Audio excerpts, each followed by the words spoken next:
So let me see. Attendees are slowly coming in. We will still wait 1-2 minutes so that the room is filling up. Great to see you all coming in.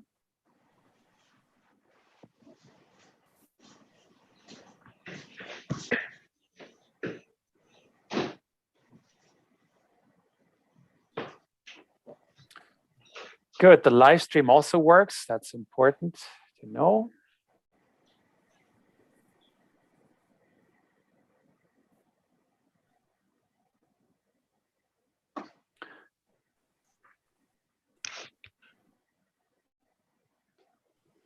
Yes, people are still coming in.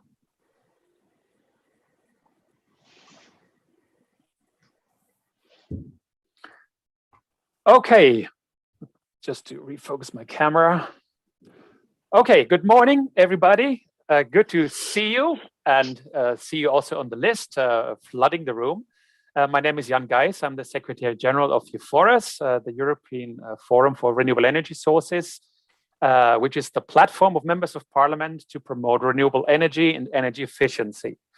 I will not speak long, just to introduce technically a little bit what we do today. We're super happy to welcome you all to another workshop that we organize with the Irish Parliament, with our host Brian Ledden, and also with Eamon Ryan, the Minister, and with our President of EUFORES, Kieran Cuff, to be back with the Irish Parliament today to discuss the latest state on the national energy and climate plans, what you have on the table, what you're planning with your national strategy, how you adapt to the Green Deal, to the recovery situation, the COVID recovery, and how you intend to restructure the Irish energy system and so on.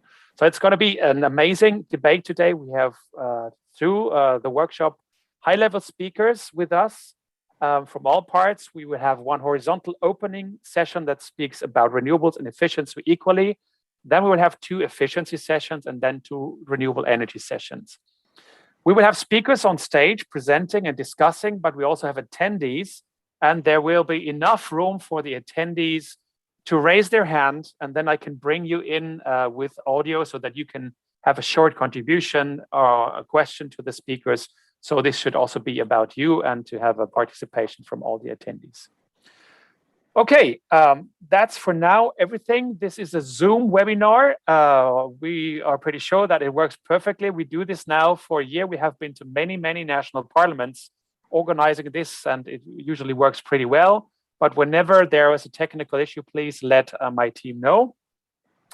And I would like to hand over now to our host, Brian Ledden. So Brian, it's amazing that you helped us to set this up, to make this a huge, incredible presentation and a great agenda. And Brian, you will have now the opening words, and then we go to Minister Eamon Ryan. Brian, the floor is yours. Thank you, Jan. Thank you for Kieran for asking me to host the session. It really is an honor to speak to this EUFORES workshop and to host it. I'm somewhat saddened that we're not able to meet in person, but I think the new normal has afforded us an opportunity, many more of us, to dial in and to engage and connect. And it is a pleasure and a privilege for me to speak with so many of you, my colleagues in politics across the continent, and also with esteemed thought leaders and policymakers in the area of energy, perhaps one of the most important sectors in our fight against climate change. If you will indulge me for a few moments, I will explain my background. First and foremost, I am an engineer. As a younger man in the 1990s, I became aware of climate change and I wanted to do something about it. This led me to studying renewable energy systems to master's degree level, and I worked as an engineer, often on renewable projects until quite recently.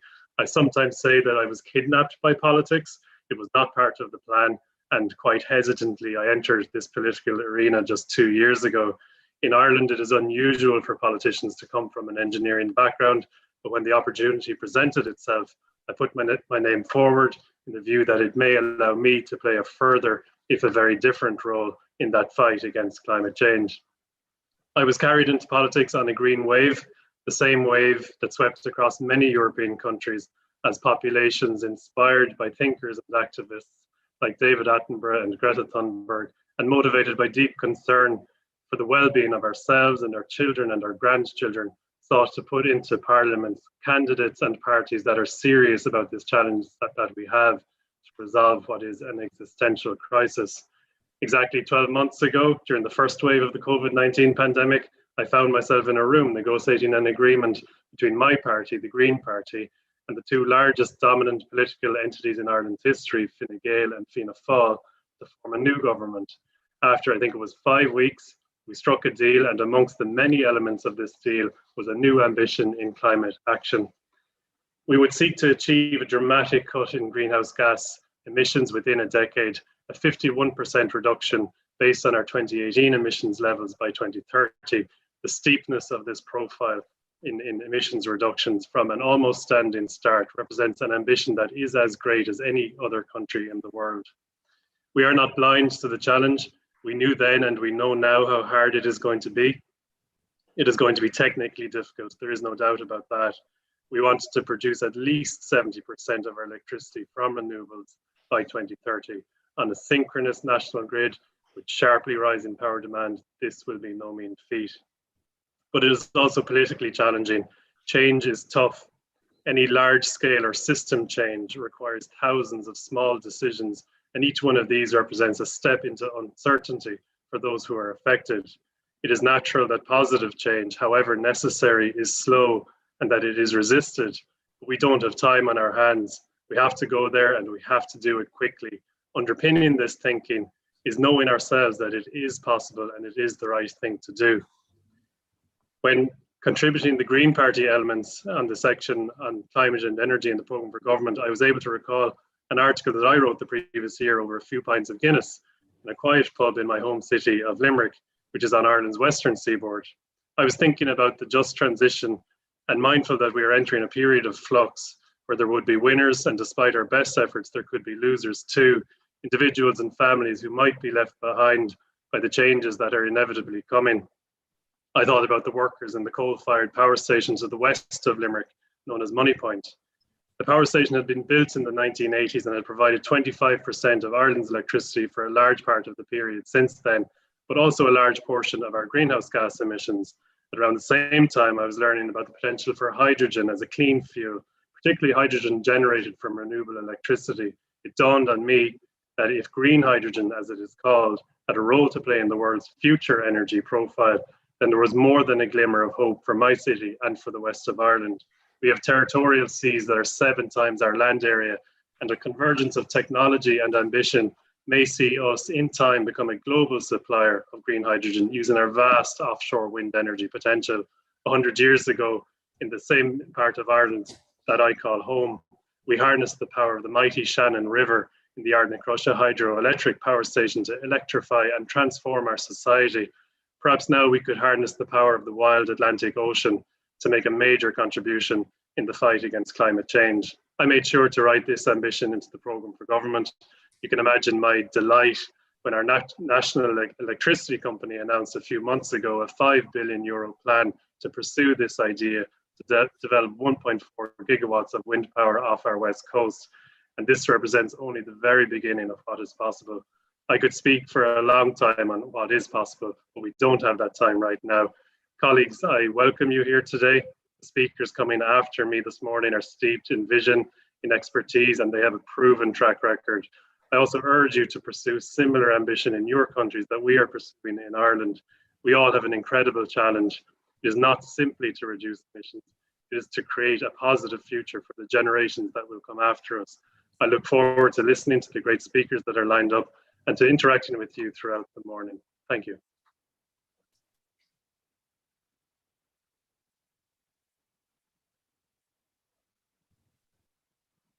You're on mute, Jan. Sorry. Thanks a lot, Brian. The old mistake. Did it 1,000 times, but the same mistake over and over again. So thanks a lot, Brian, for that contribution introduction. We will see you later on the debate. And now I'm very proud and honored to welcome Minister Eamon Ryan, our minister that we know for so many years, who have been member of parliament and a very close partner of EUFORES over so many years. And we are so proud to be back again with you in Dublin in the Irish Parliament, this time unfortunately only virtually. So I hope next time it will be physically again. So Dear Eamon, today we discuss the national plans, and you are the best person in that situation to explain to us what are you planning on renewables and efficiency, what is on the table right now, and where do you things go in the coming years? So Eamon, very proud to have you. Morning, Jan, and I'm very glad to join EUFORES once more. It's been an incredible place for sharing best practice, our stories, and learning from each other, parliamentarians with an interest in how we make this leap to a zero carbon energy system. I think over the years, we've always talked a good game, but it was we were falling short on delivery in Ireland, in our European context. But I think in the last 3 or 4 years, actually, we might be able to say that we are starting to show some leadership and example. And I want to share some of that, answer what you're looking for in terms of details of some of our immediate plans, and then put it in a slightly political context, if I can, where we are. Just on that leadership, I think it's come from consensus politics and participative politics, started with the Citizens' Assembly on climate change, which came up with strong recommendations on what we needed to do. And that was followed up by a joint Oireachtas committee, an interparliamentary committee, which took that and kind of backed it. And former Minister Richard Bruton, who did the same in a Climate Action Plan 2019, which started to set ambitious goals. And in the meantime, it wasn't just words. We changed, by political consensus, by law, we banned fracking in our country, even though we had shale deposits up in the northwest. We stopped the investment in fossil fuels by state resources, state investment funds in fossil fuels. We divested.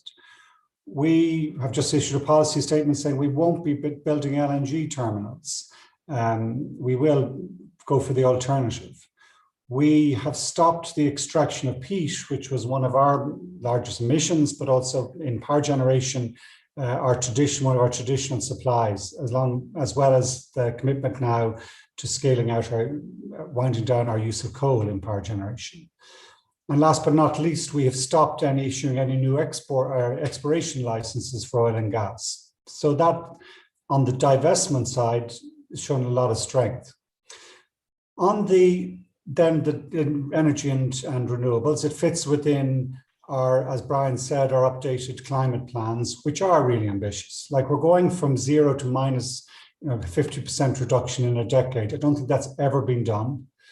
Other countries are kind of aiming for high targets, but they're already 20 or 30% in. So what we're doing is really going from not having delivered emissions reductions in the last decade to actually really accelerating. And in energy, as in transport and agriculture, that's going to require huge ambition.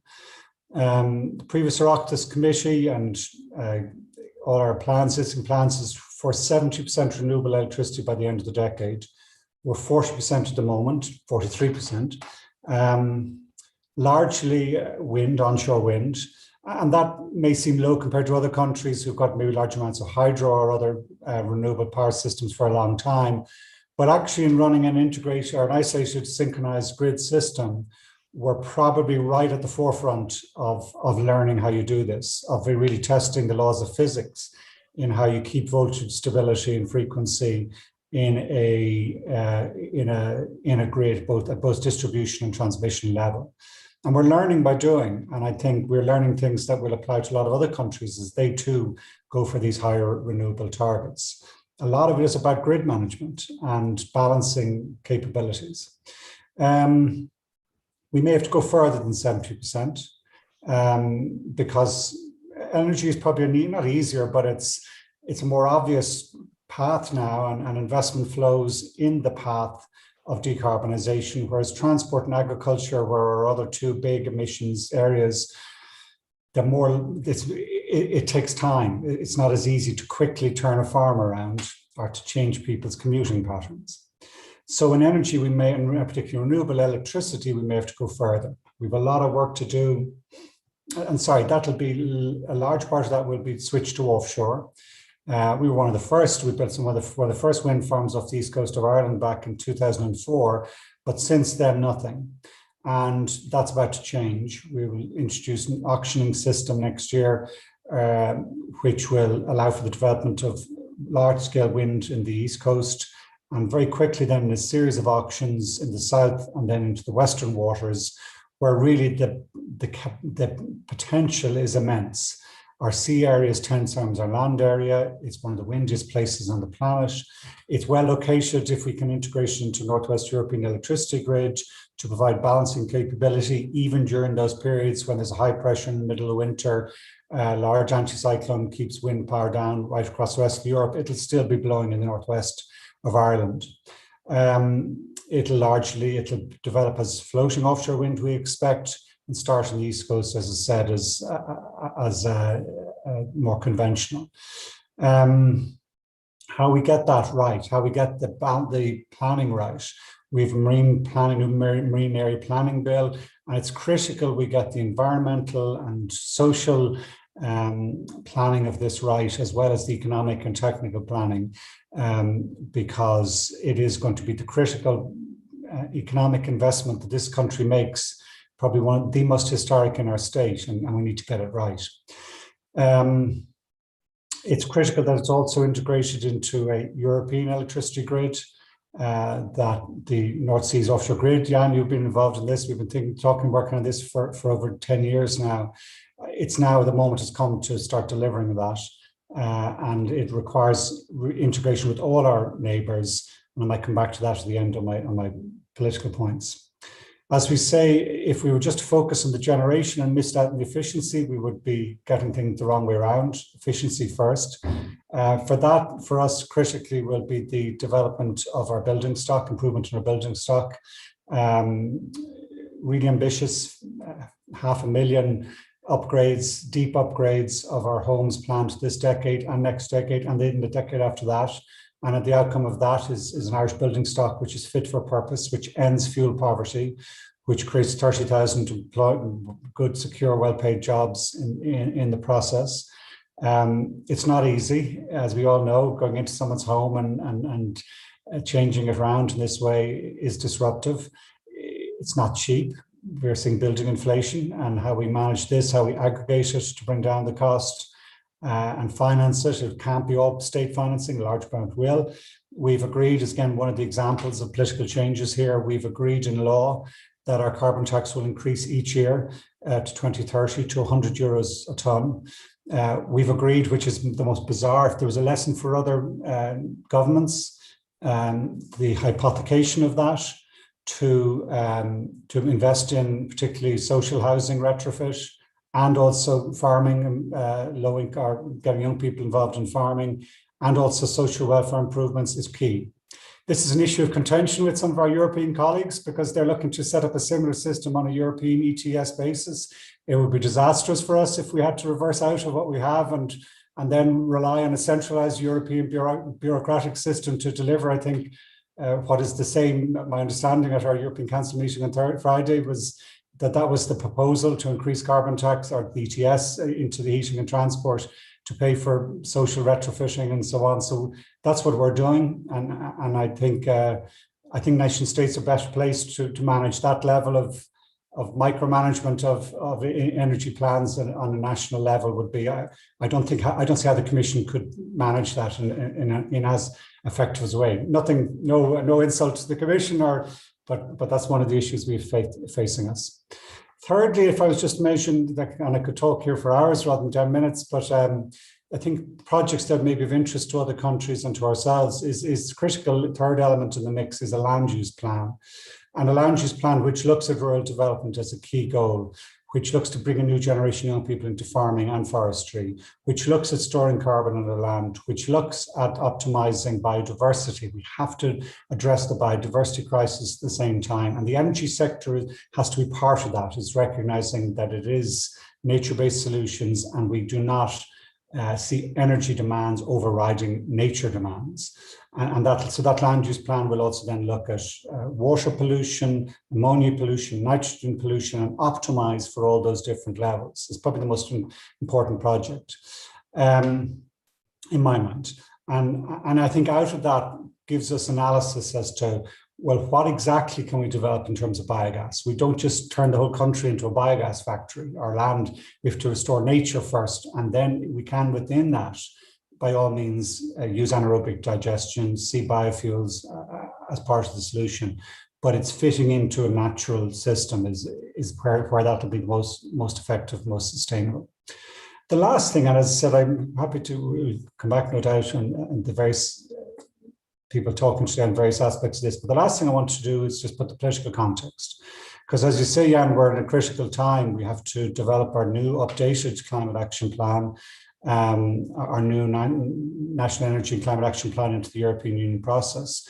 I'm just coming out of the European Environment Council last Thursday, Energy Council on Friday, both in Luxembourg, where there was a doubling down, in my estimation, on some of the gains we've got in the taxonomy regulations and in the 10E regulations in terms of saying, we're not going fossil here. You can't call that green. And I think that gives us certain strength.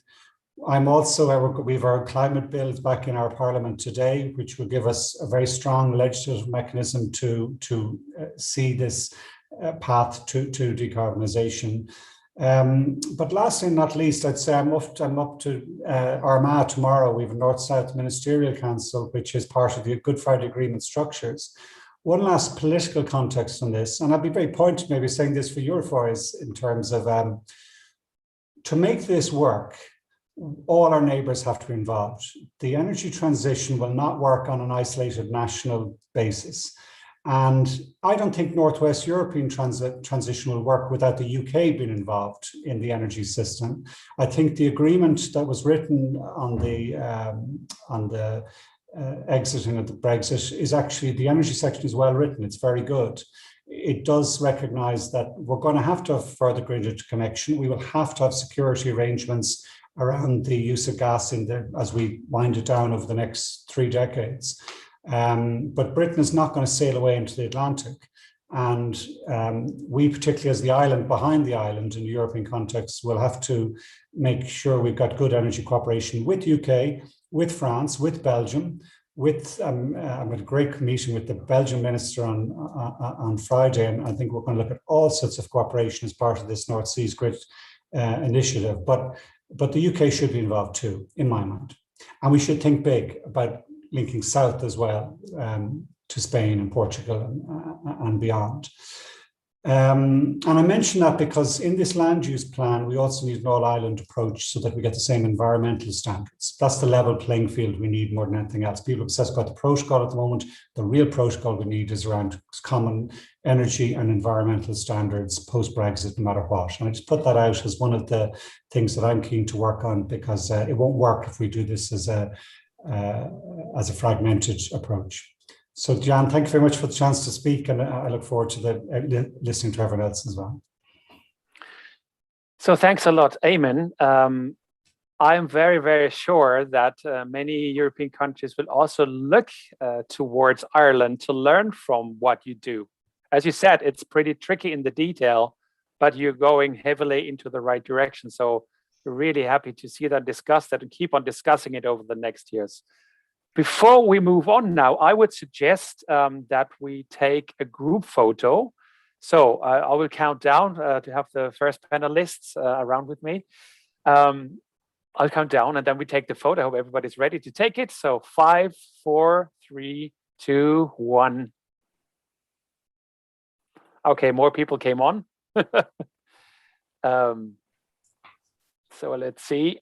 Some did not. Let's redo it actually. So again, I'll count down so because more on stage. 5, 4, 3, 2, 1.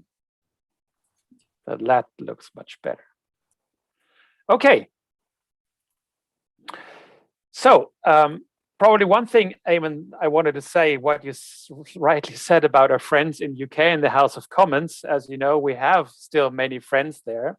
We all know what happened with Brexit, but it doesn't mean that our relationships and good friendships are gone. And I think we definitely should keep up the discussion ongoing now that Brexit is calming down, hopefully even more so. Okay, let's move on now. European Commission, Hans van Steen. Super happy to have you with us. Hans, you're an advisor in DG Energy, you have been one of the leading European Commission officials to drive the show, both on renewables and efficiency. We're very happy to have you with us here, and you will tell us and update us what's going on in the Brussels debate, the EU Clean Energy Package, the recovery plan, the Green Deal, and what that would mean for the Irish energy transition. So Hans, please, having you on the floor. Thank you very much, Jan. I hope you can hear me okay. All perfect. Very good. So, dear Minister Ryan, distinguished members of the European Parliament and also of the Irish Parliament, ladies and gentlemen, I'm really very, very pleased to be with you here today, even if it is remotely. Of course, it would have been much nicer to travel to your lovely island and see you face to face, but I guess we will have still to wait a little bit for that to happen. The Commission is very happy, and I have been attending a number of these seminars, and we do that because we think it's actually a very, very nice opportunity to have these exchanges between the European Parliament and the national parliaments on what goes on in energy, and also for the Commission to take part. This is really a moment where we can receive good policy feedback, and we can also perhaps, hopefully, give some indications of what goes on in Brussels. And as you just said, Jan, I think now is really a very good moment to take stock of where we are on EU energy and climate policies, and there's really a lot going on. And I think what we see with the COVID crisis has only really meant that we need to accelerate what we're doing, and we need to take really decisive action to simultaneously tackle the climate crisis and get the economy back on track to create jobs and to reinstate growth. And this is exactly what the European Green Deal is meant to do. Really, as you know, it came out only really a few months before the pandemic really hit Europe. But I think that when that happened, when the pandemic suddenly changed everything, the entire outlook, the Green Deal became more relevant than ever, because it's not only a vision to have climate neutrality for the entire European continent by the middle of this century. It is also essentially a growth strategy. And that, of course, is exactly what is needed in the situation in which we find ourselves. And the energy sector is really the core of the Green Deal. As you know, 75% of our emissions, the greenhouse gas emissions in Europe, can be directly traced back to the energy sector. And that's why the energy sector really has to play an absolutely central role in meeting our climate ambitions. In fact, what we need is a complete transformation of the way in which we produce and consume energy, because if we don't have that, we will certainly not meet these rather tight and ambitious objectives.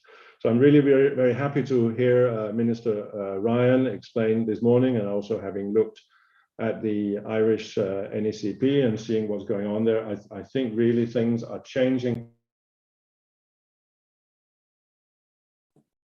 Hans, you're muted now. Somehow you went on mute. You're back. You're back. Okay. Did you miss a lot or no? 5 seconds. I wasn't. Okay, very good. So you didn't miss anything essential. I was saying I will come back to the Irish situation towards the end of my intervention here, but maybe let's just take a quick moment to see what we are. Or where we are. Obviously, after the Green Deal, we came out with the so-called Climate Target Plan, which was an analysis of what does it actually mean to be climate neutral by the middle of this century. And that very clearly showed that the level of ambition for 2030 had to be stepped up. 40% greenhouse gas emissions would not put us on the right track. In fact, we would not be on a credible track. And that's why we are now very, very busy trying to put this into action and come forward with proposals. Hopefully in about 1 month's time, on the 14th of July, we will come out with the Fit for 55 package, if all goes well. which will be a very, very comprehensive package, which is really designed to make sure that the EU as a whole is on the right track towards climate neutrality, first and foremost by stepping up ambition for 2030, both for energy efficiency, but also for renewables, of course, for greenhouse gases. And there will be a lot in there. The assessment of the Commission is that this is really, as I said, a complete overhaul of everything we do, from taxation to regulatory policies, but also to look at ETS. And I took good note of what you said there, Minister Ryan, about our ideas about extending ETS into areas of road transport and buildings. I think this will be one of the more difficult discussions that we will have when this package comes out. And I can also, without probably revealing too much, tell you that even inside the Commission, this is something that we are discussing quite a lot.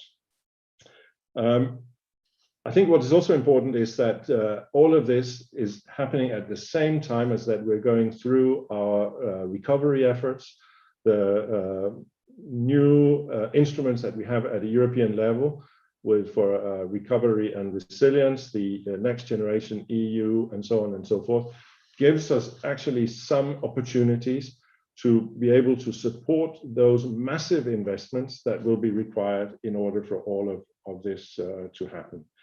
So I think the next key date will be 14 July when we come out with our Fit for 55 package. We in DG Energy are very, very busy trying to come up with a good proposal for revised Renewable Energy Directive and for energy efficiency, the EED.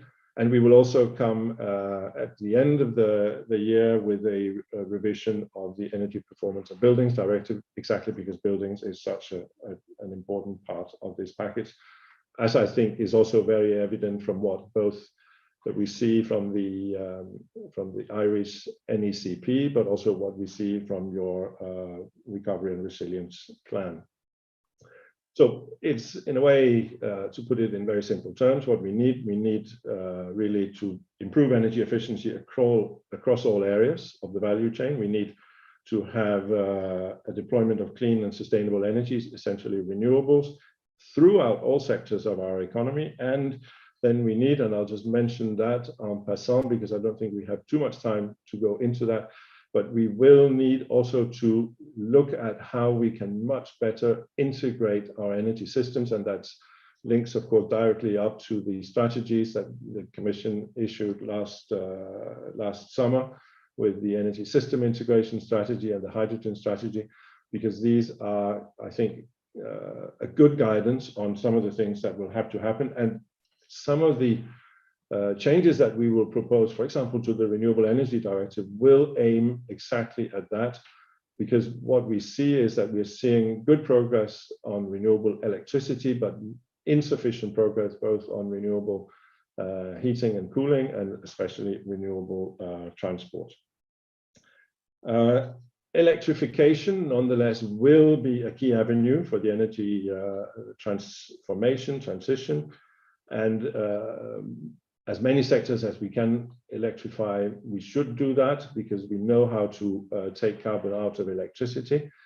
We can do it. We have the technologies, they are there. And I think what we see from the climate target plan, that we need somewhere in the area of 38 to 40% renewables in our energy mix by 2030. So significantly more than the current legal obligation of 32%. This will actually mean that we will double in the next 10 years the share of renewable energy, and that is very, very ambitious. So, as I said, I would also address a couple of words of what goes on in Ireland. So we, from the Commission side, very much welcome your 2019 Climate Action Plan, which sends, I think, very, very clear signal. But I will also say, and I think you hinted at that, Minister, as well, that this comes after years of, shall we say, modest progress. In fact, we see actually that the per capita greenhouse gas emission in Ireland are among the highest in the EU. So I think there is scope for good progress, but what we see is, especially with the NECP that you sent us in August of last year, that we are really on the right track. You are on the right track, and especially when it comes to renewable energy, your renewable target of 31.1% for 2030 is, in our assessment, very, very ambitious. The 70% renewable electricity as well. I think this is really, really very good news. It will require obviously massive investments, both in onshore and offshore wind, which we understand is really the main elements of this plan. But we're also very happy to see that you indeed will attempt to accelerate the development of solar PV, which I think can be a good complement to a lot of the wind. Again, in these areas, there is scope for European cooperation. You mentioned the North Sea cooperation. That is also, in our assessment, very, very important. And I think overall on renewables, there's good scope for good cooperation also at the industrial policy, because again, here we see very promising prospects of taking renewables as one way out of the economic situation in which we find ourselves in very many EU member states. On energy efficiency, I would say we are very pleased to see your very strong emphasis on building renovation, especially the specific target for renovation and energy performance of Class B public buildings. I think is very good. And also to have a dedicated public sector obligation by 2030 is something that we really appreciate. And we're also happy to see that this is a main element of your recovery and resilience plan to foster this deep retrofit of buildings. And as you said, Minister, this is particularly important because there are so many jobs associated with this type of thing.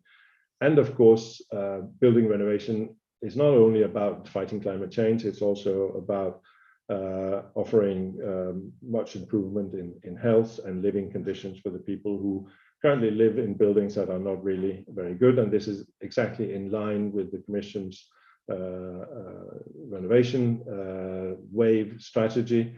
And I'm very happy to have Kieran Cuff also on the call today, because I think he has given us very good inspiration in his report in the European Parliament on this particular topic. So I think there you are really good, but I would say overall on energy efficiency, we still see scope for some improvements. And we're seeing that in some member states that because, well, we sometimes get the impression, it may not be entirely right, but we get the impression sometimes that the eyes or the focus on energy efficiency is not quite as strong as it is on renewables. Maybe the thinking is that now we will have all this wonderful green, clean energy available. Maybe we need to focus less on energy efficiency, but in our view, that is not right, because we will not be able to meet our ambitions on renewables if we continue to waste energy the way we do for the moment. So we hope also that there can be additional efforts done on energy efficiency across sectors, also in Ireland as we move forward. I would leave it there. I'll try to give you a little bit of a snapshot of where we are. And I've also given you, I think, a brief impression of our assessment of your situation in Ireland. Basically, I think we very much agree with your assessment, Minister, that you are on a very ambitious track towards really reducing emissions and taking the energy transition forward in a very decisive way. We are very happy to see that. I hope we can count on your support also for more ambition when we come forward with our proposals in the next few months. We will need that. This will really keep all of us very busy for the months, if not years, to come in order to get that right. And of course, it is very early to do it because we are only now actually implementing the current directives. But in the Commission's view, it is necessary to do these things now. We need to make sure that we are on a credible track towards climate neutrality. And that actually means also moving much faster towards deeper cuts in greenhouse gas emissions for 2030, and for more renewables and stricter energy efficiency by that date. I will leave it there. Thank you again for having me this morning, and I look forward to the discussion very much. Thank you.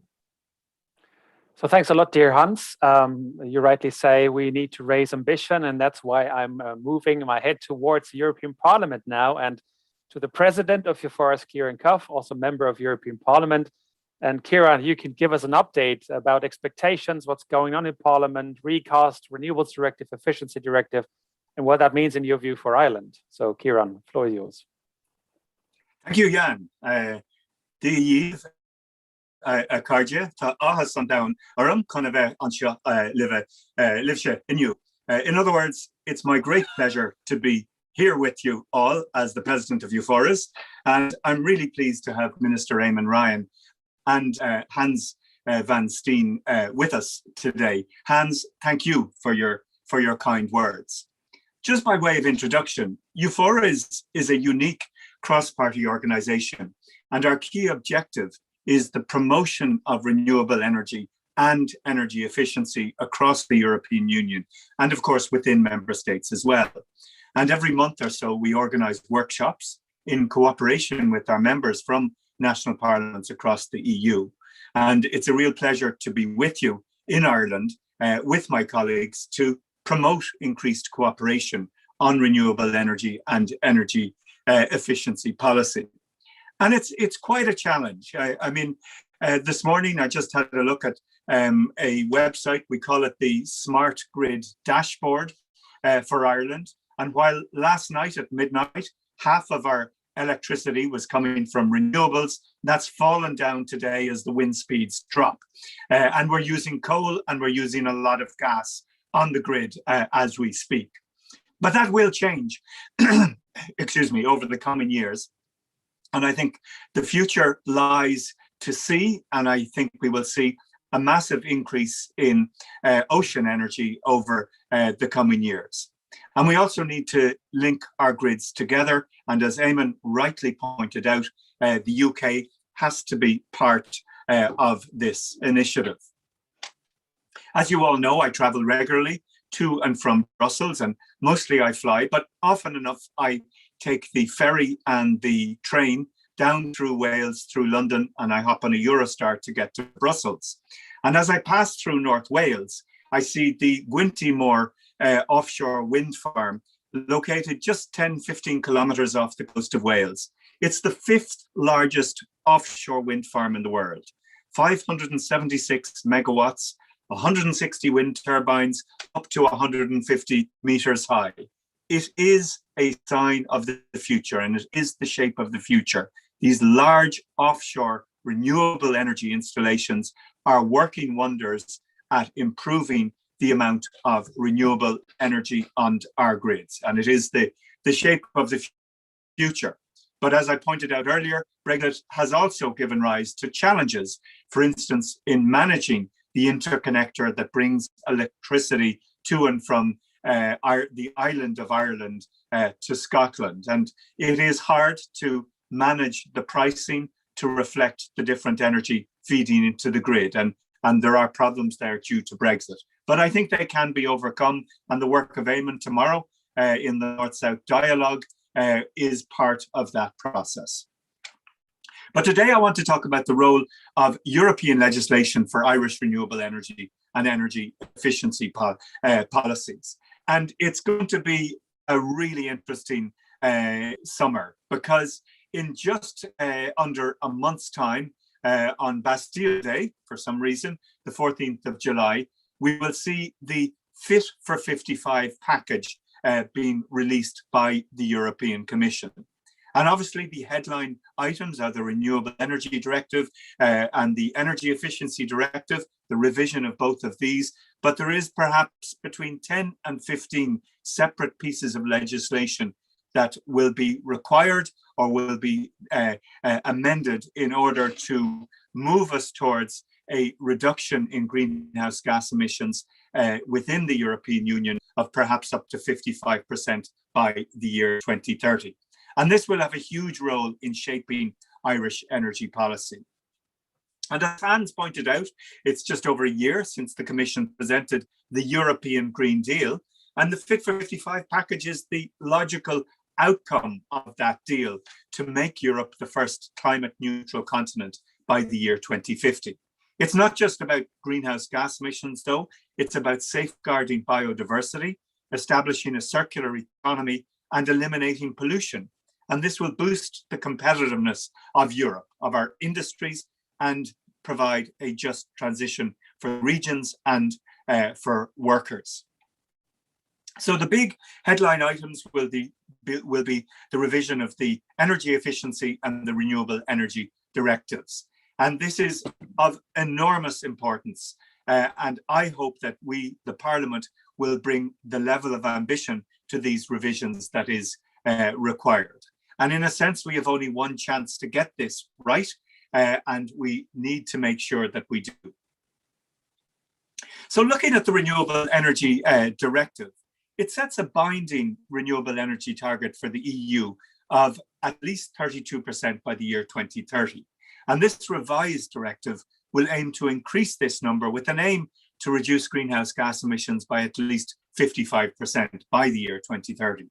From my point of view, I would like to see an obligation on the member states to develop expansion plans for renewable energy at sea, the offshore energy I referred to earlier. And I think Ireland has huge potential for offshore energy. And I think it is absolutely essential that we tap into this. And I'm pleased that we've seen the ESB, Ireland's national electricity producer, talk about realising that level of ambition off the west coast of Ireland, close to the Money Point coal generating station, which will be phased out in the coming years. And Ireland's own National Energy and Climate Plan has an offshore wind energy target of just 3.5 gigawatts by 2030, whereas the European target is 60 gigawatts by the same year. But Ireland can and should be a leading player in the offshore renewable industry. And we can increase this target by implementing policies such as a one-stop shop for the approval of cross-border offshore wind energy projects. I hosted a seminar on offshore energy last month. And what came out of that was the realization that we need to bring together all the different patches of legislation under the one roof in order to protect our biodiversity, our fishers, our energy requirements, and our planning codes. And quite often they act in different spheres and don't interrelate as best they should. But increasing our offshore renewable sector, it'll lead to more green jobs, and it'll reduce our reliance on harmful fossil fuels. But it's important to mention that in conjunction with this, we have to strengthen our national electricity grid so that it has the capacity to handle the increased amount of renewable energy coming from offshore wind. Far too often we talk about the wind turbines, we talk about this image on the skyline, and we perhaps have a row about that. But actually the real heavy lifting is done by increasing our grid's ability to transmit renewable energy and bring it from where the wind is to where the people are and where the industries are. And it's not without its fair share of challenges. And I think we need to be open and have a frank discussion with the public about this. In the revision of the Renewable Energy Directive, I would like to see a mandatory requirement that the share of renewables in buildings, such as rooftop and heating networks, increases by 1.1% annually. This would really strengthen programs like Ireland's Renewable Energy Support Scheme and encourage citizens to invest in solar photovoltaics in their homes. And we have a long way to go with this in the Irish context. Photovoltaics are dramatically increasing their efficiency, and the price is coming down significantly as well. So I think there's no reason why we can't be quite competitive in this area, and it's a really good match for our intermittent wind energy. There are some really brilliant examples of renewable energy communities from countries like Germany and Denmark. And here people in those countries, people from the locality, they own a share in the nearby wind farms or solar farms. And these have been really successful in getting people on board with the energy transition and increasing public reliance on renewables. And the more we can encourage people to join renewable energy co-ops, the quicker we can overcome opposition to the development of these projects. For example, in Denmark, district heating is still organized in the form of non-profit companies owned by consumer co-ops and municipalities. And 20% of Danish wind farms are owned by these type of citizen companies.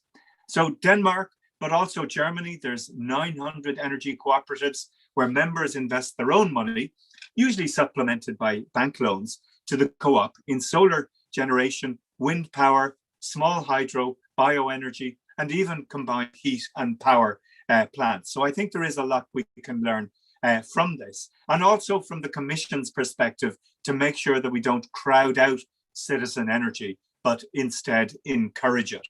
And if we could make this model the norm in Ireland, I think residents and community energy co-ops can have equal access to the same incentives and supports as private corporations. Let me go on briefly to talk about the Energy Efficiency Directive. And we have a European Union energy efficiency target of 20%, a binding 2030 target by 2030. I think of at least 40% is needed to ensure that we reach the Paris Agreement goals. And now everything needs to be done faster and to a much larger extent. And politically, with both on the EU and the national level, we need to prioritize energy efficiency. As Hans said, it's far too often the poor relation to renewables. But I think we need to target energy poor areas and buildings, and particularly improve social housing as the primary target under the directive. So we do need to begin the fossil fuel phase out of heating systems and move towards a 100% renewable energy system. I know that in terms of new homes in Ireland, around about 70% are being heated by electricity using heat pumps, but we need to get that to 100% in new homes, and we need to reduce costs of heat pumps as we use them to retrofit our existing building stock. So refurbishment is key. We know that buildings consume about 40% of Europe's energy, 36% of the greenhouse gas emissions, and the vast majority of these buildings are energy efficient, and the renovation rate is way too low. So we need to address this. And if we look towards increasing the number of deep renovations across Europe, we can increase the energy savings for people living there, and we can also have more certainty about what's required. And from the conversations I've had with financial institutions, they understand that in the year 2021, the rate of return is not going to be enormous. But if we can guarantee some certainty in this process, then the money will flow. And I think that's what we need to do. We need to bring this certainty into the process, and there's a role for the state to do that. And obviously, of course, it will produce jobs, it creates jobs, and particularly as we recover from the impact of COVID, we can make buildings healthier, the places where we've spent most of the last year and a half in. And I think we realize this link between good ventilation, good indoor air quality, and indeed reducing local air pollution, because we saw a high incidence of COVID in areas of North Italy and elsewhere where there's high levels of outdoor air pollution. So cleaner energy systems, cleaner industry, it's a win-win for everyone. From an Irish perspective, I'm encouraged to see financing and loan schemes for green mortgages and for renovation programs being introduced. And we will hear from financial institutions later on this, but there's clearly more to do. And it will cost real money. I mean, looking at the back of an envelope, looking at my own constituency of Dublin, to bring every home in Dublin up to an A energy rating, it would cost billions of euro. But I think there is a lot of money sloshing around globally that we can tap and that we can harness on this. But we do need help from the EIB and from the European Central Bank. We've seen the start of that. We've seen Elena and other bodies that can make this happen, but we need to do a lot more. So in conclusion, we do have one heck of a challenge ahead. It is not just a technological challenge, it's a political challenge. We had I was part of discussions on the trans-European networks for energy yesterday, and my personal view and my political grouping's view is that we should not be putting European money into more gas networks, but the view coming from Central Europe, from some political groups there, is that we need to do so. So the political challenges still remain, and there is a real worry that we will end up with stranded assets of big investments in gas infrastructure that we simply won't need in 20 years' time. So there is, I guess, a challenge of communication as well as technology in all of this. And we need to bring people on our journey with us. And that is not an easy task. Winning hearts and minds, I think we're doing that in Ireland, although we still have our challenges. But I think at a European level, we need to bring people with us on this journey, as Eamon pointed out earlier. So I'm looking forward to the discussions that we will have later on this morning. I'm looking forward to this avalanche of legislation that will roll down from Berlaymont, from the European Commission, in just under a month's time on Bastille Day. And I have no doubt that the Parliament will be up to the challenge in transforming this legislation into something that is fit for purpose. And I look forward to working with you all within the institutions and within Ireland on achieving our goal. Thank you. So thanks, dear Kieran. I would suggest now that we're pretty late, a little bit, 50 minutes late after this very important debate. Excellent panel. I would now introduce the follow-up panel about efficiency. Now we go into efficiency first. Later on, we will go into renewables.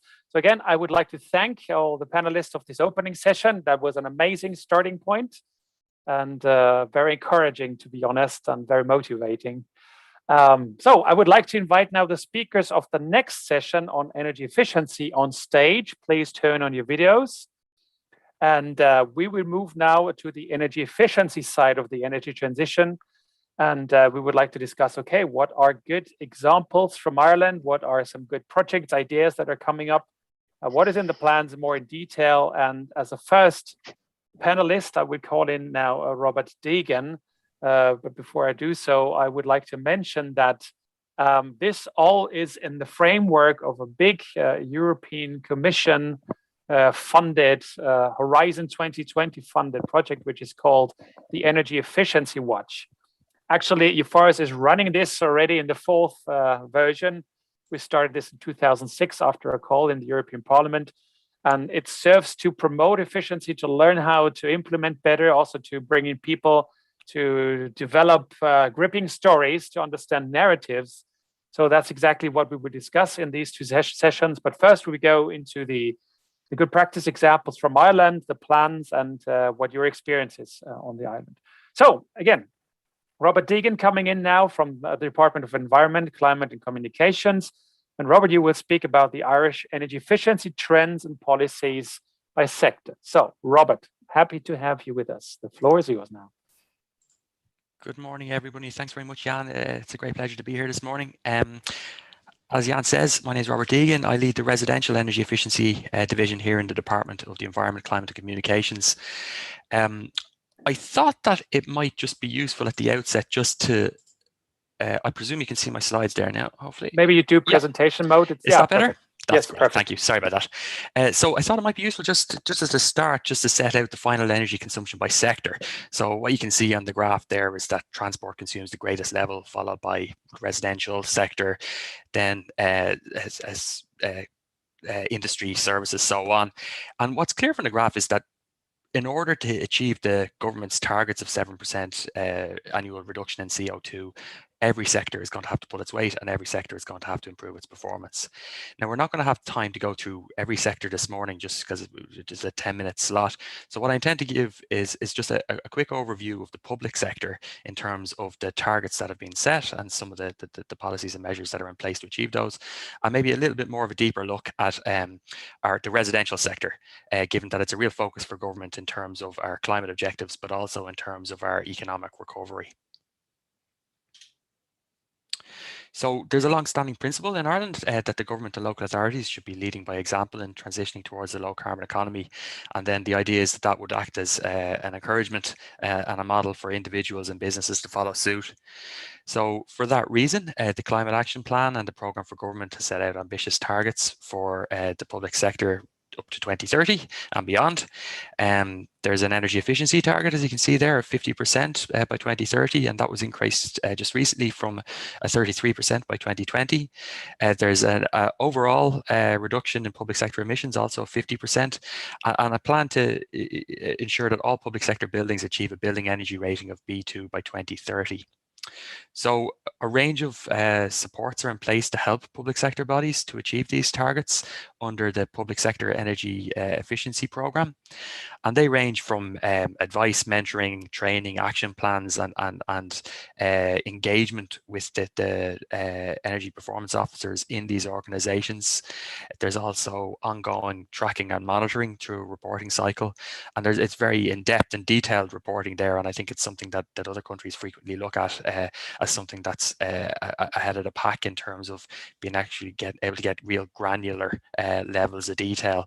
And then there's a capital funding program in terms of pathfinder retrofit projects that can be used as case studies and examples for other organizations to learn from.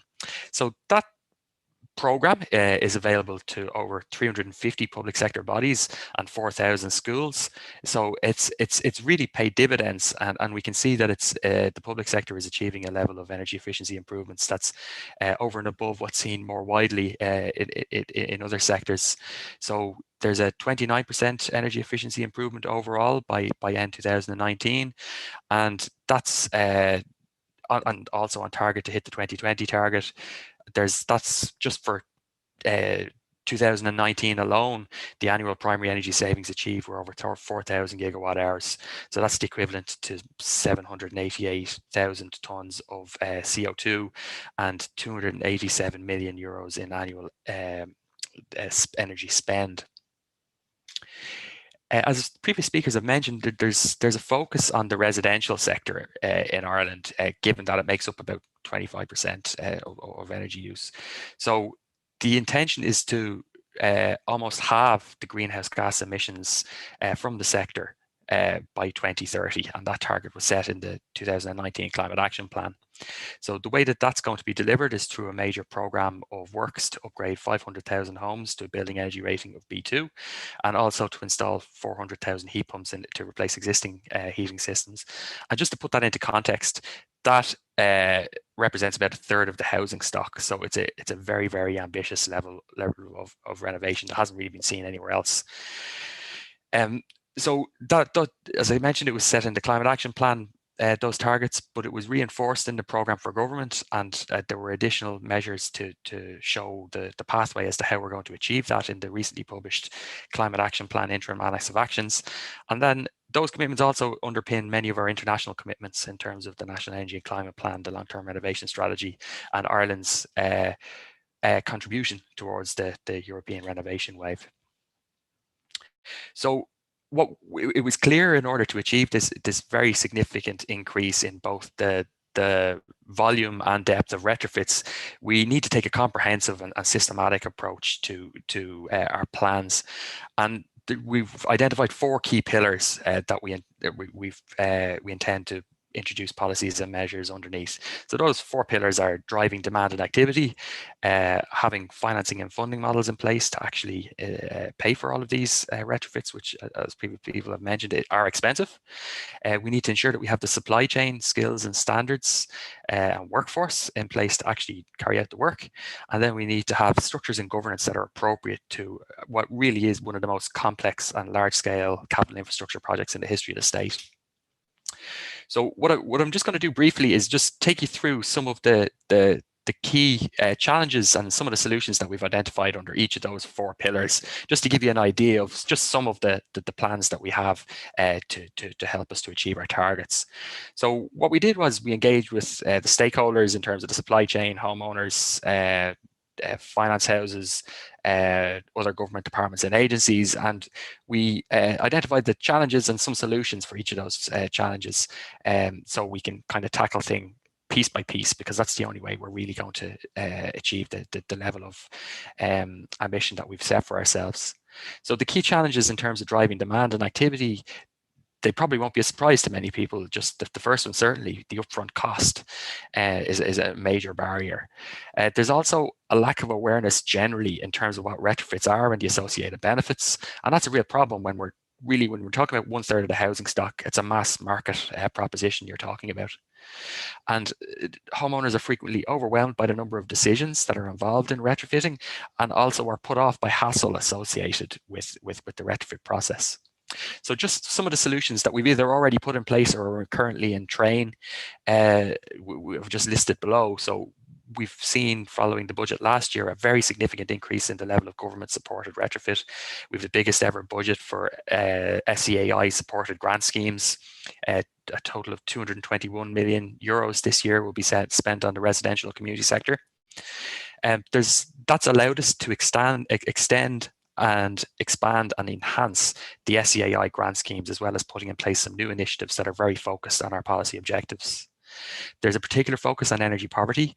Again, we've got the biggest ever budget there. 109 million will be focused on SEAI energy poverty schemes, and the Department of Housing, which looks after our local authority housing stock, has got its biggest ever budget for social housing, 60 or 65 million euros this year.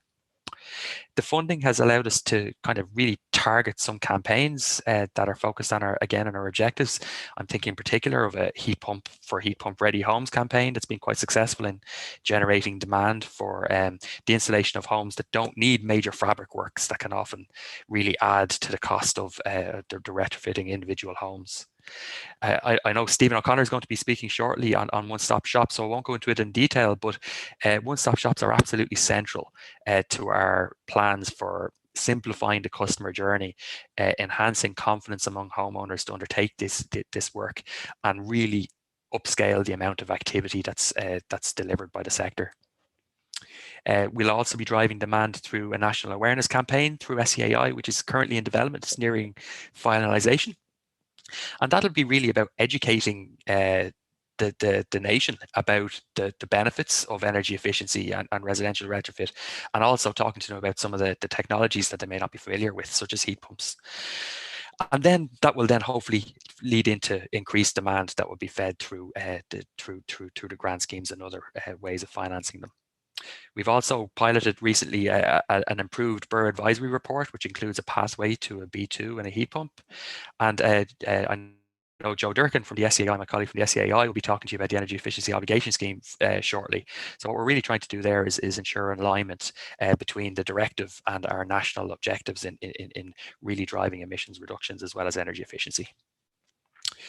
So financing and funding is always a key challenge. Some of the problems that have been identified by stakeholders is the absence of multi-year financing and funding commitments from government to enable a year-round approach.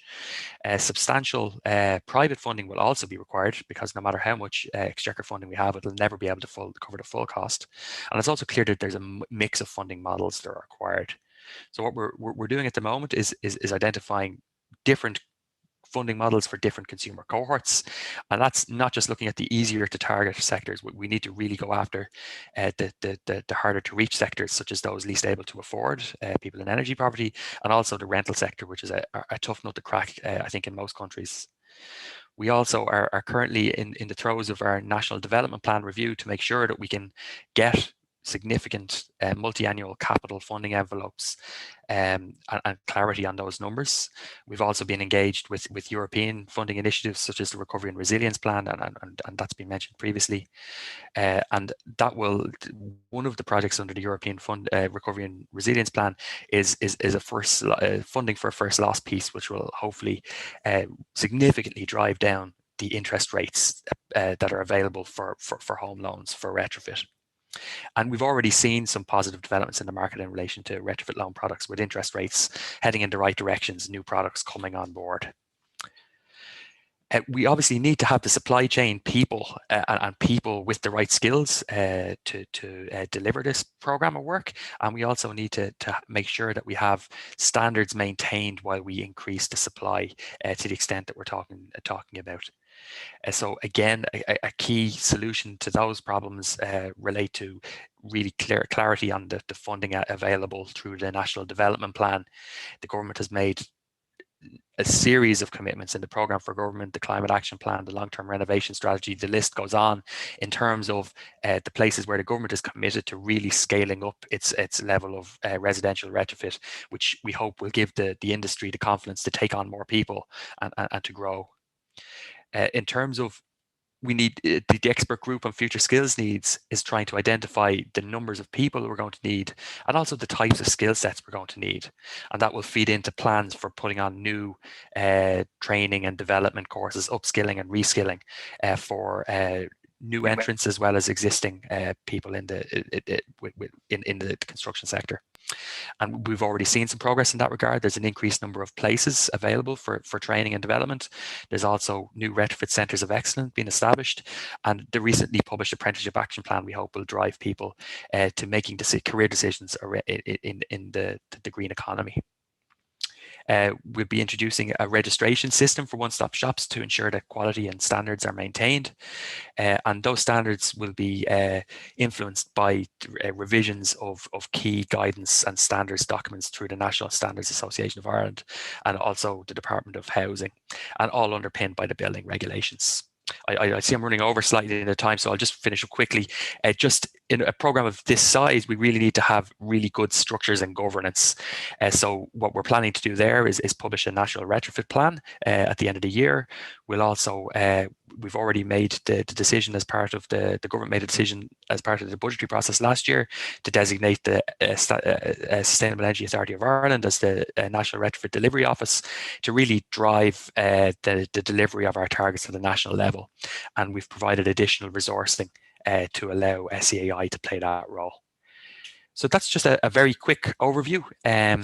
So I'd be happy to take some questions at the Q&A session that's following. Thanks.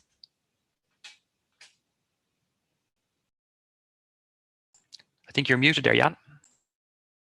Yeah, sorry. So thanks a lot. Let's rush straight to Stephen O'Connor now. Joe Durkin. Sorry, I'm wrong. First we go to Joe Durkin. I'm confused. Joe, you are program manager in the energy efficiency obligation at the Sustainable Energy Authority in Ireland, and you will tell us about the obligation scheme. So the role of efficiency in the Irish energy transition and the energy efficiency obligation scheme. So, Joe, the floor is yours. Thank you very much, Jan. Can everybody see my screen okay? Yes, it's perfect. Perfect. Okay, so what I would like to do is just give a very brief overview of the energy efficiency obligation scheme in Ireland, how it has operated to date, and what the new energy directive means for the obligation scheme and what we can look forward to in the next 10 years, and more importantly, how the obligation scheme can be used as an enabler or as a lever to help deliver Ireland's very ambitious targets. And you've heard about most of them earlier into the day. So a very brief introduction. I think both the Minister and Hans from the Commission talked about the need to reduce energy consumption first and to introduce energy efficiency, reduce energy demand, and in very many ways, the Energy Efficiency Directive is the man to do that. It's responsible for the energy component of the National Energy Efficiency Plans and the National Energy Climate Plans. But of particular interest to us is Article 7 of the directive essentially allows member states to set up an energy obligation scheme and to put that scheme, to put energy efficiency targets on the suppliers of energy. So in effect, to go to the root supply of energy in the first place. And so member states can ensure that energy suppliers are required to deliver energy savings. All of the details on our scheme, and it is a work in progress because we're developing a new obligation scheme at the moment, are on the SEI website at that hyperlink. And just before I go into the details, currently the energy suppliers who are obligated under our scheme, so they have to have minimum energy sales to qualify in the first place, but there are major electricity suppliers or major gas suppliers are solid fuel suppliers in the form of Bord na Móna. And Improva are a body that represents our major oil importers into the country. So we have all fuel suppliers caught up into our obligation scheme. Briefly, to just cycle back to what Article 7 requires under the Energy Efficiency Directive, it set an overall target of 1.1 terawatt hours per annum, and this is in primary energy. The responsible ministry is actually the Department of Environment, Climate and Communication, and so I report, our SEI reports to Rob and up the line on this particular scheme.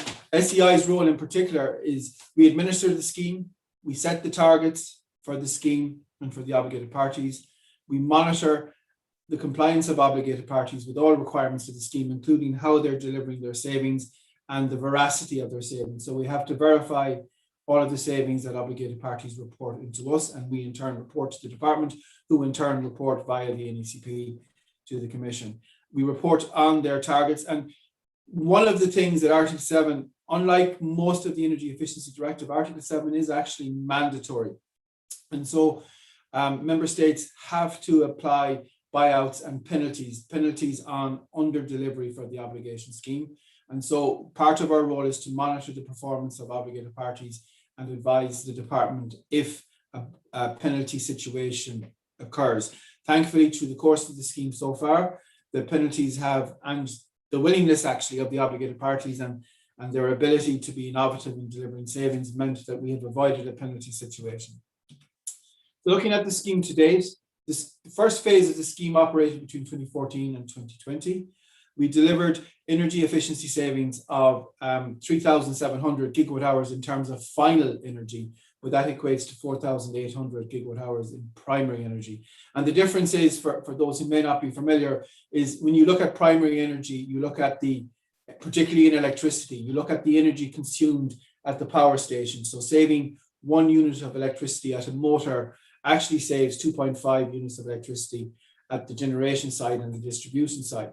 But the new directive is in final energy, and also anyways, with more renewables coming online and with Ireland's aggressive target of 70% renewables or renewable electricity, the primary energy factor of electricity is actually going to become close to 1 anyway. So it makes sense to look in terms of final energy in the future.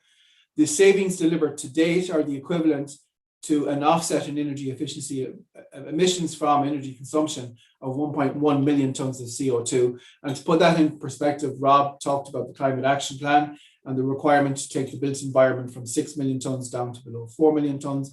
I'll touch on that later on.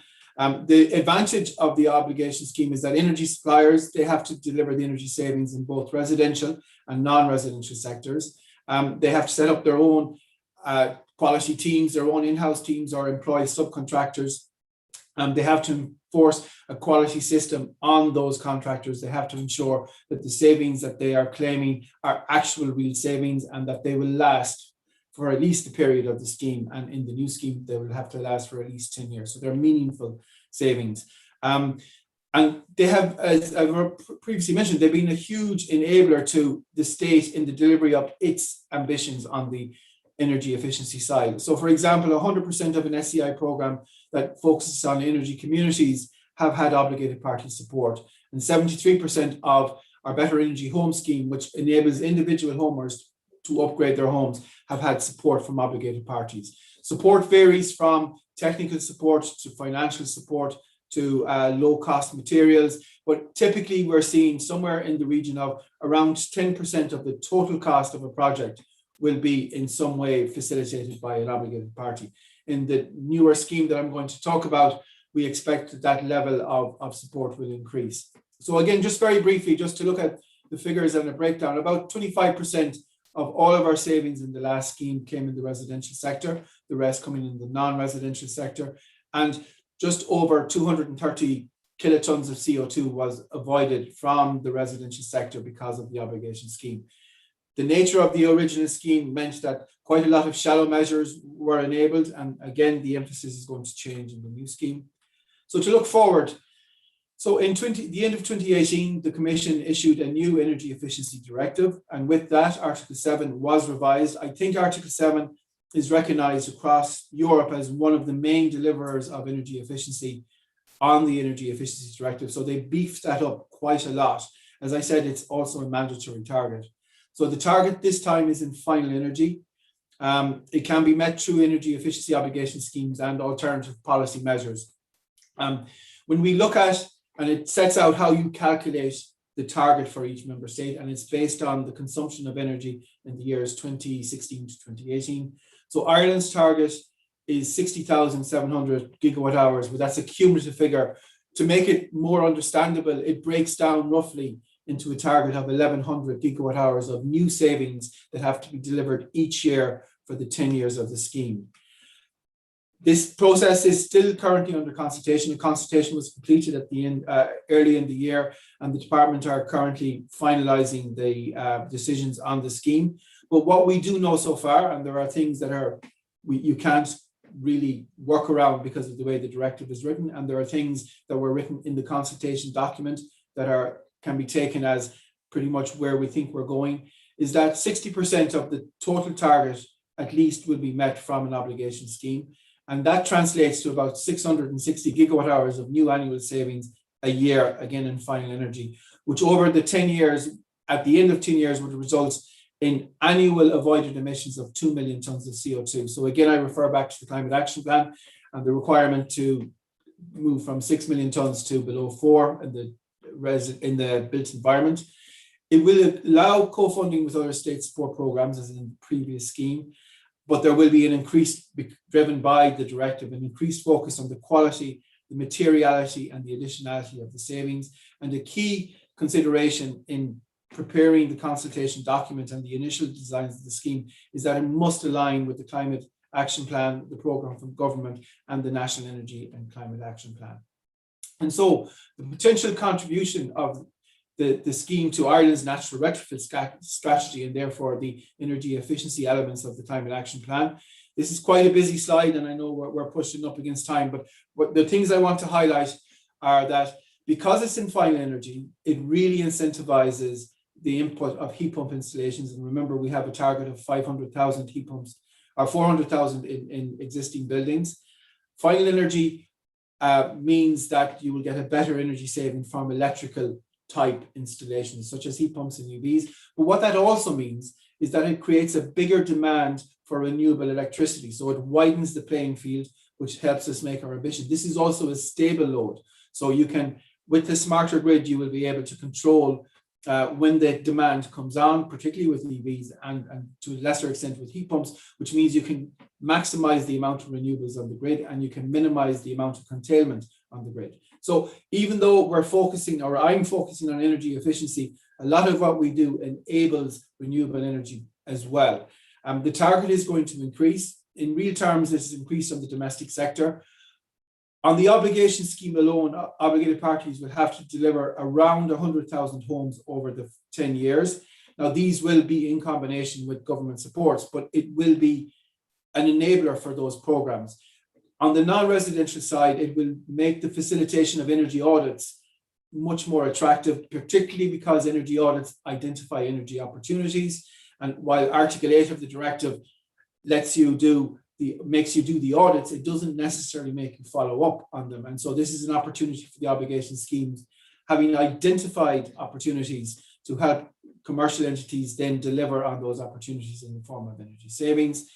Looking again at the homes, we think initially, again, subject to the outcome of the consultation, but what the consultation document was driving at was we would deliver somewhere between 3,000 and 3,500 energy poor homes a year, directly deep retrofit delivered to a B2 on our energy rating. Again, Article 7 of the directive focuses on energy poverty in a way that it didn't quite before. And then on the non-energy poor side, we think there's another 6,700 homes that will be delivered. And these will be put on a pathway to B2, but the jargon would be that they will be made heat pump ready, so that at some point in the next 10 years, those homeowners now have a home that has the fabric upgraded to a point where it's now a decision, a cost-effective decision to put in a heat pump, and that the energy bills from the heat pump will be maintained at quite low.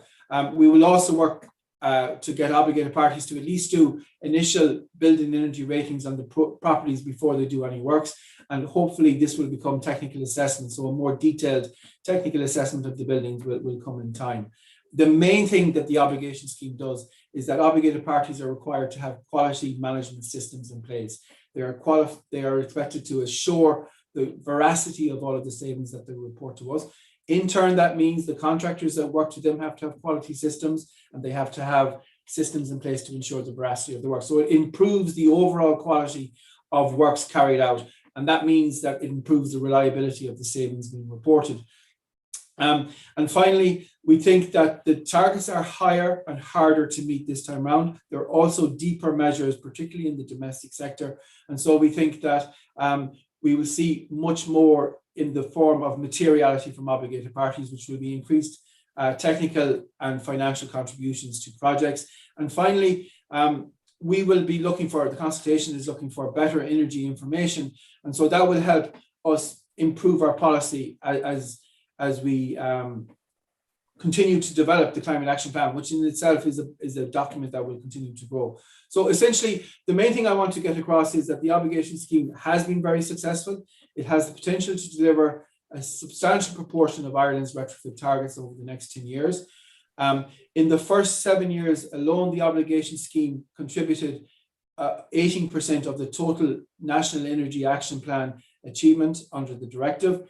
And even with the improved ambition of the new climate action, or the NECP, the obligation scheme, if it delivers, will deliver over the years from 2014 to 2030. It's on target to deliver 20% of those entire savings. So it's a substantial contributor to what we want to do. Thank you for your time and for listening to me, and I'm more than happy to take questions at the break. So thanks a lot, Joe, and I immediately hand over now to Stephen O'Connor.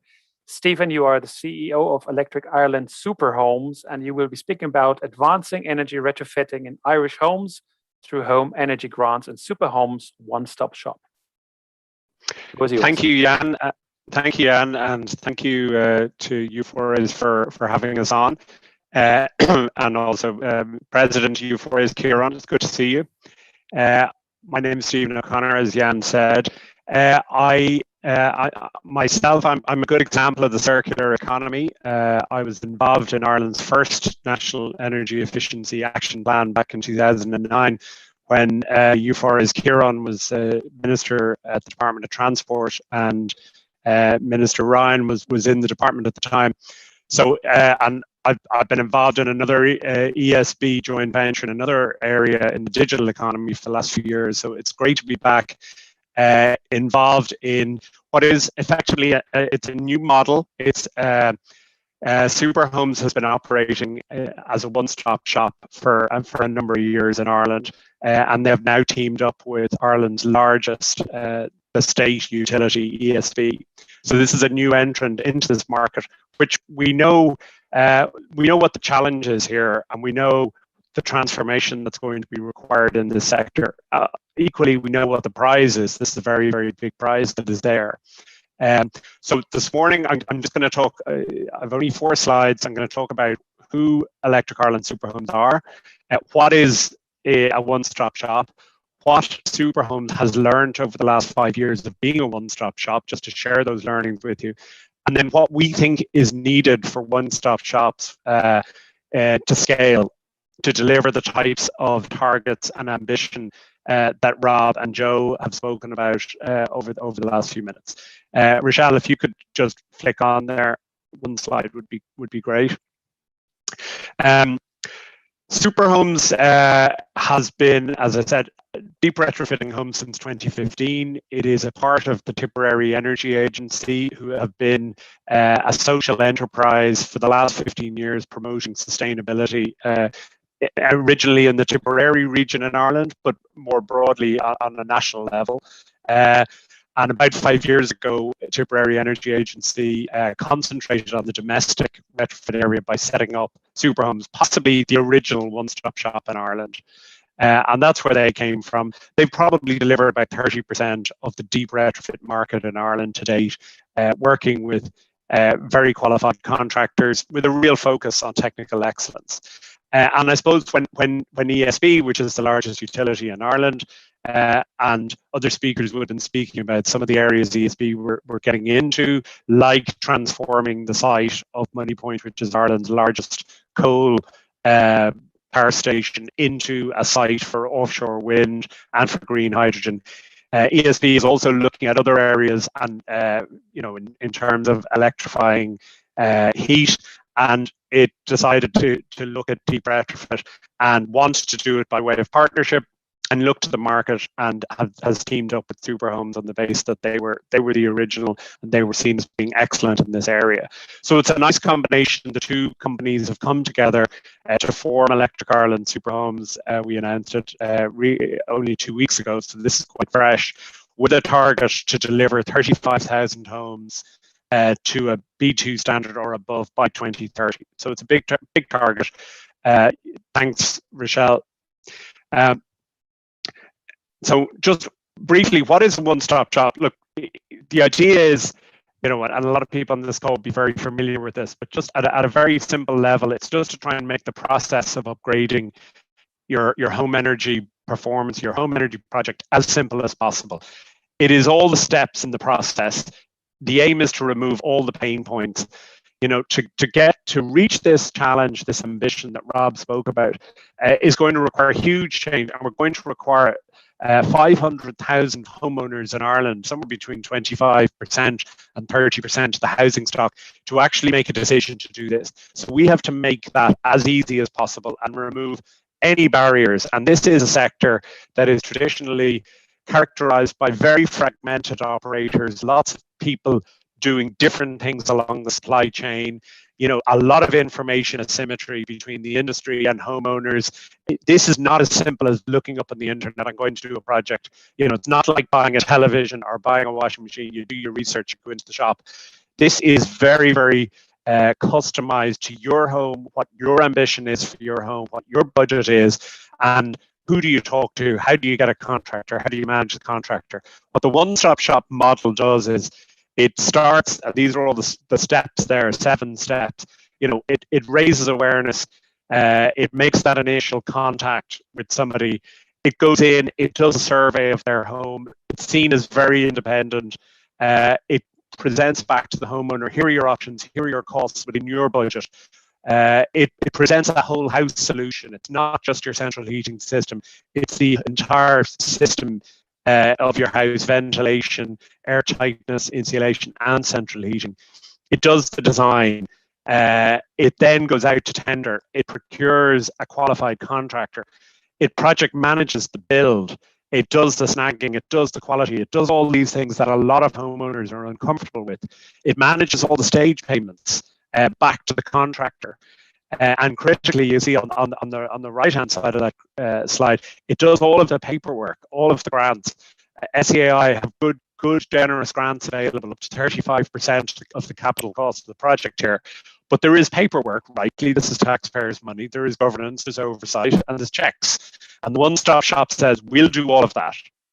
And then the final piece, which I've put on the extreme right-hand side, is the finance. And I haven't put an ad sign there. This is something we need to do more of.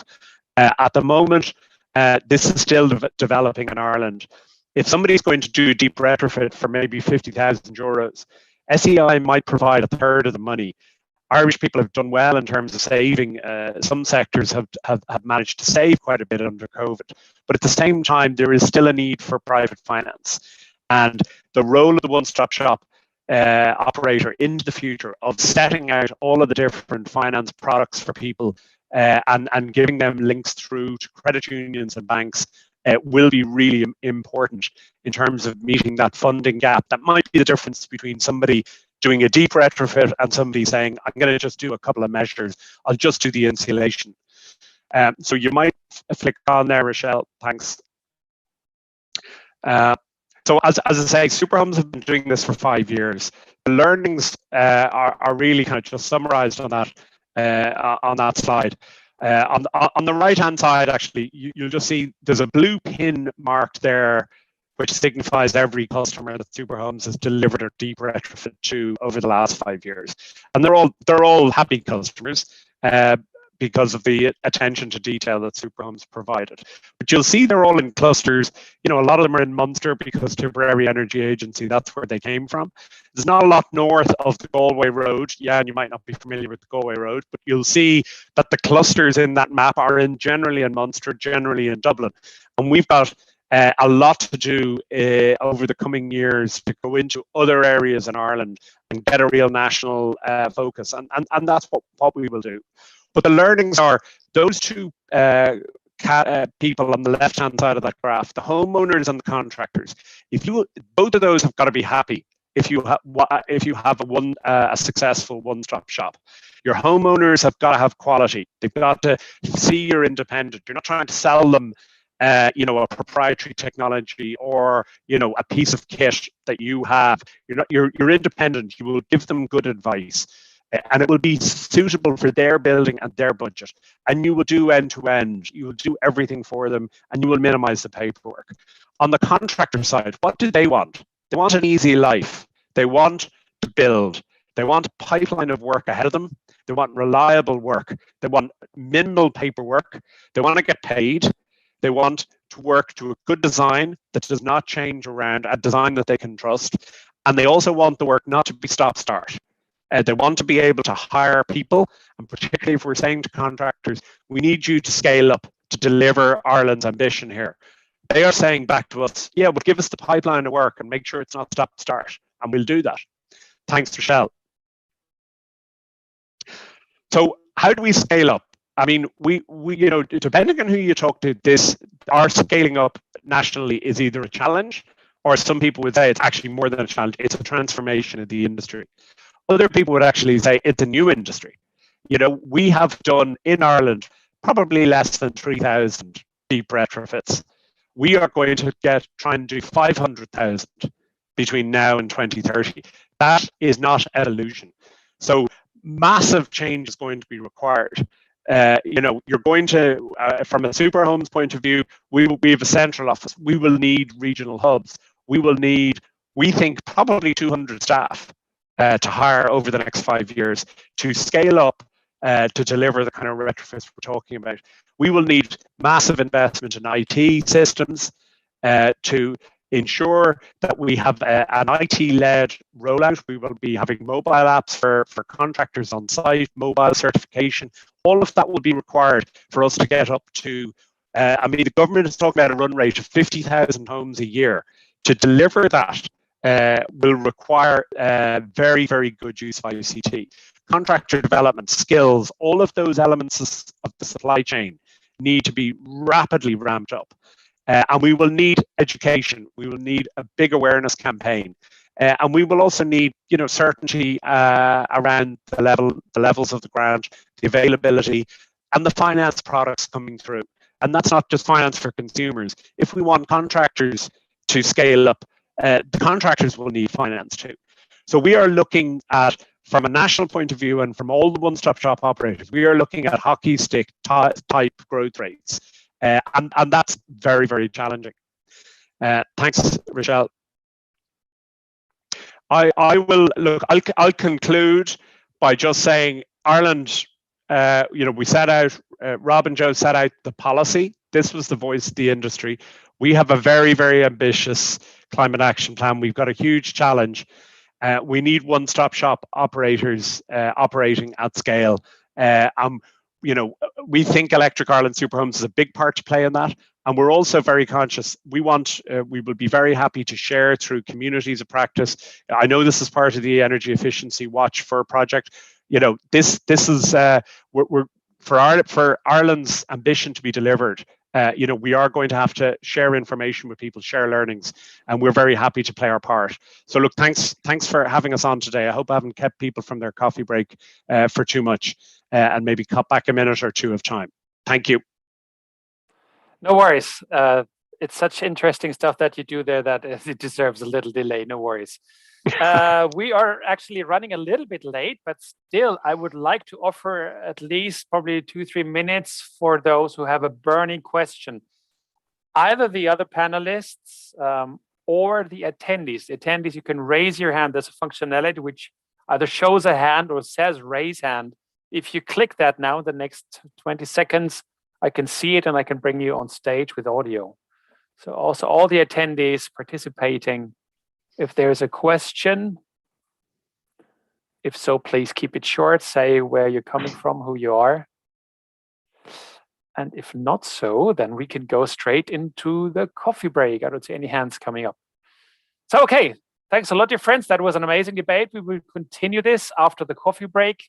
I would suggest now it's 11:40 that we start again sharp at 11:50. So 10 minutes to rush for a coffee and get some fresh air, and then we'll be back at 11:50. So thanks a lot and see you in 10 minutes.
Trying to refocus camera.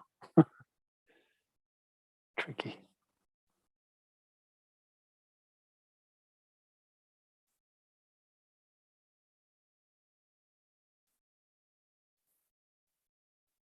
Now it works better. Okay, everybody, after a short break, I hope you all got a coffee. Temperatures are rising outside here in Brussels. We're at 25 and we're going beyond 30 today. So looking forward to go to the pool. We will now go into session number 3. And we switch to the second session about energy efficiency. Now it's more about understanding how a national narrative works, how we can get into, probably Daniel, would you still wait? So we're sharing it, we're not there yet. Daniel, could you unshare, please? So, okay, sorry for that. We are going now into the session to debate the narratives that are taking place in Ireland, and we would like to learn with our Energy Efficiency Watch project that I announced to you before, how these narratives work, if there are good practice examples, how you run it in the different countries. But I hand over now to our good colleague in the Energy Efficiency Watch project and my good friend Daniel Becker. He's director of Guidehouse, and he's one of the leading scientists. And Daniel will introduce us now into the Energy Efficiency Watch, into results of a huge survey that we did with experts all over Europe, and the impact of narratives on energy efficiency policy implementation. So Daniel, now you're the one on stage. Welcome. Thank you very much, Jan, for your kind introduction. And it's a pleasure to be with you today. As Jan mentioned, we've been doing the Energy Efficiency Watch project together for many, many years, since 2007, in fact. I hope you can you see the screen? No, not yet, I think. So this is it. Can you see it all right? Yes, it's here. We see it. Just do the presentation mode, please. Yes. How do I get there? Yeah, that should be it. Probably is it working? Not yet. Do you click it again, or probably have to enable the content? Probably secured. Oh, you see this yellow line? Yeah, it's blocked somehow. Oh, I'm sorry. Can you click this enable content? No, it's not allowing me. Okay, well then. Can we do like this? Yeah. Yeah, maybe do a double click on home. On the top left, double click on home, then we can see it bigger. You see on the top left, double click that? Yeah. Yeah, it's all blocked. Okay. Terribly sorry. Can you move the slides at least then? Yeah. Oh, it's not.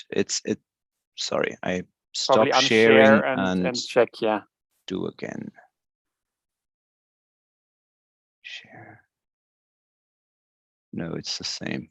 I'm terribly sorry for this mess. Shall I send it over to you quickly, Jan? You can try, yes.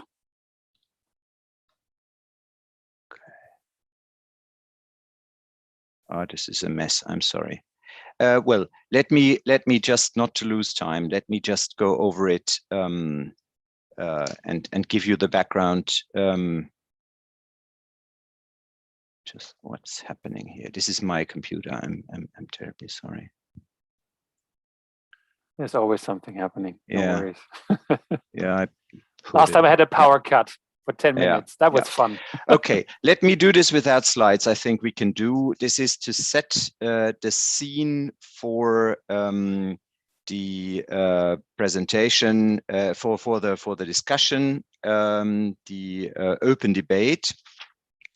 Since 2007, we've been doing the Energy Efficiency Watch together, and the first question when we started in 2007 is, can we succeed in the European Union to bring to life enough policy instruments to foster energy efficiency, given the complexity, the higher complexity than is the case with renewables.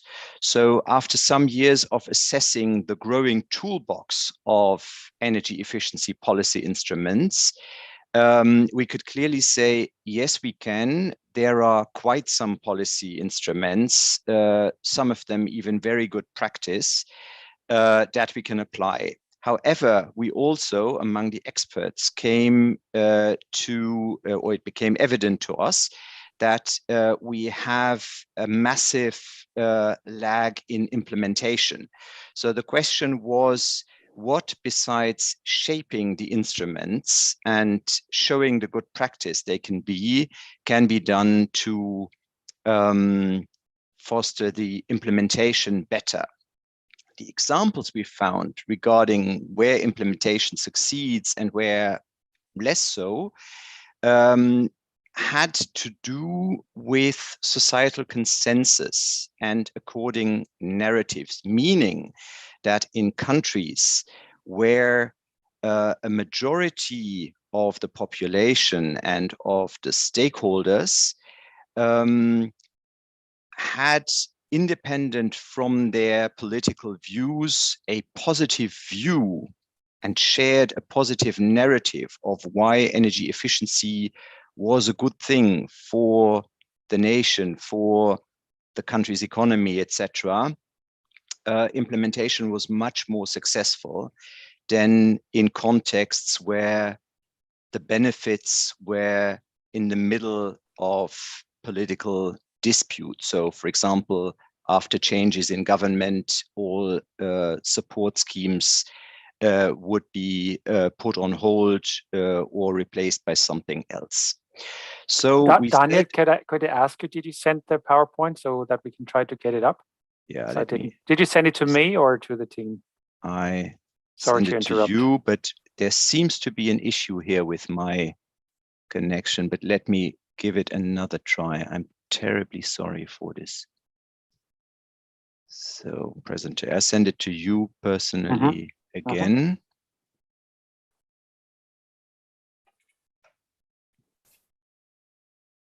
So there, it should have gone out.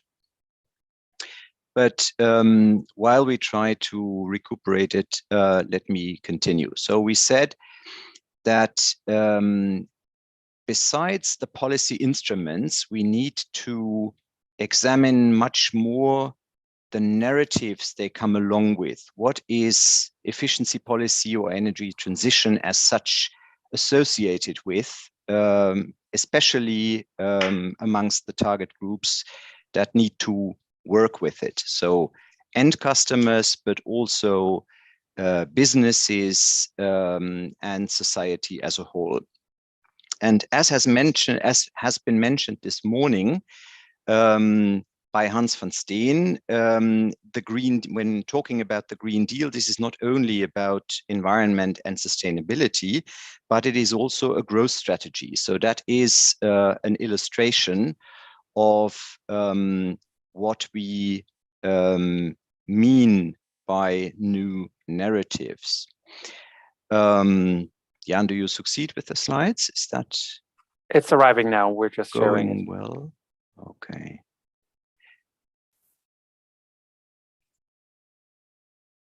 So what we did in the Energy Efficiency Watch, here the slides are coming. This is excellent. So next one, please, is we did a survey among 1,200 experts from various fields all across Europe, checking about, and we did that in all countries. This is the aggregated view. I've just brought a small number of slides illustrating on a general level the approach of the watch. Which topics in the public debate rank where? So what we can see here aggregated for the EU27 level is that jobs, the creation of jobs, rank highest, followed directly by industrial competitiveness, and then on the third rank, modernization, investments, innovation. In the second column, you see the distribution or the relation. Is this positively or negatively connotated? And there it is interesting to see that the rank varies depending on the numbers. So you see two columns, positively discussed or negatively discussed across the country. So you can see where there are, for example, with the job question, doubts whether groups of the population might be left behind, etc. Then on the right-hand side, you see what people believe regarding stakeholder groups that play a role in the setting of narratives. So here the clear top rank is associations of large industry, followed by trade unions and then chambers of commerce. And again, here we did more detailed assessment. If you are interested in these results, you can always find them on the Energy Efficiency Watch website. In addition to the stakeholder survey, so the next slide, please, we went to various stakeholder groups, and here this is the outcome of the discussions we had, mainly with business stakeholders, about single narratives that they consider most prominent in their context. From those, we created 10 case studies that are currently being elaborated and will be presented as outcomes of the project. What powerful narratives are in terms of fostering energy efficiency more, or what is hampering them. Just a quick run through these headlines, as they will sort of set the frame for the open discussion. The first here is wanting to be a front runner. That is a very prominent example. So when you have a context where societal consensus goes the way that people say it is good for our country to be at the forefront of implementing energy transition, that of course eases up the way for implementing policy instruments. The second example is more regarding the economic relevance, energy efficiency as integral optimization of the production cycle. This, in a nutshell, means that we should not only talk about the savings of energy cost in the production cycle, but in times of digitization, etc., we should also see the potential for optimizing the overall production process, which is often too complex for individuals to recognize, but which is then often brought to light by thoroughly made audits by experts. So there's a large potential in communicating this in contradiction to classical segregation into savings on the one side and other benefits on the other side. Third, only talk about a real business case, especially business stakeholders said, let's not sort of be unsharp about what makes the business case and what is a co-benefit. A co-benefit is nice, but we should not mingle things here and really sharpen the business cases. Where there is no real business case you can sell to the customers, things in addition need to be done in the policy instruments, in the market design, etc. So that was a point made very sharply, especially by Irish participants, by the way. Then number 4, very quickly, transparent foundations for energy efficiency achievements. Stakeholders often say that the database for making evident what can be achieved at what cost is weak, so that depending on the context, fake facts are around saying this is all leading to nothing, this is just producing cost versus just minor savings that are not worthwhile the investment. So the strong call to make the foundations, the database, the statistics more transparent and independently verified. Number 5, understand your clients working with the image of technologies. Sometimes you recognize that there are massive support schemes around, but people are not really, or the trigger by the money, by the subsidies, is not as efficient as when working more with positively connotated image of technologies, and vice versa. So that is a strong call to really get to know the target groups, be close with the clients, and then set the message accordingly. Then, of course, what has been mentioned here today as well is the large complex that is called just transition, and the related question, where is compensation really needed? So we had interesting discussions with stakeholders. Does the term just transition imply that there would be something unjust if we wouldn't sort of enforce to make it just? Would that sort of lead people to postulate for compensation initially before taking action? Is that the right tone in the debate? So that was quite interesting, and I'm curious how that will turn out in the end.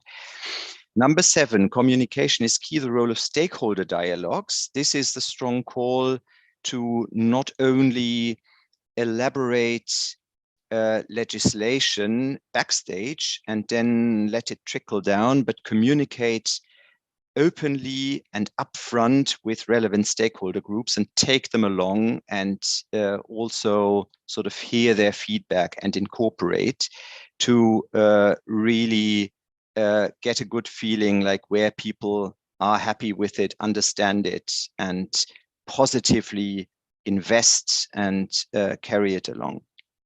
Number 8, research and innovation. There is a gap between the innovation needs that energy efficiency and the whole energy transformation will require, and the current composition of the research landscape at the moment. So that should be revised in some contexts much more than in others, but in general, this is an issue. Then number 9, that connects nicely to topics like the one-stop shop, etc. What is the right pace for workforce qualification? How do we also from the workforce side come to the one-stop shop that actually businesses are sufficiently qualified to take a holistic view of, let's say, a building and deal with all aspects like building envelope, windows, heating, etc. But also in other areas, that is a big issue. And number 10, this is the social dimension. Who is price sensitive and how to discuss the cost distribution. So we see a lot of discussion about the redistribution mechanisms about from CO2 taxes and the like. So this case study runs around that. So this is just in a nutshell an overview of what we are currently preparing in the Energy Efficiency Watch. And with that, I think we can go straight into the open discussion. Jan, do you want to formally open that, or shall I just continue? Just go ahead, Daniel. You're the moderator of that session anyway. Excellent. Okay, thank you. So then it's a pleasure for me to welcome. Do you need the PowerPoint still? Do you still need the PowerPoint? No, we can switch it off. Exactly. Okay. Yeah. So very warm welcome to our 4 panelists who are Jennifer Whitmore, member of the Irish Parliament, Pat Barry, CEO of the Irish Green Building Council, Fiona Daly, CEO of the Tipperary Energy Agency, and Oisín Coghlan, I hope I pronounced that right, my Gaelic is a little rusty, from Friends of the Earth, Ireland. So what I'd be curious about, and what would be very inspiring, is to hear your views, which narrative examples or which experiences in the described contexts you have come across in your work, and what your thoughts are, how to sort of incorporate the narrative process into the legislative process that we are facing.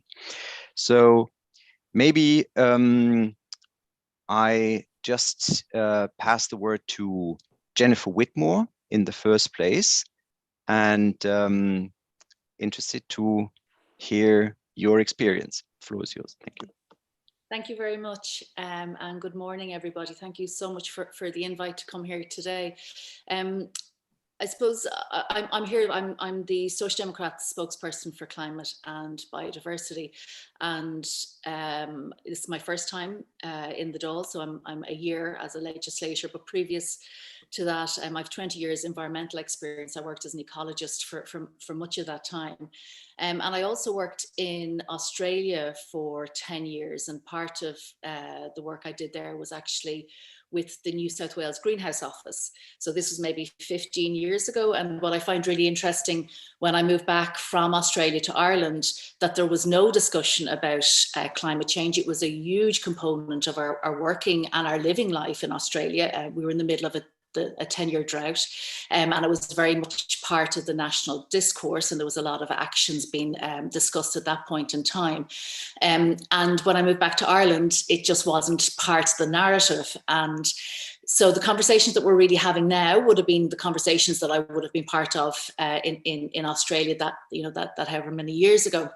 And so it is really positive that we are having these conversations. And I think what's really obvious from all the previous speakers that come ahead of me this morning is that there is a lot of work being done. There's a lot more focus and a lot more energy put towards identifying and solving these issues and coming up with policy drivers to do it.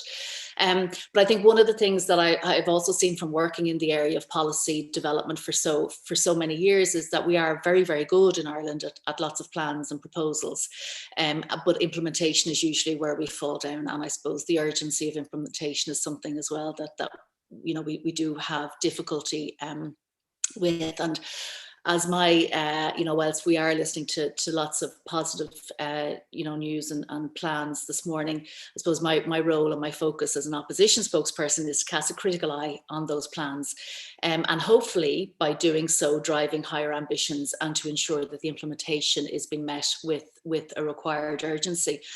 And also a key thing I think that a focus that we can bring and I can bring is really looking at what people are feeling on the ground and seeing on the ground in their homes and in their communities, and seeing whether we can, translate their experiences and express their experiences at a national level to assist them and have all these plans implemented in a way that they need implemented. So we would have heard earlier on about the retrofitting in Ireland. Irish homes are responsible for 1/4 of overall energy use and 10% of our emissions. And so upgrading the country's housing stock is a crucial step to minimise greenhouse gas emissions from heating, lighting and appliance use, and to help mitigate climate change, especially for those in low-income households. And the programme for government has set very ambitious targets to retrofit 500,000 homes and install 400,000 heat pumps in existing buildings over the next 10 years. These are, clearly ambitious, but there are challenges with it. And I think it will be the implementation of this will be a significant challenge. And what we've seen so far on the ground is that people who are applying for these warm home grants, which is the financial incentive set up by the Irish government to help people to retrofit their homes, that there is a significant backlog that people have been, for people to get these grants, and that's going to be longer because of COVID and the difficulties we've experienced over the past year. But even prior to COVID, we have an instance where there can be delays of 18 to 24 months for work to be approved and carried out. And I certainly would have some constituents in my home county of Wicklow that are experiencing these long delays. And, you know, it's very difficult when you have someone who is really keen and wants to get that work done and you know, are trying their best to get it done, and there are those barriers, and it does really switch people off. So I think that's a key thing that we need to do. The Department of Housing has announced funding to retrofit just 1,300 social housing homes this year. In fact, we need 36,000 done within the decade. And so there's more than 7,800 homes waiting for work to be carried out. And that includes some that have yet to be surveyed. So I think, you know, that really goes to show that the barriers and the challenges that the government faces and individuals face as well, those that want to actually get involved in these schemes. And I think a key thing, and certainly a key thing for me, is we're talking about climate action, and we're debating the climate bill at the moment in the Dáil, is that we need to make sure that when we're talking about climate action, that we relate it, that people can see how it impacts on them, that they need to see that there are benefits for them as individuals, but as well, we need to address, I suppose, people's fears and concerns that they will be left behind, and particularly those in, you know, that will be on low income. Because the reality is, if someone is worried about putting a roof over their heads, worried about potentially, if they're in rented accommodation, you know, they're facing eviction or rent increases, or worried about putting food on their children's tables, the issue of environment won't come into it for them. They're not going to be concerned with retrofitting their home, and probably wouldn't have the capacity to do it. And I think that is a real learning for us, that and often it's the case is that those who take up these subsidies are the ones who can afford to make the necessary investments. And so that can often leave out the working poor, people living in private rented accommodation, or those who, and we will see a lot more of this happening over the coming year, unfortunately, those who might have been significantly impacted by COVID and job security. The St. Vincent de Paul, which is a very well-known charity here in Ireland, carried out a review of the subsidy schemes in other European countries. And as many countries use energy consultants to increase awareness and confidence of government schemes, because it's not just, I suppose, about having the schemes in place, it's about making people know why it's good for them personally, individually, for their families, for their budgets, to actually get involved in the schemes. And I think that's something that we should, you know, really be focusing on here as well, is appointing trusted community energy consultants that can educate people on these important energy schemes. But I think we do need to widen the eligibility for the schemes, and perhaps look at the mechanisms of how they're being established, how we can roll them out, you know, more quickly, how we can encourage an increased uptake on low-income households. Because it is really important that as we do this, that we make sure that we have the principle of just transition really embedded in these schemes, so that we're not leaving anyone behind, and we're not disadvantaging those who aren't in a position to actually put these schemes in place or afford them up front. So I think that is a really, really important thing that we need to look at.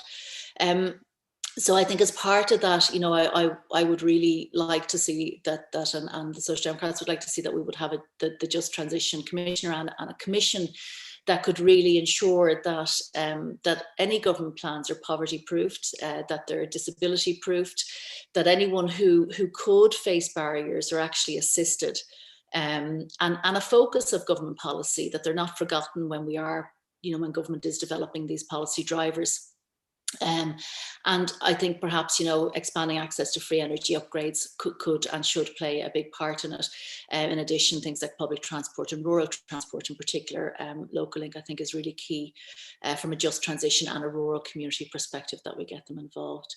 And I do think that I suppose the just transition is an important factor, and something that we can't forget, and it is certainly something that I am pushing very heavily for at a national level. It was interesting this morning with some of the other speakers were saying that energy efficiency is actually, it's a very poor relation of renewable energy, and there's so much focus on renewable energy. But I suppose one thing that's really become clear with me as well over the last while is that when we're talking about transport or we're talking about waste, the first principle is really the principle of avoidance, of not using the resource. And I think within the energy field, what we're not seeing is much of a discussion about demand management and really trying to slow the growth in our energy usage. So I mean, I would believe that should be the first principle to stop energy wastage, then looking at and actually trying to curb the growth in it. So in Ireland, we have a particular issue at the moment with data centres. And we have incredible growth in data centres to the point that the data centres that we have in play at the moment will account for over 30% of our energy use by 2030. So at the same time, and actually if we were to approve all the data centre applications, the stat is something like 70%. So at the same time as I'm on the climate committee and we're discussing and debating the climate bill, at the same time as we're doing that and talking about people reducing and the country reducing its emissions, we have a parallel process where there really is an incredibly increased use of energy, only 70% of which is targeted to be renewable. And so I think, we need our two arms of government actually working together and to have a policy cohesion when it comes to these issues. And I have put in amendments in relation to ensuring that, rather than having a 70% target for renewable energies or for renewable electricity, that actually we should be targeting 100%, because I think if we're encouraging people to move down the EV route or to move to electricity, that actually we need to make sure that it is renewable energy that they're actually utilising.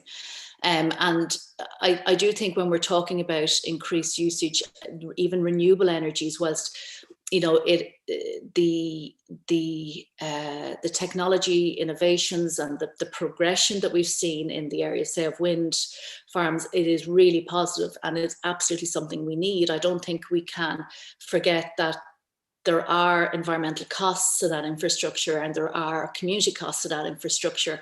And so really the ideal is that we would have the renewable energy that we need within a demand managed environment, rather than allowing for incredible and exponential growth in our energy use and meeting that with this infrastructure. Because I do think sometimes we forget those environmental costs. And I think, our policies and our legislation is only really catching up with the technology. And I think when that happens, we can often have gaps that we need to, that only a few years down the road, we'll realise actually where our flaws were and what we should have been doing to prevent problems in the future. But look at that, I'll finish up. I know you have a few speakers, but I suppose they're my initial thoughts on it. Thank you very much. Yeah, thank you very much for this comprehensive overview.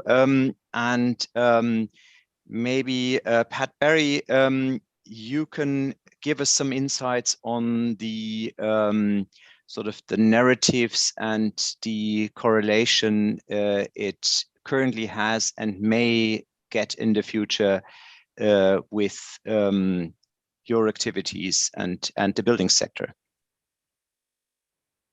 Well, thanks very much for inviting me. I suppose one of the things I would say is energy efficiency isn't really something that motivates a lot of people, the term, and perhaps we need to use a different narrative. If I look at the business sector, I don't think they're motivated by energy efficiency. They're often more motivated by ESG factors. They're motivated by carbon reduction. So perhaps we should be moving to carbon rather than using energy efficiency. And again, homeowners aren't motivated, particularly in Ireland, by energy efficiency. And sometimes we think that we can motivate them by saying they will save money. That approach may work in Germany or may work in Sweden, but I don't think it works in Ireland, because if somebody is willing to spend 30,000 on a new kitchen, then saving 500 euros a year by carrying out an energy upgrade isn't going to motivate them. So we're using the wrong language and the wrong triggers. So it has to be around health and well-being and comfort rather than savings. When it comes to, you also mentioned the issue of data. A couple of years ago, we started working with government on the long-term national renovation strategy. And one of the things we tried to do was map all the different policy initiatives that were already out there on energy efficiency. And we tried to put an impact against them. And what we found was there was absolutely no data on that impact. So we couldn't say that one policy had an impact or didn't have an impact. And we did this across Europe, and it was the same all across Europe. There was no data gathering that could tell us what the impact of certain policies were. So one of the projects we're working at the moment, the follow-up to that Build Upon project, was Build Upon Squared, where we developed an impact framework where we're working with cities across Europe and saying, okay, what actual impact is your renovation activities having? What are you measuring? Are you measuring the actual carbon savings, the energy savings, the improvement in indoor air quality, the number of jobs created? So unless we start gathering this data, we don't have the evidence to go back and say, well, this is going to have a positive impact. So it's really important that cities start gathering this data across a whole range of indicators, because it's only through this that we can actually convince people that, you know, that there is evidence for this. The other thing is, you can just reading the survey, you can see, you know, some of the you know, particularly in the rural economy, there were three things highlighted as top in Ireland. It was jobs, housing, and the rural economy. And those are incredibly related, because we have to demonstrate, particularly to those who have a negative view of the transition, that those things are all connected. And one of the issues we have in Ireland is we always tend to think in silos, which you highlighted it there again. Well, you know, we see industry, transport, and buildings is completely interconnected. You can't separate them out into sectors and then try and decarbonize them, because, well, for starters, you have Ireland with particularly dispersed communities, and we 25% of all new housing in the first quarter of this year is one-off housing. And it's very large one-off housing. It's 230 square meters. So we're locking in every year about 5,000 to 6,000 people into highly carbon inefficient lifestyles where they're totally dependent on two cars. So electric cars isn't going to fix that. Electric cars will do nothing to resolve that. We have to stop doing, you know, we have to stop just doing bad things. So if you're building oversized cars, you're locking in high emissions from transport. You're locking in huge embodied carbon emissions from oversized homes. You're locking in high operational carbon, because no matter how efficient those homes are, they're so big, they're going to use a lot of energy anyway. So there's certain things we have to have we can't separate out transport, industry, and building. We have to do them all together. And that's why we have to show there is an incentive in doing it. Now, we've done an initial calculation, for example, the amount of insulation we need to meet our renovation targets. It's 100. It's a block 100 by 100 that extends 2.5 kilometers into the sky of cubic meters of insulation, and 100% of that is imported to Ireland as feedstock. We have to build a rural economy based around growing some of the stuff that we need to renovate and build our houses. And we have to show there's a benefit in jobs, there's a benefit in creating employment. We have to demonstrate that it's not just energy efficiency. There's so many co-benefits. Yeah. We can generate jobs in the rural economy. Sorry, I've run over a bit of time. Don't worry. No, don't worry. But yeah, I think that's already that gives a sort of a great variety of topics to be worked on. I want to just take out one you mentioned, that is who is motivated by what. So I think that is an important one besides the data foundation. And that is then also the specific questions to Shiona. we have an example from Austria, which is very prominent, where actually people invested in their homes because they wanted them to be modern, because they, not for the sake of saving, but for maintaining their value and for the fanciness. So when that had been brought to light by a survey, it was much easier to shape the subsidy schemes. Whilst we had the controversial thing in Slovenia, where, for example, wood heating would be very logical to apply, but this is associated with poverty and with scarcity of the socialist times, etc. So people fancy more modern gas heating, etc. So that illustrates a bit how important it is to know your target groups. So Shiona, I'm sure from the Tipperary Energy Agency, you've made similar experience. Yeah, so basically we would have done a lot of residential retrofit. We started out in 2008 with an EU project called SERVE, and that was really kind of your more shallower kind of retrofits, but at the time it was very innovative and nobody else was doing it. And the residential offering over the years kind of grew into this deep retrofit service, which became super homes. And now, as Stephen O'Connor kind of presented before the break, it's now a joint venture with Electric Ireland. So that's Electric Ireland Super Homes. So what we found, just to answer your question, I think there's been many surveys done and a lot of research associated with the sample of houses that have gone through the deep retrofit program in Ireland. And the main drivers are, for what we found, is thermal comfort. And I think it's coming about because I think there's about 300 or so, over 300 houses that have gone through the deep retrofit program within super homes over the last number of years. A good portion of those houses are houses that were possibly bought and were getting an extension built on. So because of the building regs and the changes in the building regs, it's kind of the sort of, I won't say a young generation, it's sort of my generation who are very aware of the fact that they don't need to live in an uncomfortably cold house anymore. There are solutions out there. So it's definitely thermal comfort and more awareness, I think, around people that have maybe grown up in cold houses, then rented sort of, your more efficient house, maybe in their early 20s, and now have their own house and now realize that actually, no, I want to bring up my own family in a thermally comfortable house. So that's I think been the main driver of kind of the customers that have come through kind of super homes. So really, it's not monetary saving at all. If you started talking about like people, even if they live in a cold house, don't spend a fortune on heating. They spend what they can afford on heating. So they end up maybe heating one room and the rest of the house is completely uncomfortable. And that's just the way they have to live.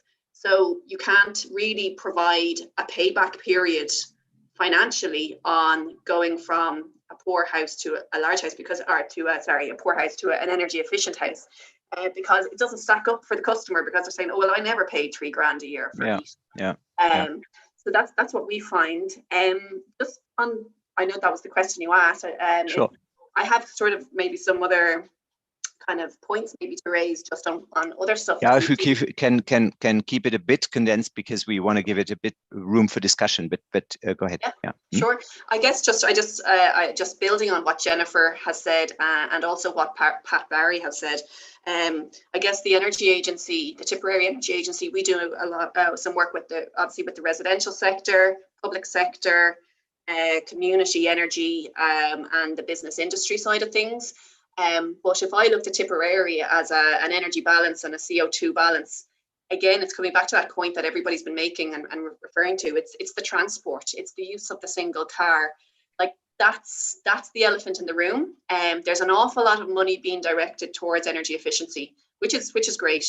But I'd love to see as much money being directed towards transport and transport planning, and I think what's really important and what we've found this year is that the transport emissions within the country dropped dramatically with COVID.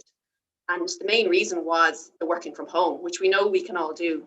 And if every business adopted flexible working and the potential to work from home, even if it was 3 days a week or 2 days a week in the country, if their job allows that, then think of the amount of journeys you're cutting out, and it's just waste. Like it's like what Jennifer mentioned. Let's just talk about, do we actually have to do this? Do we have to do that journey to work every day? That's just one point I wanted to build upon, but really interesting. Very good. Yeah, has high disruptive potential if managed and sort of carried on. So to complete the round, and maybe we have then a bit room for discussion. So this is also a plea for short answers. But Oisin, what are the arguments you are using when trying to convince not only the already converted regarding sort of ecologic consciousness, etc. What are the narratives that you come across? Thanks, Daniel. It's good to be with you all this morning. I mean, it's interesting listening to the speakers. I don't work in this area as much day to day as some of the others. I'm sure at times over the last 10 years or more, and we've been going on about this for longer than that, we would have fallen into that trap of appealing to the lower bills because you think that's an obvious place to start. It's really interesting to see how that probably doesn't work. I do think, like, I think first of all, it's worth saying, you know, we've mentioned it, but how much a poor relation this is. Like Ireland emits 58% more per home in CO2 emissions than the average in Europe. Like, we have a really big task to do here. We have to retrofit 50,000 homes a year, and as Jennifer said, we're only really beginning to talk about it in a bigger way recently. It's been on the agenda for years. And if you compare that, like the relative drop in emissions from percentage-wise from 1990 is only a little bit more in electricity than it has been in residential use for heating homes. Now, the residential bumps up and down a lot more, but if you compare by comparison how much discussion we have about renewables of various sides over the last 20 years and how little we've had really about retrofitting and upgrading our homes, like we have to put a lot more effort into that, while totally acknowledging what people have said, that actually it's all a package when you have to do the transport part and the planning part. Are we going to allow a quarter or more of all our houses be one-off houses? There's a really, you know, we think talking about agriculture has been tough. Talking about whether you can build a house in a field you own is even tougher. We know that from over the last 20 years too. But we're going to have to, like we've done. My overall issue is we can keep searching for perfect narratives and we must improve our communications, but we've waited so long to act. We're not going to be able to find perfect narratives that keep everybody happy all of the time over the next 5 or 10 years. We're going to have to just do things, make things happen, and be convinced and show a lot of leadership, not just of the likes of NGOs, but political leaders and industry as well, and show the benefits, like demonstrate them. Because I know that the biggest thing is when people talk to their neighbors who've done a retrofit and they find that that's been beneficial. Like, I do think that can be very strong. Yes, yeah. It's still a really winning case. We are talking about warmer homes, Jennifer says, and lower bills, and cleaner, healthier air, and less pollution, and jobs. Like, it sounds like such an obvious win, and yet we haven't managed to win over the last 10 years or so. I do think obviously finance is an issue, and the state must really focus its own grants less on the middle class and more on those at risk of fuel poverty and social housing and local authority housing for sure. But on the rest of us, I have found from even thinking about it myself and the little we've done, it is definitely as much about the project management and the accompaniment and the not knowing where to start as it is about the money. Or knowing about how to get the money. Do I go to the architect first or the bank first, and all those things, which is why the one-stop shop stuff is absolutely essential. There has to be that one number you ring. It's not the SAI, it is Tipperary Energy Agency and Tipperary for sure. Maybe the Electric Ireland Superhomes is one of those things that will now can make it that national. Although my first thought, and I don't know the answer to this, is, gosh, do I have to be an Electric Ireland customer to benefit from this? I joined Community Energy, which you guys are partners in with us in Friends of the Earth. So immediately there'll always be questions, and there has to be the trusted intermediary that you mentioned, Jennifer, the someone that isn't seen as having a commercial for-profit motivation for being in this space, that people can trust to ring up and be accompanied, as you do in the super homes, accompanied through all the stages if we're going to get this to work. And then there's going to have to be a lot more proactive marketing by the government and by companies, and outreach. I'm old enough to remember, and I'll finish with this, I'm old enough to remember the transition from what was called town gas to what was then called natural gas. We would like to call it fossil gas now, in the 1980s in Dublin. I was a teenager at the time, but it was this massive undertaking which didn't rely, as far as I could tell, on customers or people just thinking, oh, that'd be a nice idea, I'm convinced, let's see what I can do. It was kind of my experience of it was done to us, but we all then, and it was a huge project, but we all then felt benefits and we're glad it had happened. Now you have to get buy-in. Obviously we know from Irish Water, we know if you don't do this properly, it's disastrous, but we're going to have to, this is going to have to be driven by the state and by companies, while doing massive outreach to get people to buy in and to go and to take part.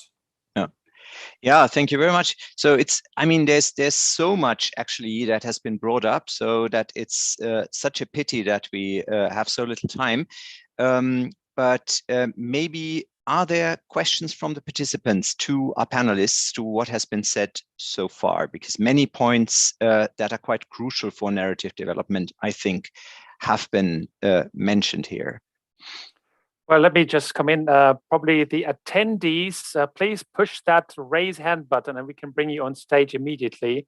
So if someone is there, wants to have a short comment or a question, you can do that. If not done, I don't know if you've seen it, there are 3 comments in the question and answer functionality. Yes. Let me just read. Oh, there's one attendee. I will also do this. Okay. There's Thomas Baines. Thomas Baines, I allow you to talk, Thomas. So you can unmute, Tomas. Go ahead. We hear you. Are you hearing me? Yes. Yes. I think actually Thomas Baines kindly sent me the link because I didn't get it straight from EUFORES. So it's actually Philip Lee, not Thomas Baines, or Thomas sues me for defamation. Firstly, a fantastic conference. The quality speakers absolutely first class. Why aren't we talking about getting an ESB urban bus network electrified? Secondly, in relation to data centers, we must remember the data centers actually are energy savers because it's the alternative to having offices with multiple computers in their own basements generating heat. So data centers actually are digitalizations and savings, and not to have data centers in Ireland means they go to another country. And if Ireland is a good climate to actually reduce the energy consumed by data centers because of our climate, it would be absurd from a global climate perspective to send data centers off to other countries rather than have them in Ireland. And they do create huge number of real quality jobs, not in the data centers, but admittedly in the Facebooks and Microsofts who want to be located close to their data centers. Yeah. So we need to address how we energize our system. We need to put billions into AirGrid and the ESB distribution network to make sure it works. Thank you. Could you please remind us your name? Sorry, I didn't get it. It's Philip Lee. I'm actually vice president of the IGBC, and I'm a lawyer. Okay, excellent. Okay, the comment from Podrick relates also to data centers. Do you want to, Podrick Lyons, do you want to quickly ask that as a question? Otherwise, I think it can be answered separately for the sake of time. If not, I think we'll answer it separately then. I don't know. I'll give Patrick Lyons. I give you now. You can unmute. We hear you, Patrick. Oh, yeah. Okay, excellent. You can hear me now. Yeah, I think it was along the same lines as the previous speaker. I suppose there's 2 sides to it. That if we force data centers to relocate to other locations, there is the risk that they will be actually going towards jurisdictions which are more carbon intense means of energy production. But the flip side of it is that data centers with respect to renewables, data centers do drive fossil fuel based generation deployment. So there is 2 sides of it. Like, because of the nature of the loading of a data center, it tends to be a very flat load. When you run that, through periods when there's no renewables, what do you back it up with? Only fossil fuel-based generation. So there is a positive in terms of us having a very high penetration of renewables in this country in terms of locating them here.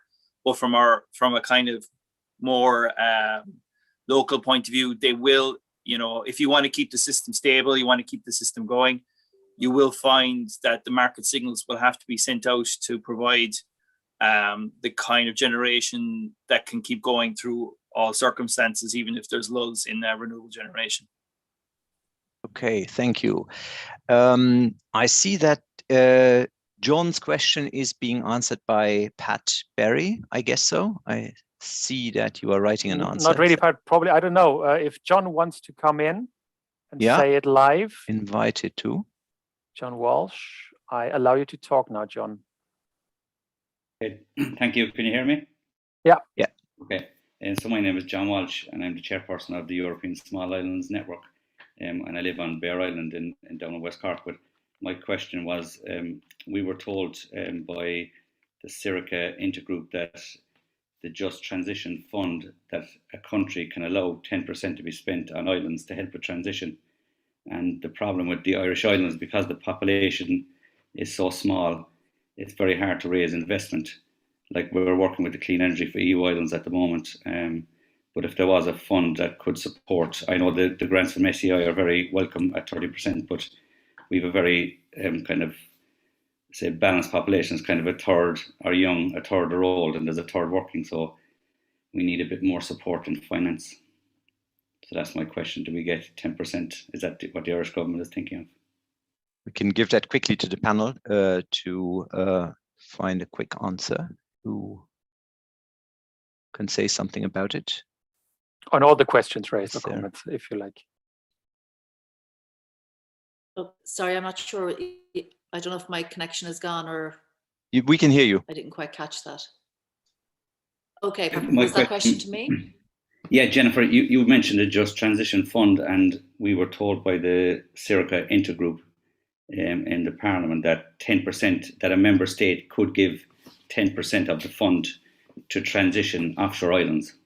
So I'm just asking the question, is that the plan for the Irish government?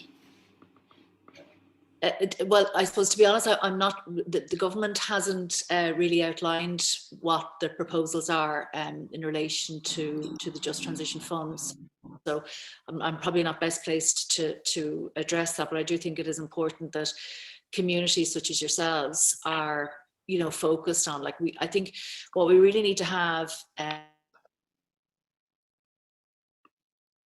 Sorry, you're breaking up at the moment, Jennifer. Connection is broken. That's a pity. Maybe we can organize that. This is, if there are still open questions, that is tried to be answered through the chat, as we are running out of time. This is a pity.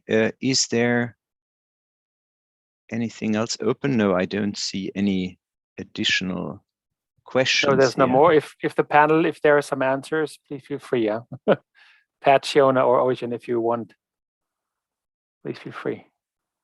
Give you mic up and say your words on data centers, if you like. Yes. Yes. Okay. Yeah. My position has, or my thinking has evolved. I was kind of relaxed about this, I suppose, 5 years ago or whatever, because I thought, at the time, what we were challenged by was a lack of acceptance of renewables, particularly renewable infrastructure. And I thought, I think wrongly, that, oh, okay, here we have people like Apple wanting to do it left and right at the time. We have US multinationals that certainly at the level of the state and the Irish liberal elite, we all love US multinationals. They're saying to us, renewables is the future. We want renewables. We're putting things in Ireland, and we want your renewables because you've got lots of renewables. We would all go, wow, that's great. Yeah, okay, renewables must be good. So now, equally, I thought we'd love I had previously thought we would love the idea of selling something that we got for free, the wind, to the British for money, and that didn't transpire to be the case. We didn't, people didn't like the idea of selling, putting up big wind turbines in the Midlands to sell electricity to the British. So my assumptions don't always turn out to be true. And in the case of data centers, as things have evolved, I think two things now. Of course, it's clear that while they then say they're going to they want to buy 100% renewables, like even before I talk about at the scale we're talking about now, it's a single market. They might sign purchasing power agreements for renewables, but it just means if our energy demand goes up and we only have, even though we're pushing it up a certain amount of renewables, it just we end up using more fossil fuel generation to power our electric vehicles, or whatever we might be powering, or heating our homes. It can't be separated out. And then when you get to the scale, and I really only realized this in the last year or so, when we're talking about 50% of the growth in electricity demand in Ireland over the next decade is planned to be from data centers, with then by the end of the decade, over a quarter of our total electricity demand coming from data centers. And while I take your point, Philip, yes, they're associated with jobs because the tech companies provide jobs. There aren't actually jobs in the data centers. And I think a couple of things, the two points, and I'll shut up then. One is, I don't think we're going to get people to accept the kinds of changes we need to the grid based on the need to service data centers. And I think, like happened with the conflation of the updating of the grid in 2015, that was conflated with the project to export to the UK. When that was conflated, we lost ground on both fronts. And I think if the upgrading we need for the grid now, we need for ourselves, for our own transition in Ireland, if that's conflated with serving data centers, we run the same risk of a lack of public acceptance. On top of which, and I'll finish with this, the argument about it'll go somewhere else is the same argument we're making about cows. And like, it's not how we might think it's the wrong system, but it's not how the international obligations work. We are responsible for the emissions on our territory. The world has to cut emissions in half, by 2030, and to near zero as soon as possible by 2050. In Ireland, as a rich country, that means we have to do that faster. Like the targets in the bill now, the legal backstops, they're not our fair share. We should be doing more than 50% cuts by 2030, probably impossible, and getting to zero sooner than 2050. And we can't do that if we are having an endless expansion of anything, whether that's national herds or data centers. Okay, that was a very pointed statement as an answer regarding data centers. I'm afraid we are running out of time, although there would be so much to say. Are there any quick final statements from the panelists as a response, as an additional comment? Okay, yeah. Sorry, I've actually just logged back in on my phone, so I think we should be okay for a minute. I just want to say, just in relation to the data center stuff, and I do agree with what Oisín said before me, we haven't had a conversation in this country about data centers, what we want from them. And I think that's the biggest problem. It's been assumed, and there's this narrative around it, that they're really good for jobs, when in actual fact, there's very few jobs associated with it. However, I do understand that there are sort of reputational and a sort of branding that can come from it, but we haven't had a really good discussion about the pros and cons and the benefits or not for us as a nation. And I think it's time that we now have that conversation. We've just recently had a data center that was approved that will use up the same amount of energy as one of our cities. Now, for that to happen in the same week that we're discussing the climate bill, I think it just goes to show that our policies and government policies are not matched on this. We need to have a discussion and make a very informed decision as to what we want to see in the country. Thanks, Jennifer. Yeah, good to have you back. If I could expand on my point in the panel, we have a net zero carbon standard, and our view on data centers is if data centers cannot, all new buildings should be net zero carbon across their full life cycle. So if a data center can't meet it with renewables, then it should pay an equivalent sum into a national renovation fund that would carry out the equivalent work needed to remove that quantity of carbon through renovation. And by this way, we can get a virtuous cycle so they can have a net zero impact. Yeah, okay. There are more questions and questions in the chat. I'm afraid we cannot take them on now because time is up. But maybe we can try and answer them in the chat during the ongoing session. With that, I would like to thank the panelists. It's a pity that we could not sort of dive deeper, but it shows that there is a lot to say about it, that sort of the narrative topic is upcoming, is alive, is relevant. Thank you for all your contributions made up to here, and looking forward to continue that journey in the context of Energy Efficiency Watch, EUFORES, etc. If you ask for more information, we are always it's always available on the Watch website.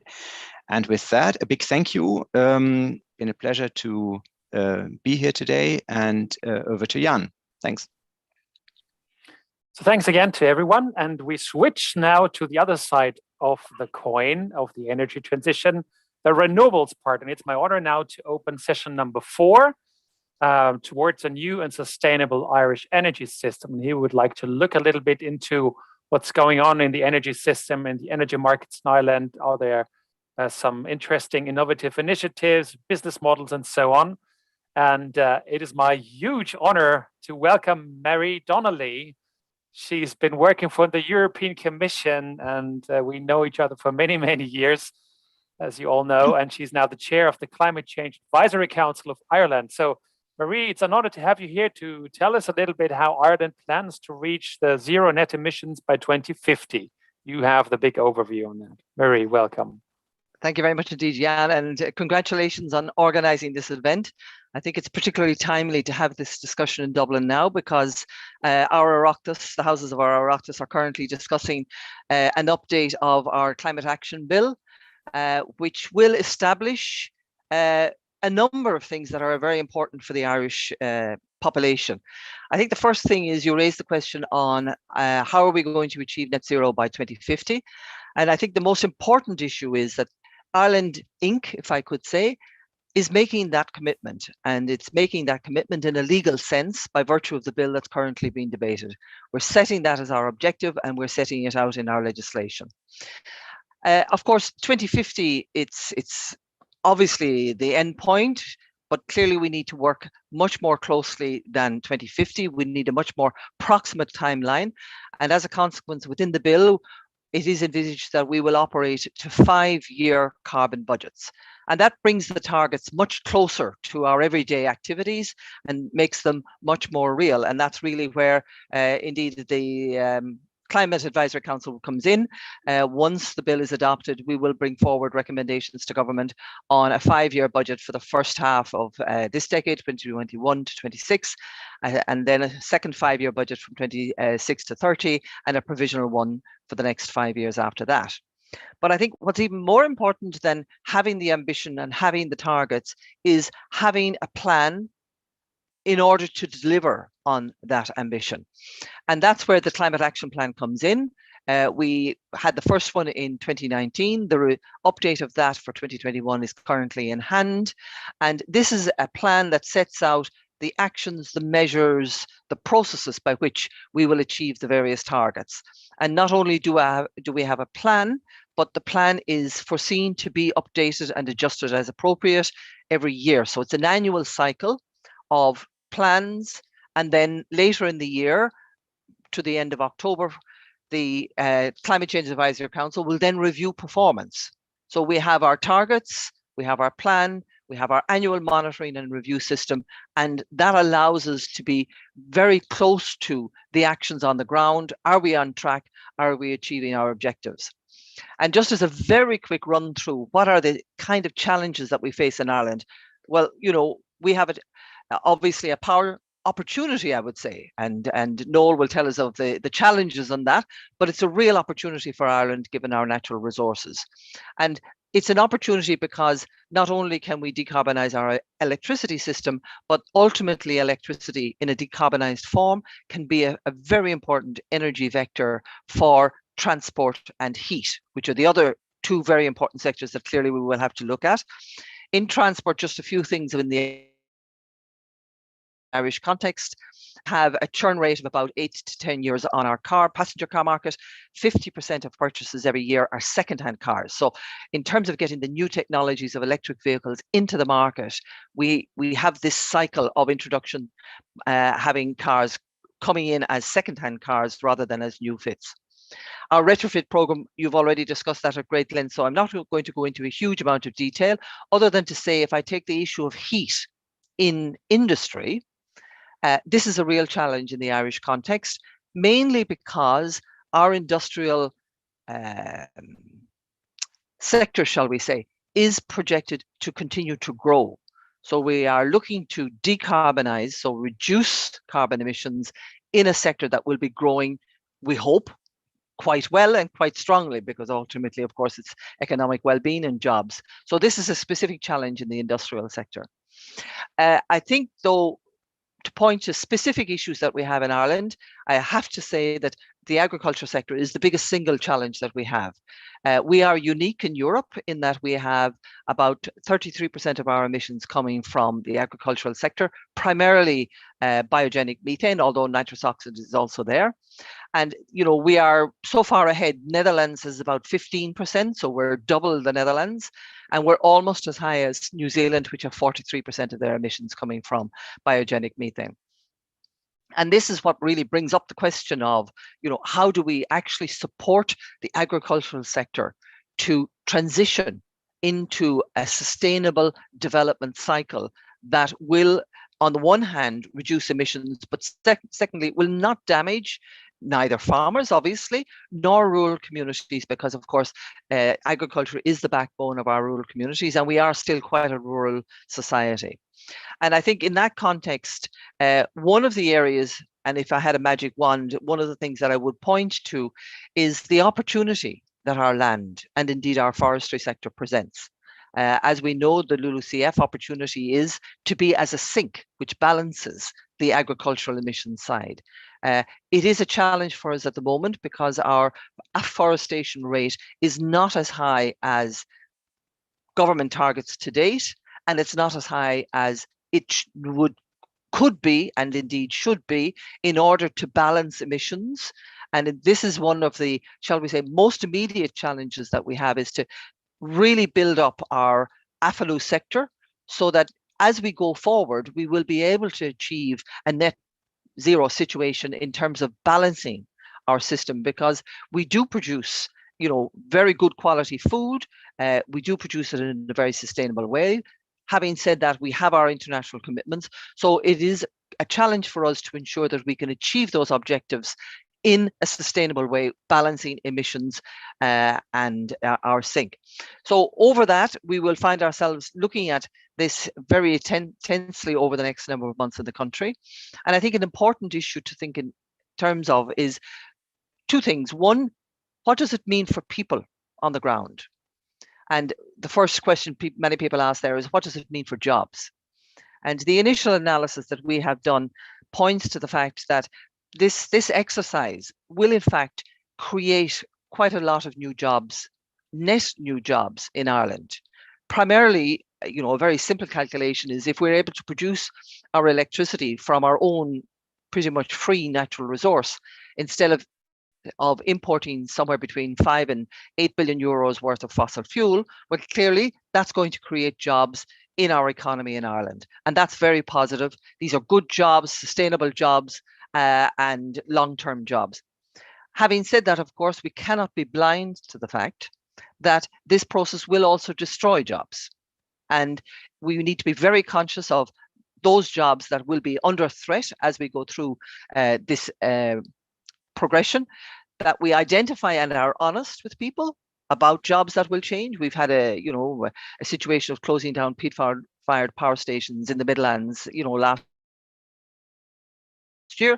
On that, we need to be able to put procedures in place that support these workers to reskill and transition into alternative jobs. So this is a very important accompanying policy that really is essential in terms of our decarbonization efforts. And I think the other area is the question of social justice. Already we've had a mention of, you know, fuel poverty, people who are vulnerable. It's very important that we don't place the burden unnecessarily or excessively on people who cannot carry it. And therefore, we do have a public responsibility for our social housing, for example, and for those who are vulnerable and who have fuel poverty, to support them in the transition. And this aspect of social justice is even wider than that, in that we have a homegrown social justice concern, and that is intergenerational. You know, in the end of the day, we today have a job to do, and we have to take our fair share of that job and not leave an excessive amount for the generations coming after us. So intergenerational justice is also a feature, obviously in Ireland, but indeed elsewhere as well. And I think you then widen the question of social justice beyond the island to other parts of the world. And how do we play our grown-up role and responsibility and our responses to our international commitments in a fair way in the global family, so that we can take our burden up and share the responsibilities of taking on this challenge with others. So that's a very quick whistle-stop tour through our decarbonisation agenda in Ireland, and I'd be very happy to take any questions later on in the panel discussion. Thank you, Jan. Okay, thanks a lot, Marie. I would hand over now to Patricia Komisky. She's from SEAI, the Offshore Energy Program Manager. And Patricia, you will tell us not only about the offshore energy that we discuss a lot, which is above the water, but there's tons of energy, a huge energy resource underneath the water, within the water. So Patricia, we're happy to hear a little bit the contribution of the ocean energy to meet Ireland's renewables target. So please. Thanks, Jan. Thanks a million. I'm delighted to be here at this session, speaking after Mari, who I admire greatly, but also before Noel, and get in a little bit on the ocean energy in advance of our big brother, offshore wind. So listen, I'm going to share a couple of slides. I hope people can see this. Now, let me see, share. Okay, so it's coming up. Okay, we see it. Perfect. Great. Thanks, Jan. Now, so yeah, I'm going to speak a little bit about ocean energy, and in Ireland we are very passionate about ocean energy because we see that it's a massive opportunity for us. And just to look back historically at a plan that was developed now over 10 years ago, or that the data that was that underpins the plan was collected around 10 years ago. We looked at the resource around the Irish coast, and we looked at all of the offshore potential at the time for wave, for fixed wind, for tidal, and for floating wind. And we noticed that the resource for wave is in particular, extremely high. And I suppose this comes as no surprise to many who are from Ireland or who have visited Ireland and seen the West Coast. We certainly have a significant resource off Ireland. We also have a significant wind resource, and I suppose that is captured here in some of the data, where you can see that there's huge capacity for offshore, both fixed wind and floating wind generation off the coast. And in our NECP targets, which were set more recently, we took into account the actual capacity to capture that resource. So while there is obviously a significant resource, the technologies needed to capture that resource are probably not as advanced as we would have thought 10 years ago. So certainly the NECP targets that have been set more recently look at a much more prudent approach to what's available in the Irish system. But again, I think there is huge potential in this space, and it's something that we're working very closely with our European counterparts and partners to try and leverage and develop.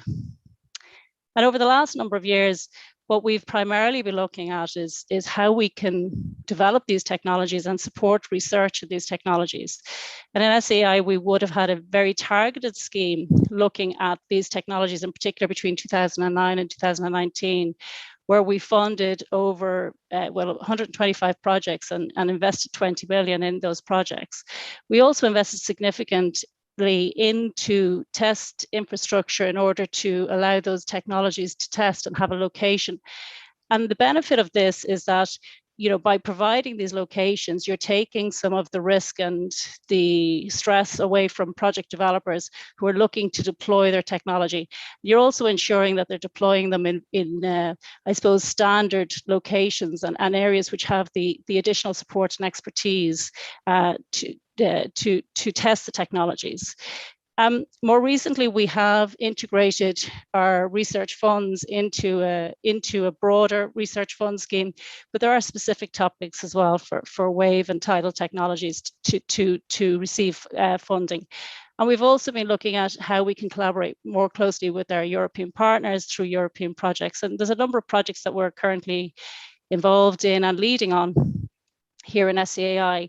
One of them is an Interreg funded project. It's called Open. And in this project, what we look at is how we can encourage better collaboration amongst SMEs right across the system. When the project commenced, we thought we'd be able to develop a network of 250. And that was kind of like, we were saying, okay, being ambitious, that's what we'd like to see. We've actually managed to establish a much more significant network. So there's a real need for, I think, the SMEs in this space to work more closely together and try and find opportunities to overcome common challenges that they're seeing. So this project is ongoing. It is due to finish up next year, but we hope to see an opportunity where we can continue the network and continue the supports that are being provided in this project. Another project that we are very much engaged on and leading on is a project called OceanSet, which is supporting the Strategic Energy Technology Plan for ocean energy in Europe. And as part of this project, what we've done, we're in the discovery phase at the moment on the SET plan. And what we're looking at is kind of where the funding for these projects is actually going to, and who is actually funding what member state is funding the different technologies, and what programs work well, kind of what works in particular well for this sector. So we've been gathering data from the member states and from the regions. Actually, what we find with the ocean energy in particular, and this speaks to Mary's point earlier on agriculture, is that ocean energy is a really huge potential for community development and local development at a regional scale, and very much in parts of our countries and regions that wouldn't have much else from an industry perspective. So certainly the regions are very engaged in how they support the projects. And what we've seen in our most recent review is that there is a good base of research happening in this space. There's a good pipeline of projects being developed. So we definitely see that there's real opportunities for the future. And all of these, the reports and the data being gathered under this project is available on our website, which is oceanset.eu. Finally, and I want to kind of talk about another European project area that we're working on, which is the Ocean Internet Co-Fund. And I'm sure many here on at this session would be well aware of the IRINETs and how they work.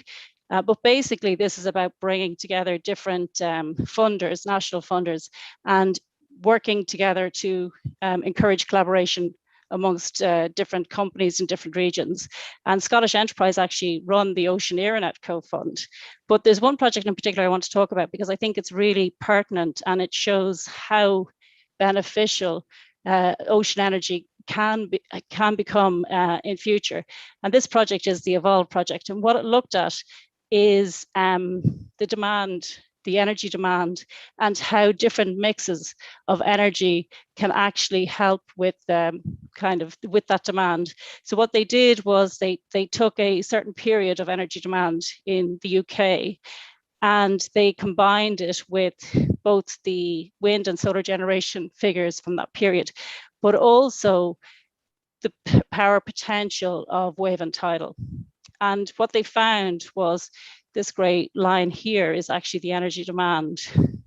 And these are all the different types of technology generation opportunities. And what they found is when they combined the different types of technology, they saw different correlations with the demand. So here, this is wind and solar combined, and you can see that it's quite peaky at times. Again, this is wind wave combined, and this is scaled as well to I suppose, to flatten it out. And then when they combined all of the technology types, they found that actually the combination of the different technology types against the demand showed the best correlation and the least amount of peaks. And I suppose at the moment, there's a lot of energy and effort looking at kind of how we can find, say, solutions to peaks in renewable generation, and looking at storage efforts and hydrogen production, etc. But in reality, perhaps we should be looking at how we can ensure a greater mix of the different renewable generation types in order to try and kind of smooth out that line and create a greater correlation between our demand. So this work is being led by the University of Edinburgh, and Dr. Shona Pennock shared this data with me. And we do plan to look at the Irish system as well to see kind of, are we seeing similar correlations? So I think it'll be really interesting to see how this work evolves. So finally, I just want to talk a little bit about the offshore strategy. And in the offshore energy strategy, when there is a number of targets that have been put in for ocean energy in particular, and the OEE were asked to have a look at, kind of what the potential is for this area for 2025. So there basically was a 100 megawatt target set for 2025 in the offshore energy strategy. And when OEE went and met with its members, it realized that actually this is a potential that, definitely it can be met across the different sea basins. And what they found was there was 163 megawatts by 2025 potential.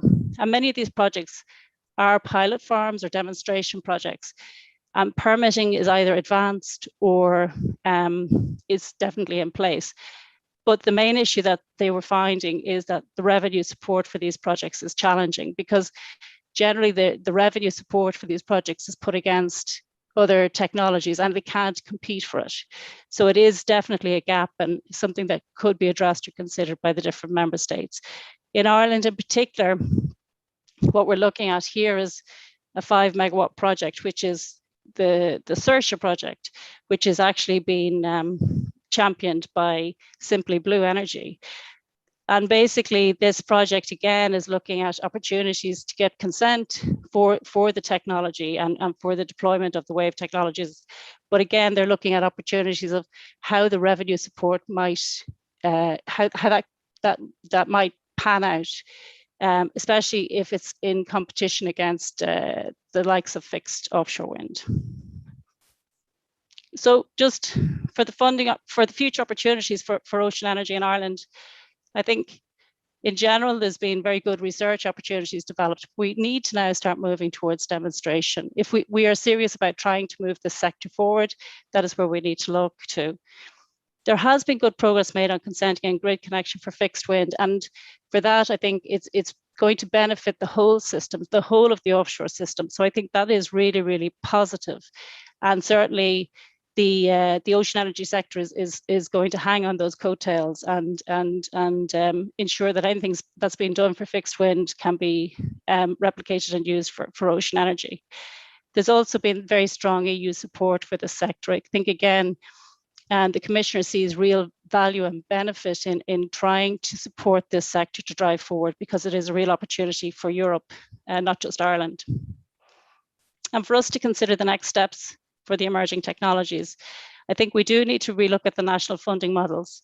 We certainly see strong pipeline of early stage projects coming through, but we need to look at how we can fund the larger scale demonstrations, and whether that's at a national level or European level, but we need to look at how those models could work.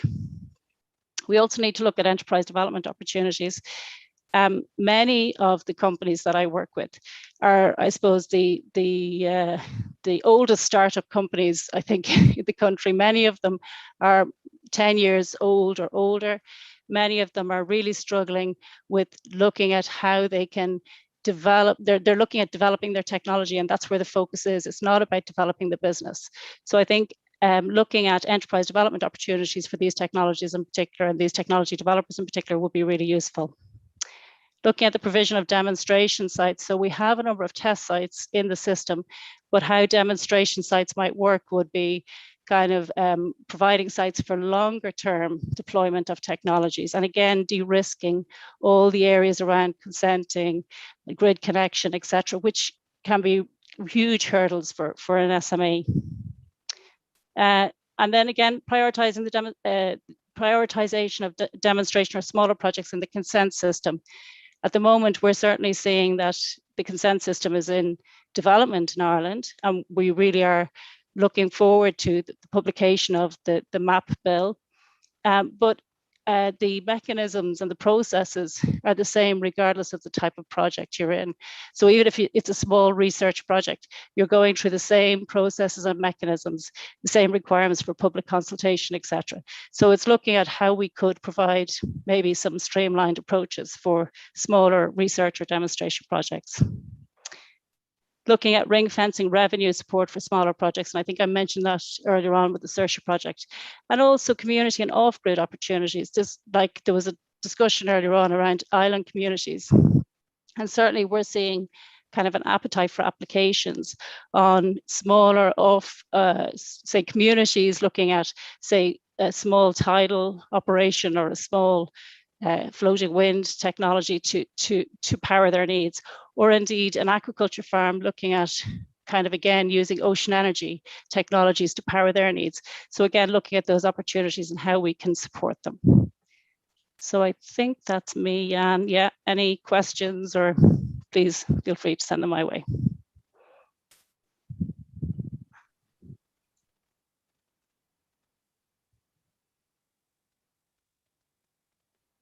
I think you're on mute, Jan. Oh, sorry. Yeah, sorry, I have to. Okay, again. This will never end. Okay, Noel, I go straight away now to you to talk about the offshore development in Ireland, especially what's happening until the end of the decade. And you, Noel, you're well known. You're the CEO of the Irish Wind Energy Association. And Noel, happy to see what's going on above the water. Absolutely. Please go ahead. Thanks, Jan. And just to say thanks a million for the invite this morning. It's been a really fantastic morning. I've learned a lot. The debate has been fantastic.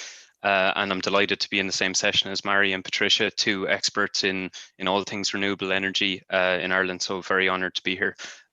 Today, what I'm going to do, I've got a couple of slides as well.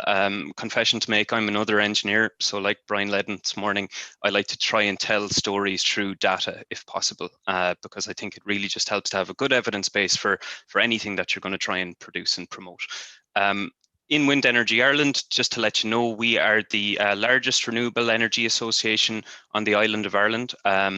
We have members right across the existing asset owners, the development supply chain, the accountants, banks, insurance, everything. And we're all working on two common goals: to try and hit the onshore and offshore wind capacity targets that our government has set for 2030.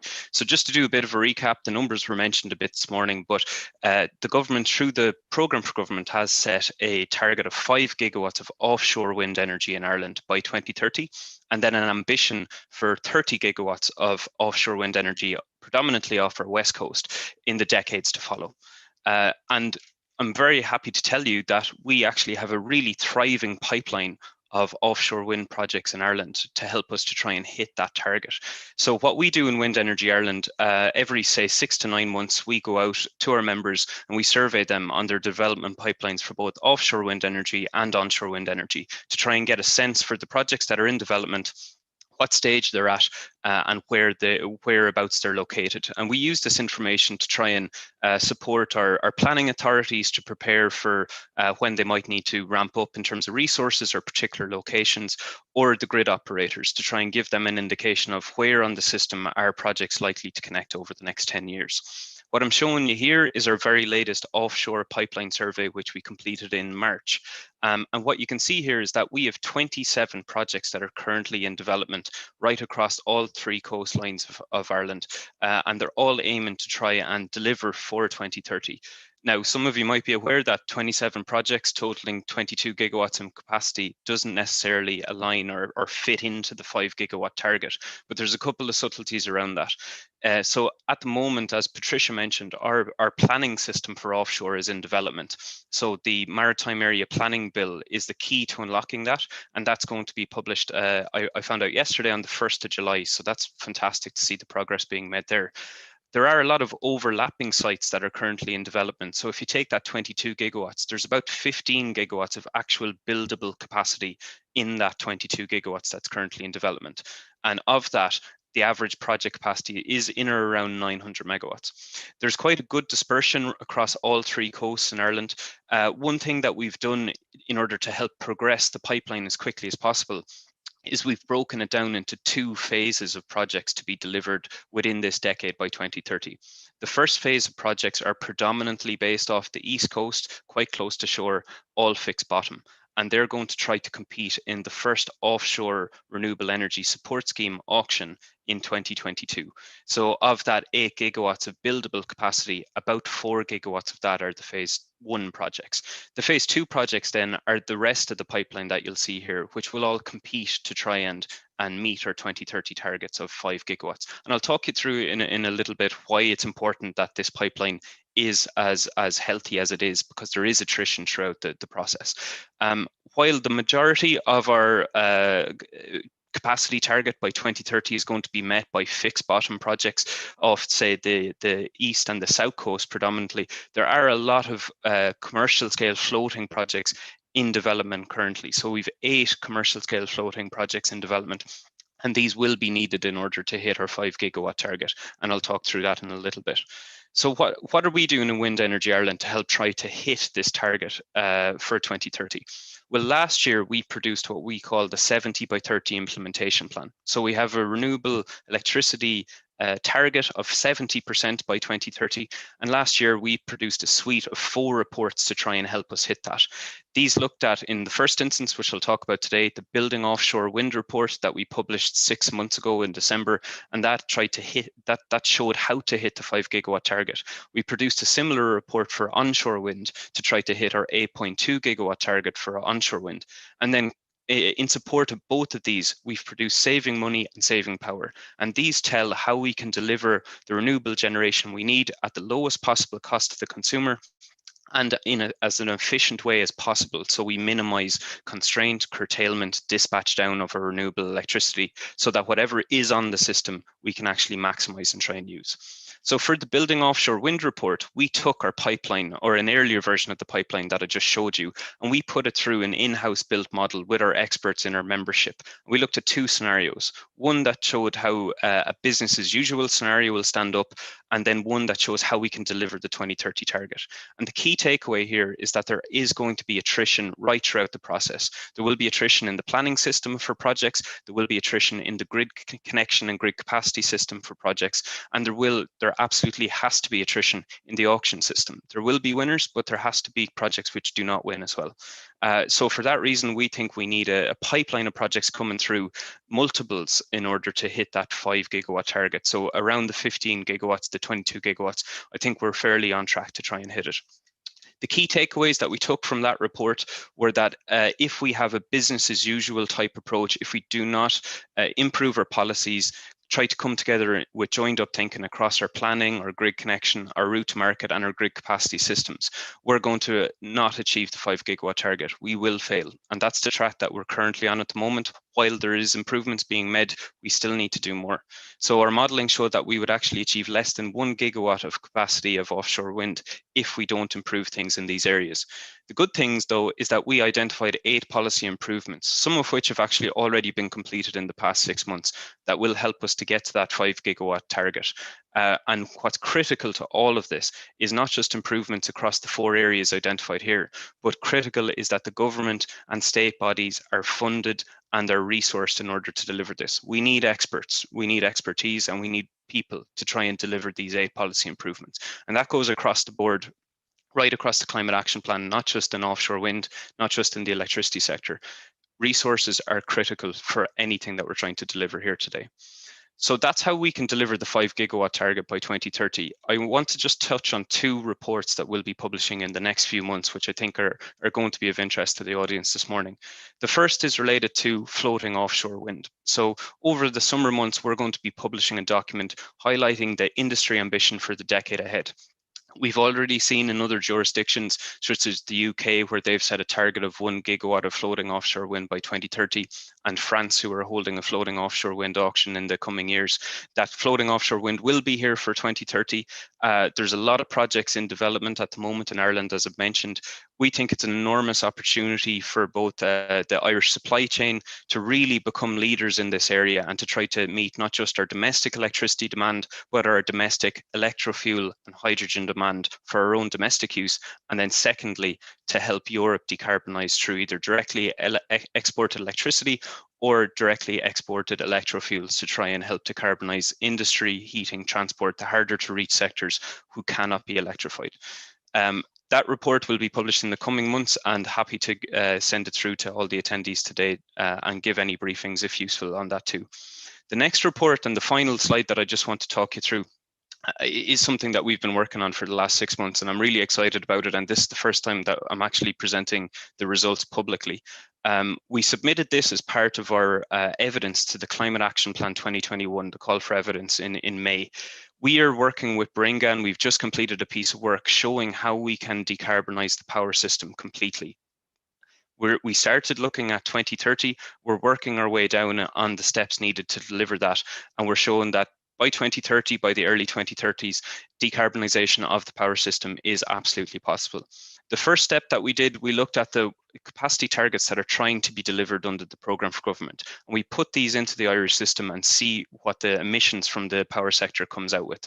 The first thing that we did is we looked at achieving the 70% target. We found that by delivering the 70% target, the power sector emissions today are about 10 million tonnes of CO2.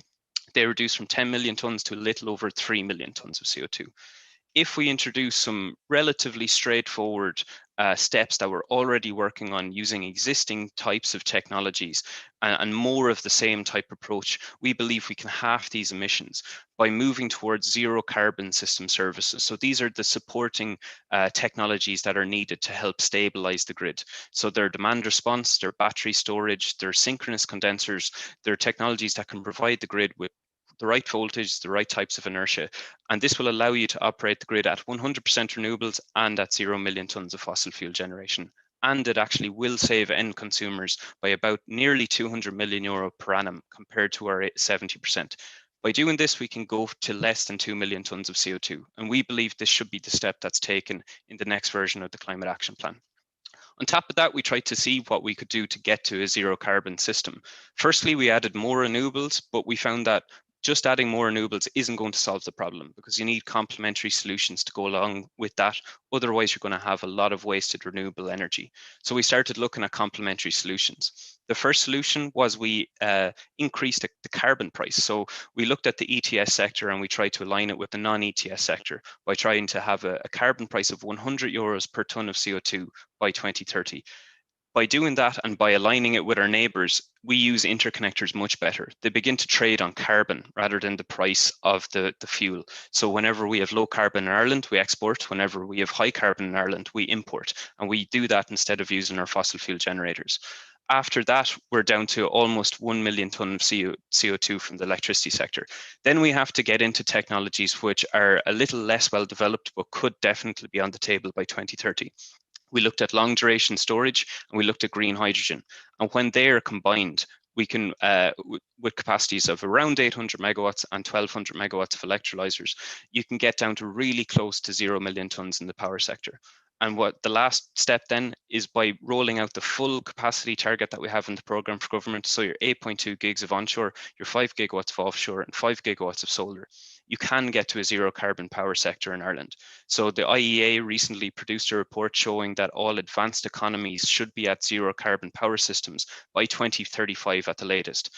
By building the capacity that we're already working towards as an industry with the support and technologies, we can absolutely do that. While we looked at 2030 here, this could be 2031, it could be 2032 or 3. What we're proving is that the technology is there and we can achieve it. And it's a relatively low cost to the consumer to actually go to 0 million tons of CO2. We'll be publishing this report in full in about 2 weeks' time. Again, very happy to share that with you once it's published, and happy to take any questions that you might have today on either the offshore or on this report. Thank you very much. So thanks a lot, dear Noel. And I would like to open the floor now for questions from all other speakers or participants. So again, there's the functionality to raise hands. Please feel free to do so. If you have a question to Marie, Noel, or Patricia, this is now your chance. If not, if nothing is coming up, then I would say you answered all the questions perfectly. Oh, Patricia, you have an own one, you have a contribution. Please go ahead. You have to unmute still. Yeah. Please go ahead. I think your microphone's up top, Patricia. Yeah, you have to move it down. The mic, you have to move. All right, take a drink of water. Sorry, I have a question for Noel and on the Baringa report, and yeah, it's really interesting to see the outcome. Just on the piece where you mentioned around the trading, the CO2 emissions, like, is the assumption that the interconnection capacity that we have or that we're planning for the future is enough, or is there additional interconnection capacity required? Yeah, thanks, Patricia. So we looked at, as well as the long duration storage and the green hydrogen, we looked at further interconnection as a potential solution. And what we found, by just adding more interconnection without doing anything to the carbon price, it's actually not a great investment in terms of tons of CO2 removed from the power system. It provides you with a lot of other benefits like security of supply, like system services. But what we had in the model was the Celtic interconnector to France, the Greenlink interconnector to GB, and we didn't look at any other new interconnectors. You might build them for other reasons, but from a CO2 removal perspective, things like the green hydrogen, the long duration storage, they give you more bang for buck in terms of the euro per ton of CO2. In terms of the carbon price, we actually looked at, if you introduce a carbon price floor in Ireland only, you do get better CO2 savings than you do if you don't have it in GB and France. So we tend to import more in that situation. But we thought, just to have a fair comparison, we would put the 100 euro per ton of CO2 in both France and GB also. And that really, really improves the efficiency of the interconnectors. They're used much more often, and more often rather than turning on fossil fuels in the scenarios that we ran. Okay, I have a question coming in here now from Donna Cagney from Ocean Energy Europe. So Donna, you can speak. You have just to unmute. Okay, we can hear you, I think. Thanks very much, Jan. So Donna Cagney from Ocean Energy Europe. We're the trade association for the wave and tidal sector. So I am Irish, but we're based in Brussels and I work for European industry. And just a point really about offshore renewables in general. I think it's really exciting and positive what's happening with offshore wind in Ireland finally. You know, it's the technology's delivered so much across the globe and in Europe, and it can do so in Ireland as well. And just maybe a bit of a reality check that we're talking about technology that has been around for 30 years. So it's probably been remarked already today. You know, the first offshore wind farm in Ireland took place in 1991, and nothing of substance really happened subsequently. We, as a country, we didn't build the assimilation capacity within our supply chains or our government services to deploy that technology. And now we're really struggling to ramp up into these really high short-term targets as well. I mean, so that's what's happened in the past, but I suppose my concern is that we're doing the exact same thing with wave energy technology. We know it can help balance the grid, but there isn't a huge amount happening in Europe at the moment in terms of, and this is on Patricia's point earlier on, about getting these demonstration projects in the water. So our government services and our supply chains can start getting their head around how you put out wave technology. And that means that when the technology is ready in 2030 and you're helping to balance the grid, Ireland's in a position to really be a leader in this technology as well. Thanks. Thanks, Donna. I know someone wants to reply. Patricia, yeah, go ahead, please. Yeah, I suppose, yeah, I'd support a lot of Donna's points and thank him, because obviously they provided me with that slide for what's going on across Europe from the point of view of the different projects. But yes, definitely, there is a a risk that we're throwing baby out with the bathwater, kind of by focusing solely on one type of offshore technology. And we definitely need to build a pathway and ensure that we are providing appropriate supports for the emerging technologies in Ireland, be they wave, tidal, floating solar potentially. Floating wind has kind of leapfrogged all of those technologies, which is great to see. But definitely we need to look at how we can build that pathway and ensure that we don't have a stop start and kind of look in 2030 and go, oh gosh, we're in post 2030 and now where are we at? So we need to make sure that we work on the momentum that has been built there. Mind if I add to that slightly, Jan? I completely agree with everything Patricia has said there, and I just like that there was just in relation to like the lack of investment in, say, supply chain or the system when we built Arklow Bank initially nearly 2 decades ago now. There is a risk that we don't do that again. So we need the supply chain in Ireland to really ramp up. We need investment in ports, we need investment in education so that we have the right people coming out of universities over the next few years, and in apprenticeships so that we have the right tradespeople coming out also. So it's not just about making sure our planning policy and our grid connection and our electricity market policy is correct. We actually need to work on the supply chain, boost education in these areas as well, and investment in our ports in particular. Marie, go ahead. You have a comment? And maybe a further development in that domain. I think one of the things, you know, in a way, I've kind of moved in my career from energy efficiency into renewables, and now I'm into carbon.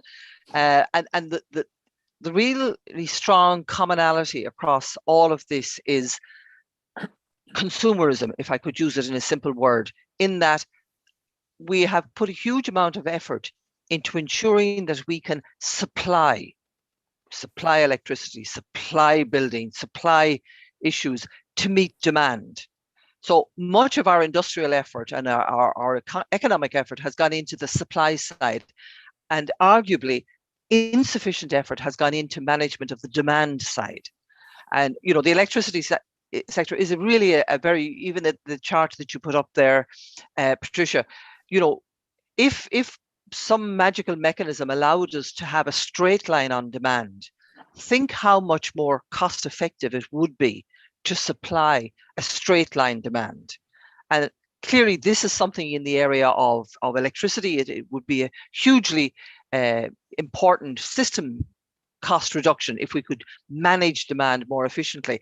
I'm thinking things like, you know, smart management of demand, storage as the issue of demand, especially for renewables as we go forward, and then also issues of, you know, geolocation of supply and demand and how you put those two together. And it's not just in the electricity side. I'll just give you one very small example. We have the M50, which is the ring road around Dublin City, built for 60,000 cars at peak, and we are, well, prior to the COVID, of course, we were running at 90,000 at peak. So the question is, do you build another 2 lanes, or do you say we manage demand in some way so that we don't have this situation of 90,000 at rush hour down to 20,000 at off peak? So, you know, it's about how do you actually manage behavior so that demand comes closer to what is realistic in terms of supply. Because in the end of the day, if you're going to have sustainability as your motto, it isn't supply at any cost or even at the most cost-effective way. It is management of demand so that we can sustainably meet it through our supply mechanisms. Okay, thank you. I have one last comment, again, behind Thomas Baines. I think it's Mr. Lee again. I'll give you the floor. Thank you very much, Jan. Actually, Mari, in her role of the Advisory Council, to consider what Noel was saying about resources, because there's wonderful plans eventually come in place, but about 10 years late when you look at the offshore renewable energy development plans we did 2 previous occasions. But unless we source up the marine planning unit, unless we resource up on board Planola and the department, none of these things will come to fruition. So Noel is exactly right that today at this hour, there's a massive gap in resources in the state sector, and Eamon Ryan knows this and is trying to change it. But unless we actually get those resources in place, Noel's plans and yours, Mary, cannot come to fruition. So I was very impressed by the description of the role you'll fulfill in terms of the climate action bill, the act, in terms of the annual review, or even earlier than that. But unless we get action in resourcing in the next weeks or months, we will fall below what our ambitions on. So what role can your advisory council play in this area of resourcing and make sure it happens, and happens now? Well, I think you're absolutely right to say that resourcing is a key issue, and it's across all sectors of government, both central government and I would say local government, because local government has a hugely important role to play in the actual rollout and implementation of all of these plans. I joined the council in February. And, you know, I spent many years as a bureaucrat in Brussels. And of course, as a bureaucrat, what you do is you spend half your time worrying about resources and how do you get more resources and how do you defend the resources that you currently have. And I found when I joined the council that we had 3.5 people working in the council. And I can tell you, those poor people have been working flat out for the last few months to try and ensure that we are in a position to make a recommendation to government on a carbon budget once the bill is adopted. But one of the things, and I know from experience that you can't just suddenly double the number of people in the public sector, in the government departments, and even in local departments. I'm afraid it just doesn't work like that. But one of the things that we did, and I think this is something that we can do more of, in the council, we set up a group called the Carbon Budget Committee, and we invited the academics in Ireland who are working in this space. So, you know, UCC, the Mari Institute, you know, UCD, TCD, Maynooth, Limerick, to help us in this challenge. And I have to say, I have been really overwhelmed with both the enthusiasm, the time that they have made available, and the knowledge that they have shared, and shared freely, collectively in this process. And it has allowed us to gather, you know, possibly 5 years of effort into the space of less than 5 months because of collaboration. A second area is that, you know, driven by the Taoiseach's department, we now have a cross-government memorandum of understanding that each of the government departments will share their modeling exercises, their data sources, so that we don't have to replicate them. And I think, you know, if we can break down the silos there and start to really collaborate, it isn't the only solution to the resource problem, but it is one that you can deliver very fast and it can be very effective. So I would say that my short-term solution is really rank up the collaboration, use the expertise more or less wherever it comes from. Government should be using the expertise in industry. Government should be using the expertise in academia, and each of the other sectors should use the other sectors' knowledge and expertise. And that kind of collaboration can be very powerful in delivering results in a relatively speaking short period of time. Okay, thanks everyone. I think, Marie, we see the same thing here in Brussels happening in Commission institutions. Thanks a lot for this very intense and great debate. We're a little bit beyond the timeline. So I would say we shortened slightly the coffee break, and I would ask you to come back at 12:55. So we have about 10 minutes for a short coffee break and refreshment. So see you later. Thanks a lot for everyone. Thanks to have you with us. It's amazing and very inspiring and very promising. Thanks. See you then. Thank you. Thank you. 5 or 10 minutes.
Good. I hope you're all back. It's getting warm here. We are almost at 30 degrees, and under my roof here, it's about 35 degrees, I think. I would need an ice bucket under my chair here. So we are going now into the final session, session number 5, which will discuss how to fund the renewable energy transition in Ireland. So we will look a little bit more into how you can finance projects, where the risks are and so on, and how you implement that actually in the action plan. So, but I would like to give the floor first to Brian again, Brian Ledden, member of the Irish Parliament. And so, Brian, you sum up the questions, I would say, and tell us your perspective. And afterwards, we'll go straight into a discussion around the table. Okay, Brian, the floor is yours now. Thank you, Jan. Can you hear me? Yes, perfect. Okay, thank you. It's good to be back and to have the opportunity to speak at this particular session. I've been watching and listening all morning and really have been quite inspired by the discussion the various discussions that we've had already. There really were a fantastic range of speakers. Yeah, and I'm mindful of the limited time that we have available to us. I'm also very mindful of the fact that our panelists probably have a lot more to offer the debate than I do. And for these reasons, I won't take too much time from this session. Instead, what I might offer is what I see as some of the challenges in financing if we were to achieve that ambition that we have to reduce carbon emissions so drastically. So perhaps more questions than answers from me, but I know our panelists are well qualified to give that expert insight into what those solutions could be. I mentioned in my opening remarks this morning that we have set a target for reducing emissions that is comparable with the most ambitious countries in the world. That is 51% reduction in greenhouse gas emissions by 2030 based on 2018 levels. If I can be a little bit more forthright about it, it is a crazy ambition. But crazy as it is, it's also necessary and it is locked in. And we're not turning around. We are in the midst of an immense crisis, and resolving it will require this kind of ambition underpinned by immense effort. It seems to me that the scale of the projects that will be necessary and the costs of delivering them are vast. We mentioned earlier this morning that the recently announced ESB and Equinor floating offshore wind and green hydrogen project utilising the old Money Point coal-fired power station in the west of Ireland. That's been costed at €5 billion to deliver 1.4 gigawatts of power. If you consider that the clean energy potential in those seas within Irish territorial waters is by some estimates, and I know that actually from Patricia's presentation in session 4, the estimate is about 50 times that. In between floating offshore wind, fixed offshore and other ocean energy potential. So while private finance may surface for offshore development, the investment in the transmission and the distribution of a lot of this renewable power, the development of port infrastructure and other critical pieces of the chain will probably be publicly led and possibly utilising European Investment Bank and European Central Bank finance. Others this morning have spoken about the retrofitting challenge, which is made up, as we've heard this morning, of many, many complex steps. But perhaps the overarching one is the cost. Something like €30 billion to achieve our 2030 targets in Ireland. That is 500,000 homes to be deep retrofitted by the end of the decade. Again, much of the funding will have to come from the state. Minister Ryan mentioned earlier that among the items to receive funding under Ireland's application to the European Recovery and Resilience Fund are a loan guarantee system for low-cost retrofitting of homes. But we will also have to leverage personal and private finance to get to where we need to be in 2030. Microgeneration is another example of an important part of the energy infrastructure that will need to be funded.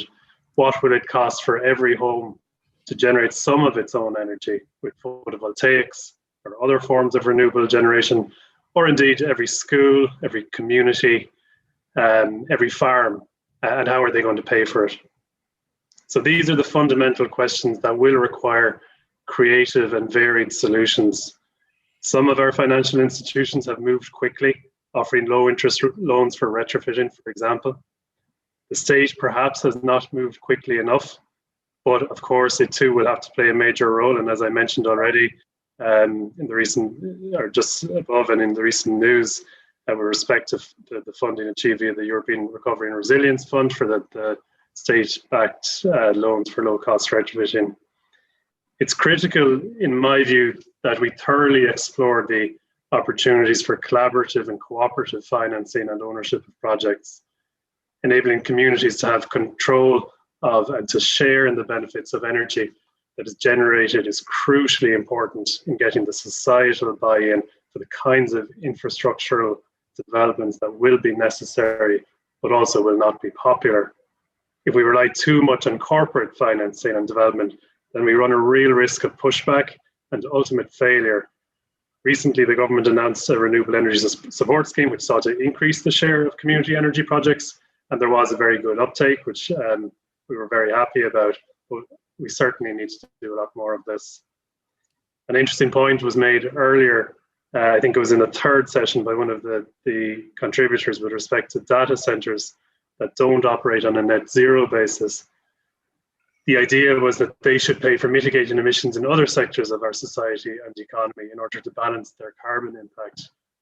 Would these large cash-rich corporations who see Ireland as an attractive location, who want to be here for sound logistical and economic reasons, would they take seriously this kind of suggestion? And these are the kinds of questions we need to be asking ourselves. Lastly, I'll mention that we need to be careful that whatever financial incentives we develop, that we don't create unintended consequences. We have seen this in other jurisdictions, and if it happens here, we risk undermining the ability to achieve our targets and to realise the growth potential in the renewable energy sector. Whatever we do, we must ensure that potential adverse impacts are controlled and mitigated. And with respect to the offshore renewable development, which is our real major opportunity in Ireland, and as Noel mentioned, the Marine Planning and Development Management Bill will be introduced in the coming weeks, and it's going to be critical in this regard. So the debate today is timely. The targets we've set ourselves are necessarily ambitious. They will provide a lot of opportunity, but they introduce flux and risk. And I think a critical part of the challenge is managing that risk, that lawmakers and policymakers, such as myself, give clear signals to the industry, to the financial institutions, and to the various stakeholders. So Jan, I will leave it there. And can I thank everybody for their attention, and I look forward to the discussion that will follow. So thanks a lot, Brian. I would say we open up now the panel. We have some time for each speaker.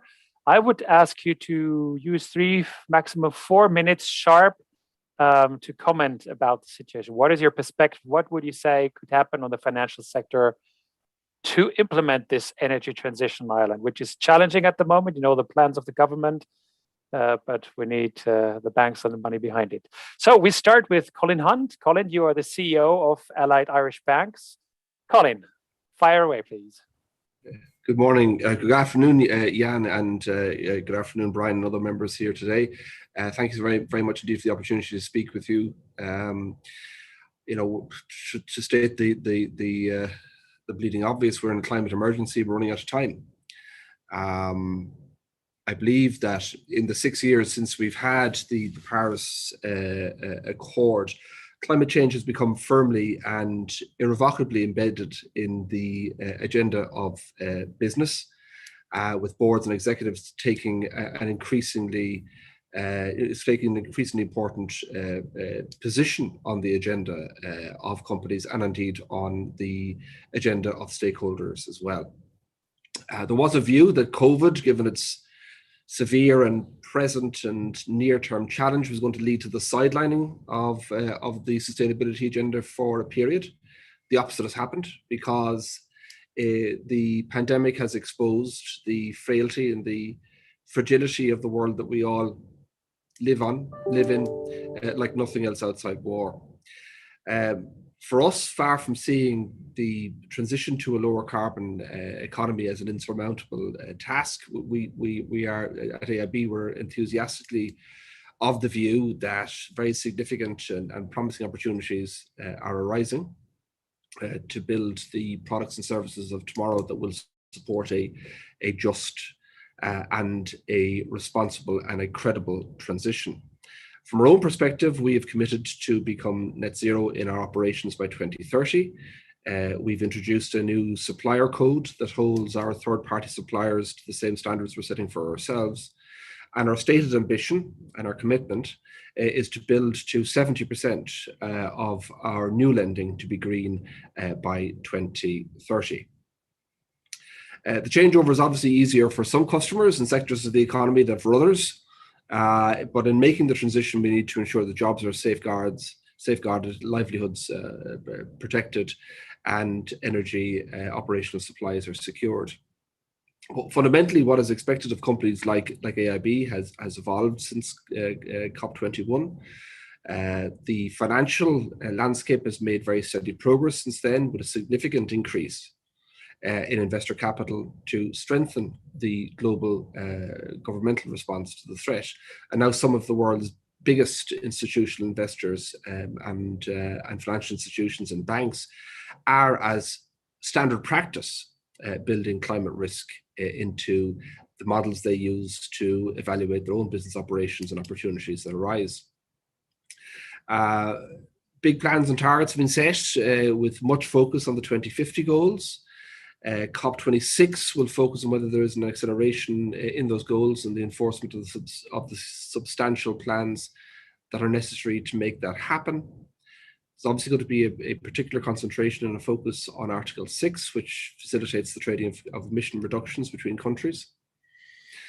In the last couple of years, Article 6 has failed to make substantive progress in terms of agreement on the rules governing the mechanisms to help countries decarbonise at lower cost. So a breakthrough here is very much required. This is of relevance to companies as it better defines the opportunities to participate in carbon markets on either a regulated, voluntary or commercial basis. For Ireland, with the Climate Action Low Carbon Development Bill signed into law, the outcome has increased relevance for how we continue to make the required transition. And having a very clear understanding of carbon markets will enable AIB and other businesses in Ireland to participate in carbon trading on either a regulated, commercial or voluntary basis, and thereby accelerate our own transitions to net zero.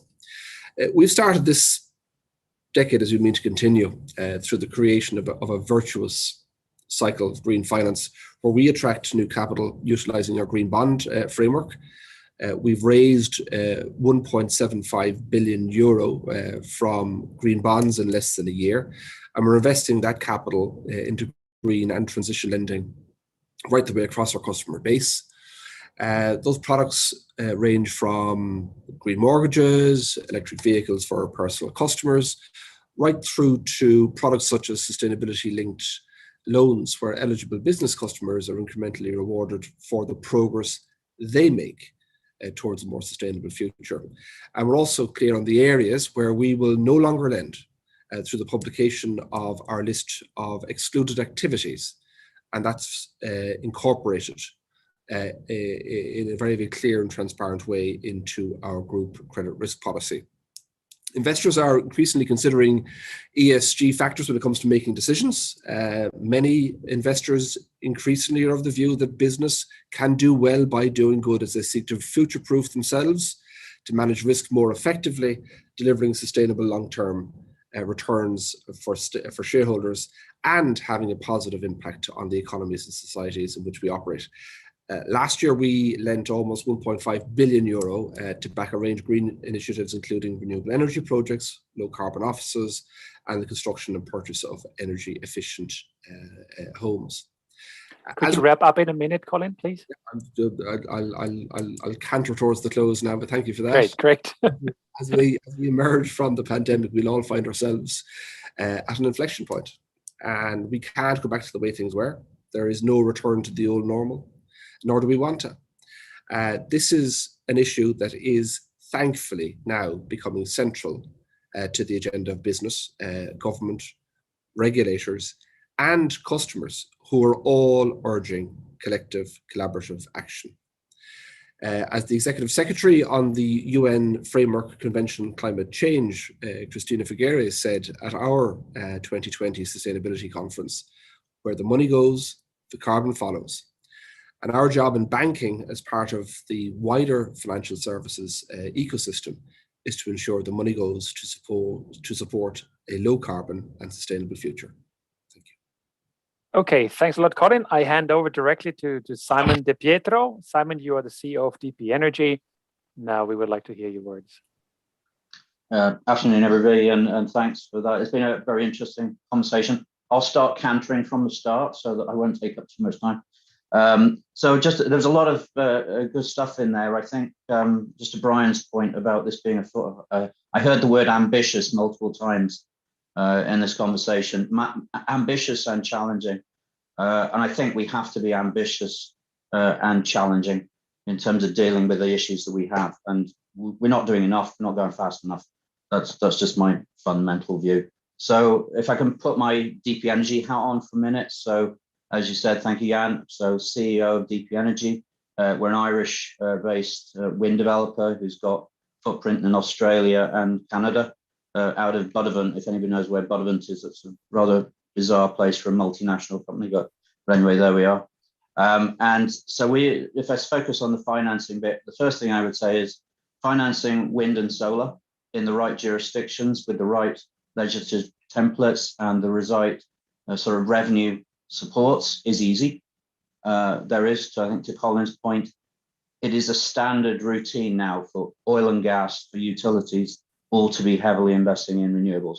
It's finally here, and having started from 5 megawatt projects many years ago, and now starting to talk about gigawatt projects with major utility investment, pension funds, all of the big financial institutions are in this game. And even now, I think sort of some of the American oil companies are now starting to get here. So I think this is an inevitable thing, and it's distinctly necessary. So I'm not worried about finance, I think, from a conventional, let's say, wind and solar perspective. I think if I put my other hat on, which is ocean energy, and which I think principally from an Irish context means wave, there is huge opportunity on the West Coast, which can easily match, I think, our offshore wind aspirations. And I think this blending of technologies is absolutely critical. That is a significantly different challenge in terms of investing that. So if there's an area of focus, I'd say we still need to have financial support into sort of the newer technologies. Floating wind, I think, again, is pretty well there. Still not quite as competitive as fixed offshore, but it's getting there. So wearing my other hat, as you may know, so DP is in a JV with Iberdrola, one of the big European utilities. I'm sure you know they are. They have big aspirations in Ireland, both onshore, on retail, and offshore. We have a JV based on 3 gigawatts. And to Brian, to your points about the billion-dollar numbers, the numbers are just eye-watering. But the money is out there for let's say, conventional renewables. I think what does bring in and what makes me lose sleep is where is the power going? I think Noel's presentation was very helpful, but it does bring in the fact that we need to know how are we going to get rid of these amps into the system? Does that mean interconnectivity within Europe? Does that mean into hydrogen? Does that mean into other systems that we can actually do things within the state? And also, I think beyond the state, because I don't think we should just think about Irish context. I think we have to think about whole European context. And one thing I do applaud Irish government on is the ambition for the 30 gigawatts. And I think that's a slightly scary ambition, but at the same time, I think it's necessary. I think that matches the European Commission's ambition too. So carbon zero is absolutely where we should be heading.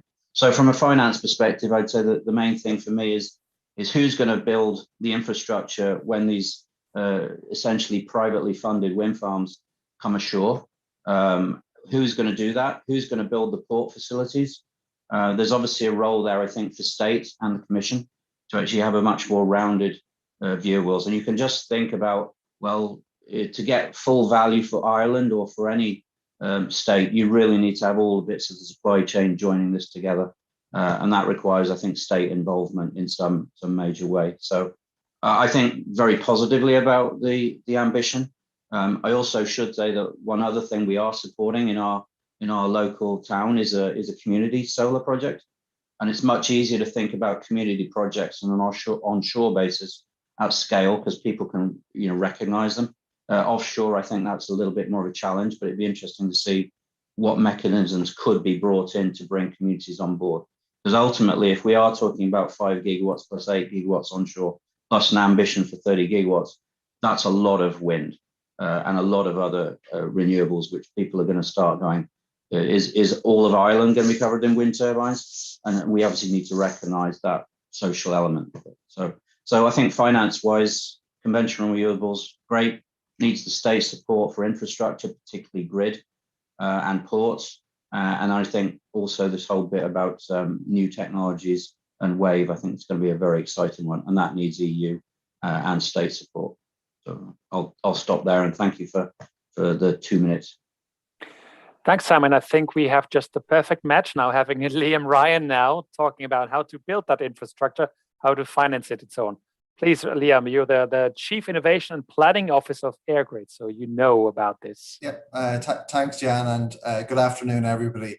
And I'd like to thank EUFORES for the opportunity to participate in this really good topic today. And look, the sessions this morning were absolutely brilliant, so thanks a million, folks. From the outset, and I'd also like to congratulate Brian and the other members of the Oireachtas Climate Action Committee on the sterling work that's been done on progressing the climate action and low carbon development bill. I think that's a key part of what we actually need to do, because that gives us certainty in relation to an encouragement for the work that needs to be done to deliver for the folks who actually need to deliver on that ambition. So and that also gives certainty. So having that certainty reduces the risk, and therefore with reduced risk should actually bring better returns on investment around what we're actually trying to do. And over the last decade, we have actually, as you heard earlier this morning, we have actually developed and delivered Ireland to be one of the world leaders in relation to renewable integration. So I'm really optimistic that we will deliver the 70%, the at least 70% renewables targets by 2030. And from a grid perspective, we have, over the last 18 months or so, we have been putting a huge amount of energy into developing a roadmap which will deliver the government's targets that at least 70% of our renewables come from renewable sources by 2030. And at the same time, as you heard earlier this morning, we're estimating up to, in some scenarios, up to about 50% increase in demand. It's a huge increase in the demand during the same time. But one of the key things that we need to do is we need to make sure that there is the investment signals there, and I'll come to that in a few moments, but also that the price is still affordable to the end consumer. So that transition has to be just for the end consumers. And when we looked at this from an EirGrid perspective, we looked at it as addressing it through kind of 3 pillars, which is transforming the grid and making it stronger and more resilient and modernizing it.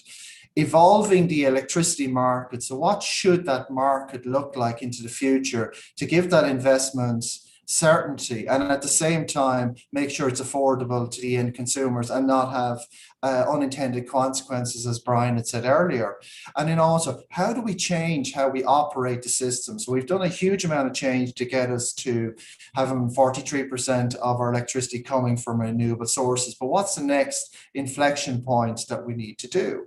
And for the transition to be really successful and minimize the risks and costs, we need to have social acceptance, which was touched on a number of times this morning. So we really need to win the hearts and minds of all parts of our society, if you like, so they're part of that just transition and open to accepting the hosting of infrastructure, which is critical for moving the electricity from where it is generated to where it's consumed, irrespective of whether that's through lines, cables or wires or through gas pipelines. we need to make sure that the society really feels part of what we're actually doing. And of course, as Mary Donnelly said earlier, demand is a really key part of that. And through the options that we looked at about evolving the grid, we looked at how you could place demand close to sources of clean renewable generation, and therefore, minimizing the amount of grid that we actually need to build, but also getting us closer to those targets quicker, if you like. And in recognition of the key part that society actually plays, EirGrid just completed, as late as last, just Monday gone, a 14-week consultation on our plans to transform the power system. And it's looking at how do we actually integrate the 5 megawatts of offshore renewables onto the system and onshore to hit the 70% targets that we actually need. And the key items that we're actually seeing coming out of that is that each energy consumer wants to be part of the transition and wants to be part of that. And the consultation that we actually held was the deepest and most comprehensive that we've conducted in the history of EirGrid. And we tried to talk to every sector of the Irish society so that they felt they were part of the transition, and therefore trying to reduce the risk and the cost to the end consumer. Our intention is by the autumn to publish a final roadmap about how we can get there. But if I spend 1 minute just talking about the investment, it's really trying to get having price certainty so people can also invest in the business side of into Ireland into the future. So we need to take a two-pronged approach. Firstly, we need to evolve the local markets in Ireland, which includes the wholesale and the retail markets, including the capacity system services and the renewable support scheme. So each one, and of course the power purchase agreement. So investors can make investments while the energy price remains affordable, and it drives the decarbonisation in Ireland. And we also need to take a more longer term approach, which is really collaborating across Europe so that the European market evolves in such a way that the potential for offshore of the 30 gigawatts, that there is a market available, that the potential for people to invest in Ireland can be rewarded across to support Europe reaching its decarbonising targets. So in essence, I see a two-prong approach to give that certainty in relation to evolving the markets, short-term and longer term. And of course, reducing the risks associated with the grid, as I talked about earlier, is really important about how we progress in that space. So I'm just going to leave it there for today because I think we'll talk when we come to the debating section. But I'm really optimistic that we will achieve the targets and the financing will be there to support it. Thanks, Jan. So thanks a lot, Liam. And just to remind, we had a big interparliamentary meeting in the Irish Parliament in Dublin Castle, actually, almost 8 years ago. Some of you have been there. And we've been at the EirGrid Control Center for the renewables, and we've seen that it's possible. And back then we learned already this all is not a technical problem. It's about priorities, it's about planning, security, and about cooperation, of course, but not a technical issue in the end. That can be solved by the engineers. Okay, so much for historic comment. I'd like to give the floor now to Sad O'Neill. I hope I pronounce your name correctly. That you are the principal, you're the policy coordinator of the Stop the Climate Chaos Coalition. So happy to hear your feedback. Are we good enough? Are we ambitious enough? Do we deliver? We have climate change happening out there. Thank you very much, Jan, for the invitation to join you today and the other panelists. It's really interesting to listen to everyone. So I'm here representing a coalition of civil society organisations. There's about 40 members, and we include development organisations, faith-based, environmental, social justice and community groups across the country, all committed to advocating for a faster and fairer climate action.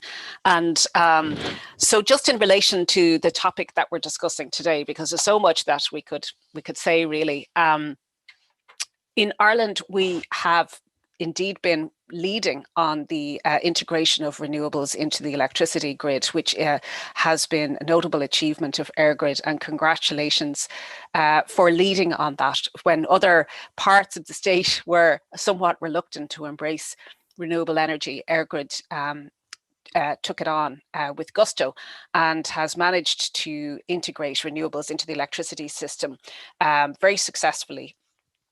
And that's not a small achievement, given the distribution and transmission system that we have in Ireland, which was based around the fossil fuel energy sources. So now we have a target since 2019 of a renewables share of 70% in the electricity system. But in fact, closer scrutiny, and we had the opportunity during a recent consultation on the Climate Action Plan to kind of think about what that actually means. And we are concerned that it's pointing policy in the wrong direction, that instead of looking at shares of renewable energy, we need to be thinking about overall energy demand. And as Liam has said, we're looking at a 50% increase in overall demand by 2030. So the challenge is really one of getting to 100% renewables and also managing energy demand so that our products and services and our consumption of electricity is efficient as possible. So we're concerned that the policy framework is misguided if we're looking at just shares of renewable energy. And the other reason that this is misguided is that it neglects the key sources of energy demand that are clearly threatening the achievement of even the 70% by 2030. The main one is data centers, but it's not just data centers. There's a lot of housing development and construction to take place over the next 10 years. And this has to be done in a way that really maximizes the potential to plan low carbon compact development to reduce travel demand, to reduce embodied energy in buildings, and to provide housing and all the related services as efficiently as possible. But the data centers piece is a big issue, and the projections for the increased demand is quite extraordinary. And we find it very difficult to understand why the government hasn't simply taken a policy decision to reverse out of the red carpet that it's given to data centers and the tech sector since 2018, and at least press the pause button on further data center development. Because we see them as threatening not just the achievement of renewable electricity, but also distorting, and this is where it comes to our discussion topic today, discussing the investment priorities as well, because it's clear that the Academy of Engineers, for example, estimate that €9 billion worth of grid improvements will be required to facilitate these data centers. And that's not necessarily the kind of investment that you would pursue, I'm assuming, if the focus was on achieving 100% renewable electricity. The other problem with the renewables and the way it's been rolling out in Ireland is the use of corporate power purchase agreements. And again, we're not totally against the use of corporate power purchase agreements, but it's important to point out that they haven't always been able to demonstrate that the wind energy sites are additional to what would already have been provided. And that means that they're taking prime sites out of the public domain, essentially, and utilising them for the private achievement of energy targets by companies. And the other problem is that PPAs don't require compliance with the community code, if you like, that's set out in the renewable energy scheme, the RES scheme. So in our submission to the Climate Action Plan, we suggested a series of principles that should be incorporated into any PPAs and that the tech sector in particular should abide by. So the data centers, the PPAs and the Renewable Energy Support Scheme, these issues are they all come together. And the concern we have is that companies that are claiming to be 100% renewable or net zero can simply, as is currently the case, use the purchase of credits from outside of Ireland to make these claims, and are kind of confusing the public or misleading the public as to what energy demand they actually have and what their relationship is to the renewables. The other point I'd like to make is that as a coalition of civil society groups, and I can't remember who mentioned it, there was I think it was Simon actually, is the huge potential for community energy to play a role. We see climate action and decarbonisation as an opportunity to democratise the energy system, notwithstanding the huge capital investment that's required to get renewables onto the system. But there's a huge potential to give communities and householders to generate, own and benefit from their own energy. And only 1% of the energy auction through RES at the moment is allocated for community-owned power, despite the fact that we have such an incredible resource in Ireland, which is a terrible shame. So opportunities are there to connect local development and the energy transition as a way of getting investment into local communities, and of course, raise awareness as well. So the 1% pot needs to be increased as a matter of urgency. And we need more capacity in the renewable support scheme for community energy projects. Access to the grid is still a problem. Things have been speeded up over the last number of years, but there can still be delays, which are very difficult for community organisations to manage. So we think the government, if it's committed to a just transition, needs to support community energy and make it a clear priority for policy.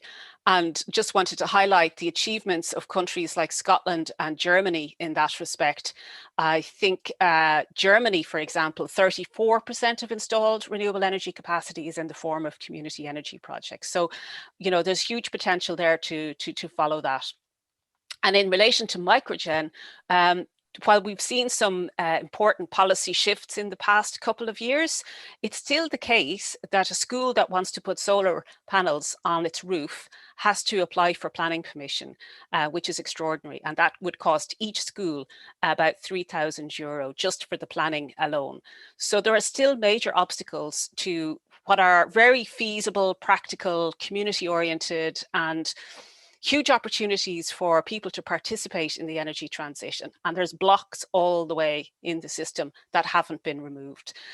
I just want to conclude by making a quick point about the national recovery plans and also carbon markets. So on the NORPs, the government very I suppose, generously allocated quite a high share of the European funding, which in Ireland's case is about 900 million, to climate action. And this is welcome, this is great. But at the same time, we all know that what's required in terms of funding is a massive doubling, if not trebling, of that kind of funding on an annual basis. So it's important to highlight the fact that there's still a funding gap, and it's not clear what the balance is between public and private capital investment that's going to be required. As part of its research into the European level funding of the national recovery plans, the European Climate Foundation commissioned Ernst & Young to look for shovel-ready, taxonomy-ready projects that could be funded in each member state. And in Ireland's case, they found €10 billion worth of shovel-ready, taxonomy-ready investment projects, which was fantastic to just see that, absolutely brilliant. So, but what we're actually getting is €500 million worth, not 10 billion. So it's just to highlight this gap in funding. And there are projects out there. There are projects that will require huge levels of state support as well as private investment. Finally, I just want to make a quick point about carbon markets, because I have a particular interest in this personally, but it was welcome to hear Colin mention it, because sometimes we don't discuss these issues that are absolutely crucial at the international level. I've been following the Article 6 negotiations for some years. And I suppose the concern of a lot of climate organizations and environmental organizations is that there still isn't this understanding and appreciation on a scientific level that it is not possible to offset carbon dioxide emissions, because carbon dioxide emissions essentially stay in the atmosphere indefinitely. And it's not possible, you know, without very massive scaling up of carbon dioxide removal technologies to permanently remove carbon dioxide from the atmosphere. Land use offsets are highly problematic for a range of reasons to do with proving permanence, verifying. Could you wrap up in 20 seconds, please? Absolutely. And in addition to that, the issue around interstate emissions trading is really a question of providing additional climate finance. We shouldn't be using carbon markets as a substitute for the climate finance that developed countries committed to in the Paris Agreement. So I'd just like to make those points. Maybe we can discuss it further. And thank you again, Jan, for the invitation.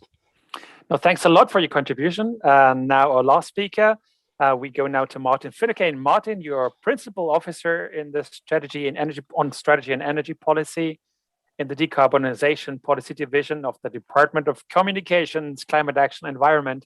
Don't ask me to know that by heart. It's great to see you again, Martin. So the final words come to you about this on this panel. So please, you have 4 minutes. Go ahead, please. Okay, thank you very much. And first of all, I'd like to thank yourselves for organising the conference here today and for getting such a range of speakers here on the various topics. And I think it's an important, even just looking at the agenda, it shows that there's no silver bullet single approach towards dealing with this issue. We started off in the morning with kind of the political view and the high level view from Brussels. You brought in then the energy efficiency perspectives into it, and now you're finishing with renewable energy. It isn't a case that it's pick your option from the menu. All of these approaches are required and all of them have to work and sit together in order to make decarbonisation of energy work and in turn decarbonize the economy as a whole. I think in relation to kind of setting of energy targets going forward, there's only one energy target going forward, and that is total decarbonisation of the energy system. The only debate is exactly what year is it going to get here, how many years this side of 2050, 2040 can it be done, what range of technologies can be deployed to deal with that. Because again, we've seen on the renewable side, we need a blend of technologies. You know, when you're dealing with intermittency, different weather-related effects, etc., technologies have to fit together in order to make the system work. And alongside, it's not all about building generation or even new infrastructure in terms of new grids to connect markets. They are all required. But alongside that, we need system services and other market approaches to make sure that the security of our energy system is paramount, and also that the economic and environmental acceptability of it is also taken. One key part, I think that got mentioned by a few people, but in ways I'd like to have seen a little bit bigger concentration on it, is really the public acceptance of this. In terms of the change, lifestyle changes that will be expected from people. They need to get used to new technologies, how to adapt to different challenges, but also they need to bear different costs and different investment opportunities will be there for the public going forward. But also society as a whole needs to realize that kind of in moving away from large centralized power generation units that are typically far away from centers of demand, to a far more dispersed and varied energy mix on our system, it's going to look very different to them. We're going to need different infrastructure in different places to be able to deal with all of these. And, you know, in fairness, and, you know, Sive already acknowledged the good work done by EirGrid and ESB networks in terms of doing it on our own system. But over the coming decade or decades, we need to see this extended into the European system as well. I mean, to date, we face these challenges well before the big European systems because we're weakly interconnected and have to deal with it ourselves for all intents and purposes. But as more and more intermittent resources start coming into the European system, they're now dealing with the same challenges and problems that Liam and his colleagues had to deal with 10 years ago. And that there's a lot we can add into the mix here for it. In terms of funding, certainly there's government funding there. One of the big challenges with the existing, with the work that's been done to update the climate action ambitions is to make sure that it's aligned with the National Development Plan. And that's work that government is currently undertaking to make sure that the actual plans that have been put in place can be rolled out. But it's not all about direct government funding. You're also looking then at kind of indirect consumer funding, the type of funding that we see in the system, for example, that funds the PSOs that support renewable energy. the type of funding that pays back the capital base, the regulated capital base for the infrastructure on the grids, etc. And as well as that, then you have direct consumer, their own co-investment in terms of the co-funded grant systems on the energy efficiency, etc. So there's a whole range of funding and funding sources that have to be taken into account here. It's not all about direct exchequer funding, though it has a key role to play in it. I'm very conscious of time, and I suppose the one thing I'd just like to say is really you have to look at the energy system in its totality and see how all the pieces link together. Because each of the individual topics we looked at today are almost like looking at a single jigsaw piece. You need to look at them all together to see the cover on the front of the box. And that's the important part in this. We need to get them all working together, going the right direction. So thanks very much for that, Jan. Thanks a lot, Martin. Excellent debate. And as we all see, this is a systemic approach, not a linear approach. You don't push button A and have result B. This is a systemic thing, be it in technology, be it in resources, be it in ministries working together, actors in society. So I think this is a challenge. Having the time in mind, I would say that I ask very quickly if there's urgent questions or very short contributions from the attendees. Now please raise your hand, push that button. And if not, I would then thank again all the speakers. Also thank Brian again and hand over to our President of EUFORES, Kieran Cuff, Member of European Parliament, back from Parliament business, I assume, to give some closing remarks about the session. And then I do some technical remarks at the end. Kieran, the floor is yours now. Thank you very much, Jan, and good to be back with you. I'm multitasking today between a transport committee in the European Parliament and speaking there and here. But even from that transport committee, I can see that climate action is taking center stage in the work we do in Europe and here at home. Just catching Martin's remarks there is a challenge. I mean, we do have to change our national development plan to place climate action firmly at the heart of what we do. And we also do have to get public acceptance for the changes that we are considering. And this is no easy task. It requires really good listening skills and very good communication skills as well. We do have to attack some of the shibboleths that the market will sort this out, or that we have to feed the world. And I think we have to look beyond these simplistic analyses of what we do. But I think the public are ahead of perhaps some of our decision makers. And I think we have an amazing decade ahead of us, which will be a bit like the foundation years of the Irish state in the 1920s, when, as Brian pointed out, the Shannon scheme was built and a new direction was set for an independent country. We have our independence, but we now realize in the 21st century that we are joined together with all nations and all regions around the world. And we will sink or swim depending on how we take on the climate challenge in the years ahead. I have no doubt that there is extraordinary opportunities in the actions that we take in creating employment and in forging a new relationship with our planet. But we do have to carefully listen and explain the journey that we are taking. We are using new technologies. We're using them in ways and at scales that we haven't done before. And it's very important that we bring people with us. I know from my own background as an architect that new technologies can be somewhat fraught.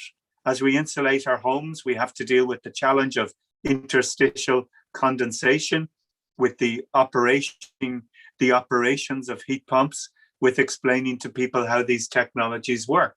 And we are using the best brains in Ireland and elsewhere to balance, to make our grid work in balancing intermittent loads and interconnections to the UK and indeed to France in the years ahead.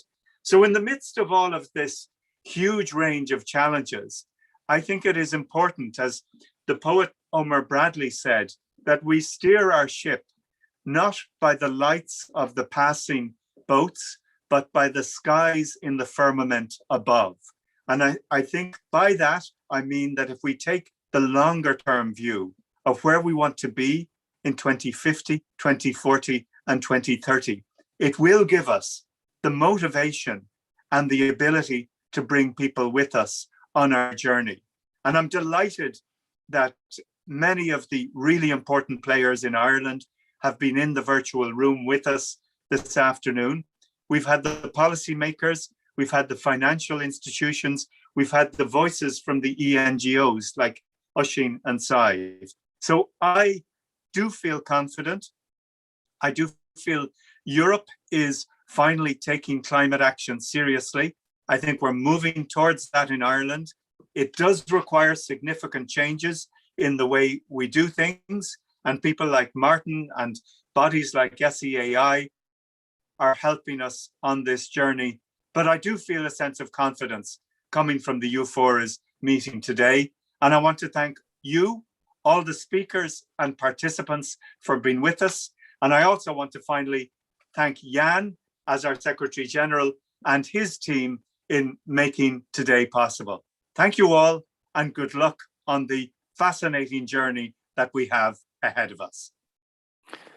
So thanks a lot, Kieran. And well, I really have to extend this to my team, actually. The ladies in the EUFORES team are amazing. They have done the big work behind this. But also I would like to thank again Brian Ledin, who made this happen, to help us to set this up. Also thanks to Eamon Ryan to help us also, like he did many times in the past. And so thanks to all the participants and attendees. Just for your information, the PowerPoints will show up pretty soon on the EUFORES webpage, on the special page that we had for the workshop today. Also, this whole workshop was recorded and is live on YouTube available. So if there are some colleagues who still want to make use of the wealth of the debate of today, I think that's very useful to have a look again. And well, we are continuing this. You know, we're traveling the national parliaments. We learn a lot from your case. I'm serious about this. You do great stuff. You implement all of this. You have a challenging and ambitious road ahead. So there's lots to learn and to exchange on good practice. And as Kieran, as he said, EUFORES is playing a strong role in the European Parliament also to bring cross-party MEPs together from Greens, Socialists, Liberals, and Conservatives to discuss on the recast of the Renewables Directive and Efficiency Directive. So we have a very intense series of events in the European Parliament, and definitely some of your examples will come up there in the debate. So that's really what we love to do, to link also the national and local ground with the European debates. So thanks a lot for the debate today. And what I would like to do to call everybody on stage now, including the team, the EUFORES team, everybody who would like to be seen, because we would like to do a final family photo, group photo. So if you all could come up, I'll give you a few more seconds and then we count down again. So if everybody's on. Okay, I'll count down 5, 4, and give me your best smile, of course. 5, 4, 3, 2, 1. So let me check if that worked. Yes, it did. It looks amazing. So thanks again for this Jan, amazing. I'm only sorry we can't. I'm only sorry, Jan, that Brian and I can't invite you all for a drink in a nice smoky Irish bar afterwards. You know, we will do this at the next one, like we did in the past a lot, but definitely next time we will be back physically. We are mostly vaccinated. I think autumn is still a bit shaky, but after that, we will definitely go back physically to national parliaments. But you're right. I don't know how you do. I have a long list of beers to be recovered, actually. That Guinness will be definitely one. Okay, dear friends, thanks a lot for being with us today. I hope I said everything. We were 20 minutes late, but it was definitely worth it. I wish you now an amazing week, lovely summer. Enjoy it, recover, because we're all in the same boat. We're working on getting this done, right? So thanks a lot, dear friends. See you soon and hope to see you physically next time in Dublin or Brussels. Thanks a lot. Bye-bye. Thanks, Jan. Thanks, folks. Bye-bye. Yeah, thanks, folks. Yeah. Bye, Brian. Bye, Liam.